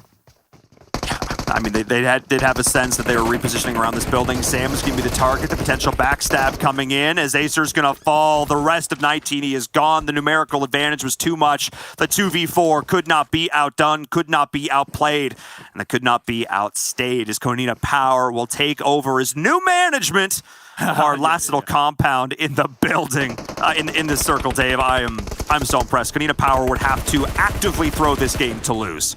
Hopefully you paid your rent. Jacup trying to smoke up a pathway right in front of him. I saw one of the members from Chivas had, I believe, Fran, the MK14. That thing is just a shredder. Chivas still a 3 up, though. They're using these smokes to block those sight lines from Konina Power, but it's only a matter of time before Konina Power, they get some grenades, get some mollies. Yeah, just toss it right in that bad boy, and that's exactly what they're doing. Smokes are a double-edged sword. Yes, they give you protection, but they also put a target on your back, as Lux is experiencing. Jacup as well. Multiple players going down. The nades one after another. Their own personal red zone. And Carrillo is just off to the side saying, hello, don't mind me. Just hanging out over here. As that second place will be secured. Carrillo's going to go for some shots. Will get exterminated in the process as well. Nah, that's it. That's GG. Konina Power take that chicken dinner and maybe looking to get back on top of that leaderboard. Konina Power is in the building, Dave. They were upset we haven't been singing their praises enough today. They wanted to turn that around. Know me. All the players from the team popping off here today. Very consistent. And then, of course, at the end of the day, Chivas, third place. We have been talking about them for 2 days in a row when it comes to Erangel. Consistent, always in that top 5, which is going to be a big factor moving into tomorrow. Considering Erangel, 60%. If I had to quiz everybody, they should know by now. 60% of the map pool. So to be consistent on a map that's played so much here in this tournament, that's a huge factor in their favor. So GG's, that was game 5. Let's check out these highlights though, Paul. Let's take a look back. It all started with the Battle of Pachinki, flipping the script just a little. A sick final 2v1 allowed Guns to take it. Ghost Gaming did not make it out alive, but neither did a lot of these other squads. Team Queso going down early as well. And this was the play that we missed. That was it. You called it, Dave. Yeah. He just blind fired through the smoke tunnel, got those hit markers, confirmed it. Lord. Wow, what stellar play. And then Senatexa as well for the squad. Just going to show that, you know, when it comes to these close range fights, that's still where Alpha 7 excel. Yeah, I mean, it had to have been that because think, your Lord, you see the smokes, you can predict your death is coming shortly. So taking those pre-fire shots to that smoke, the luck was on their side. The luck was on their side, coming out on top right there. Very close. And Destiny taking some shots, winning some engagements out there. Still fighting. I remember they were fighting tooth and nail to try to make their way into the southern shift, but Chivas had a great defensive position. I believe they're the ones who took them out. I think they were, as we can see those rotations coming in. Nextria Gaming as well. So many solid plays today. I mean, whether it was Loca Nostra, whether it was, I think, just so many teams. So, how many teams did they? I want to see their kill points after all this because they did absolutely stellar that game. I think it was Clash they took out as well. Alpha 7 getting involved. But in the end, 19 esports were able to hold on for quite a while through all of this. RTG was taken out. Dave, I have so many good things to say because so many teams showed moments of brilliance, but in the end, it was that rotation right there from Konina Power, that one down onto Shifan that opened up a world of possibilities. And I'm glad that Alpha 7, we're starting to see that aggressive play style coming out from them once again here today. But ladies and gentlemen, let's pass it on to the analysts, see what they have to say about that last match.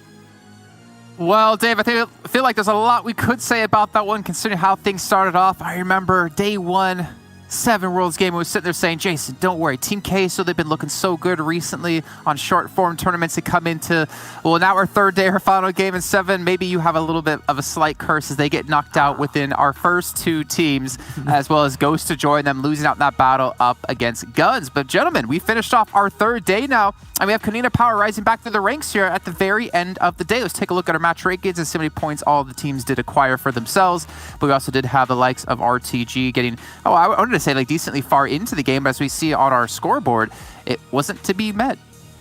You know something that I'm happy about? Besides Konina Power putting up 30 points, Alpha 7 was actually a little bit more consistent today.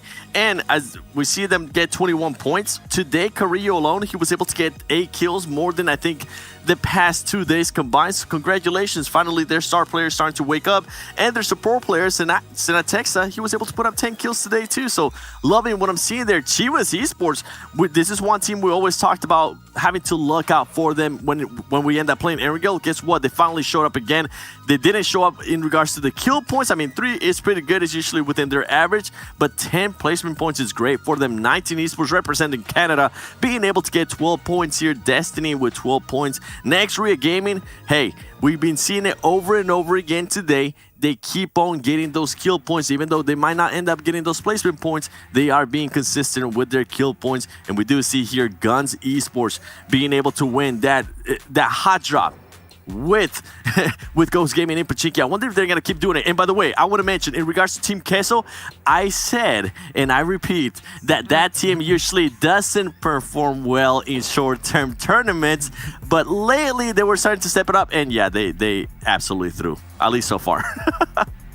RTG getting himself 2 points. That is 2 important points. I'll get to that later on. But we'll also see, of course, Rad getting 1 point, Onyx 1 point, UDR kills 1 point. A lot of 1 pointers. It was super top heavy on this one. And that's kind of the story of the whole day, I feel like, as well. It's been super top heavy. We had a few teams today that has been totally dominating. Road to Glory, Kunina Power, A7. These 3 teams have just been grabbing all of the points here today, more or less. You know what they've been doing? They've been... Yeah, don't adjust your headsets. They're sucking up all the points. Let's take a look at our daily results. So if you missed any of the matches today, I don't know why I did that. It's been a long day, let's just say that. Of who won out on each one of these matches. As we can see here, we did have RTG starting off strong, getting themselves the first chicken dinner and a second one to boot here on match number 4. But Rad, a team that we didn't even mention as well when we're talking about who's been performing well today, they also stepped up quite a bit today. I'm really curious, to be honest, guys, like how our overall standings have changed. Yeah, I mean, we saw at the halfway point, we saw Rod being already within the top 8. And that was a team that was in 15th place at one point. I think it was with only 4 points after day 1. So an impressive, actually, no, 14 points after day 1. An impressive performance there out of them. One chicken dinner looks good, but the consistency that they were able to show today was more impressive for me. And next, Ria, you saw them get a chicken dinner there, but even when they weren't getting chicken dinners, they were just being so consistent with them kills. And that was actually one of the main things that was super impressive for me and something that you kept pointing out, Frost. Yeah, next Ruya, I mean, even if they just getting those kill points, it's always something. And today, they've got themselves 52 points. Feels a little bit low considering that they got themselves a win, right? But at the same time, those other games hasn't been like their best in terms of placements. But once again, they're getting those kill points, and it's so important because that's going to keep them towards the top. Yeah, and obviously those kill points come through off of that individual performance. Of course, there's obviously a lot of support play that goes into it. And kills do matter a third of the way through, going into what our MVP is going to be at the end of the event, who gets $5,000 to give to the charity of their choice. Let's take a look at who our current MVP is at the moment, as we still have 1 day of play to go. And honestly, I was trying to think, do I want to test you guys? Do I want to try to predict who it's going to be? I'm honestly not sure. But Senku coming through. Road to Glory. We did see him very high up on the top kill leaderboards. I'm not surprised that is him. He was able to put up 18 kills today alone. He was able almost to put up as much as Freak was able to put up in 2 days. So impressive performance there out of him. Not only that, not only the kills, the average survival time is actually something that really stands out for me. If I'm not mistaken, he was the player with the most average survival time out of his team as well. So an impressive performance there for Senku from RTG, Frost. Yeah, definitely. I mean, just those kind of average kills there, 3.6, that means that he has 54, if I'm not totally wrong, that should be 54 kills in 15 games. That is 54 points alone from Senku, just himself with the kills, not putting his team up there on the leaderboard or on the games itself to get those placement points on top of it. Honestly, 24 minutes, 7. Like, that's ridiculous, isn't it? Like, that is insane to have that long of an average survival time on one player. That means, like, every single game, it feels like he's been able to stay alive that deep into the game. Typically, you'll see it be skewed a little bit by, like, them getting knocked out a little bit earlier on. But I think RTG have shown, and something that Environment Mustache Dave talked a lot about was the rotations. Think back to Sandhawk, right? They were sitting in blue forever. They had over 2,000 healing. But hey, it worked out for them. Not only that, I mean, it worked out on Miramar. As we had a conversation with Verum, I at one point thought they were just getting super lucky in their rotations, but boy, did they prove me wrong. They just keep doing it often, and it keeps working out so well for them. I cannot wait to see what's going to happen. And with Senku, I mean, you were mentioning there, Jason, we usually don't see a player getting that many kills and also being able to back it up with the average survival time. So I'm wondering if it's maybe like a one-off. I'm really interested to see what Senku alone by himself is going to be able to do tomorrow. And I'm interested to see how the performance today out of RTG has been able to catapult them up the leaderboards. We take a look now at our overalls after 3 days of action have come to its conclusion.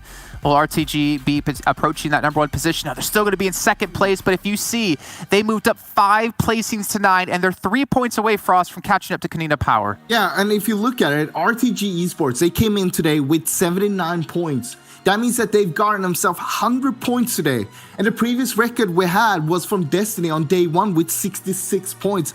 That's such a huge more amount of points. But not on top of that as well, you also have Kanina Power today, 81 points.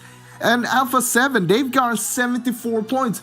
That's how much these 3 teams have been dominating today, being able to grasp almost all of the points, and I mean, some chicken dinners on top of that. But you gotta give it to some of the teams here though. 19 Esports and Shiva, still no chicken dinner, but they're still here in the top 8. And I mean, they're still fighting for it. We still have a full day and anything could happen, can happen. And if that's what we learned today, look at Road to Glory. I mean, 100 points. 100 points. That is just amazing.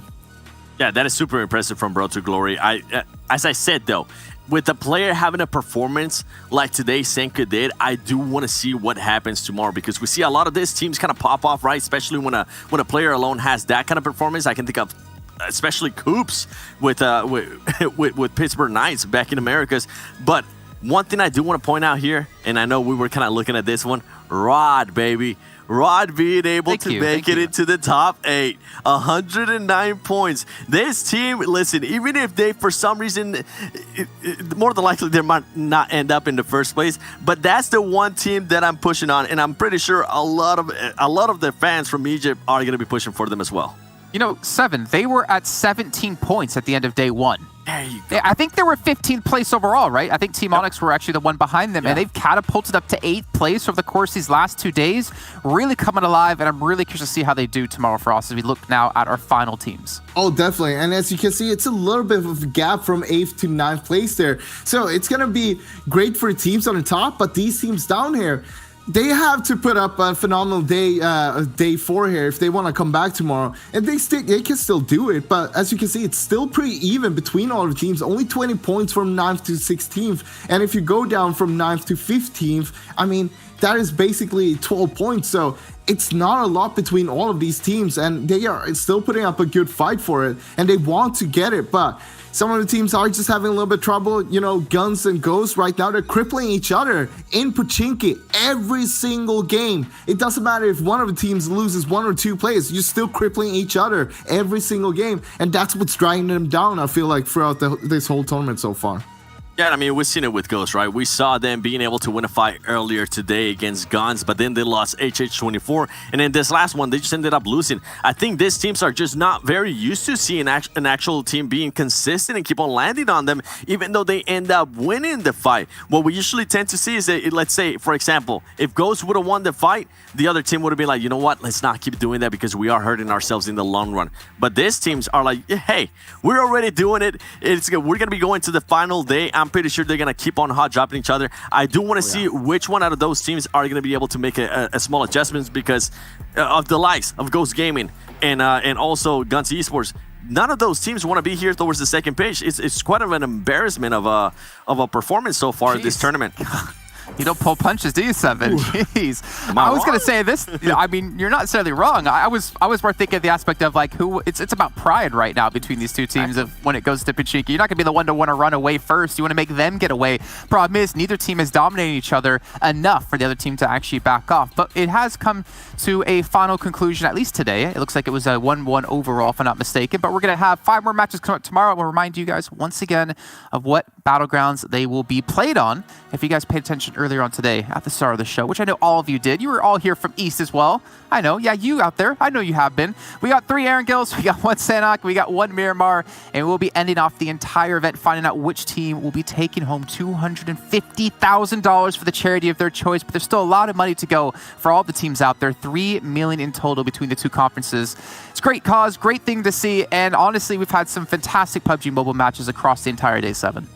Yeah, definitely. And I mean, I know there is one person out there that's been watching East and West. Shout out to Irene because they've been doing viewer parties for East I thought you were saying and me. West. I mean, you too, but everybody knows that you've been an absolute machine on this. Tomorrow, these are the things I'm looking out for tomorrow. The top 4 teams. I mean, they're starting to kind of pull off with it. Alpha 7, I'm looking to see if Carrillo can actually spark up even more. Today, we finally saw him wake up, even though he was on day 3. And also, I'm going to be looking towards the bottom teams. Team Queso, Ghost Gaming, especially for Team Queso. Once again, an embarrassing performance thus far, and I know that their fan base is really, really heavy on them. So for sure, they're going to be looking to make a change. If not, doing some Draxis stuff.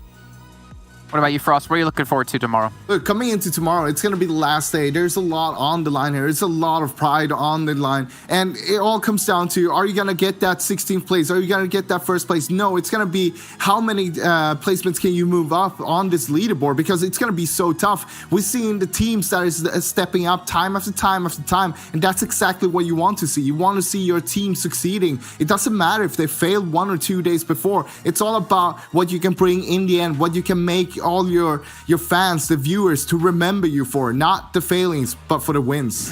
I feel like you're partially saying that about yourself when it comes to your curse, Frost, trying to reassure yourself in there. 100%. But thank you so much, you two, and of course to Mustache, David, and Viren for joining us throughout the entire day. And of course to all of you at home who have been watching the entire time. We'll be back at the exact same time here to kick off the final day of West. But before that happens, remember there's the whole East Division to go as well. So if you want to see what's happening over on the East Conference, make sure you tune in for this one. It's going to be an exciting day, and we're going to finally have a lot of charities getting a lot of money who do such great things. We'll see you guys tomorrow, and have a great night.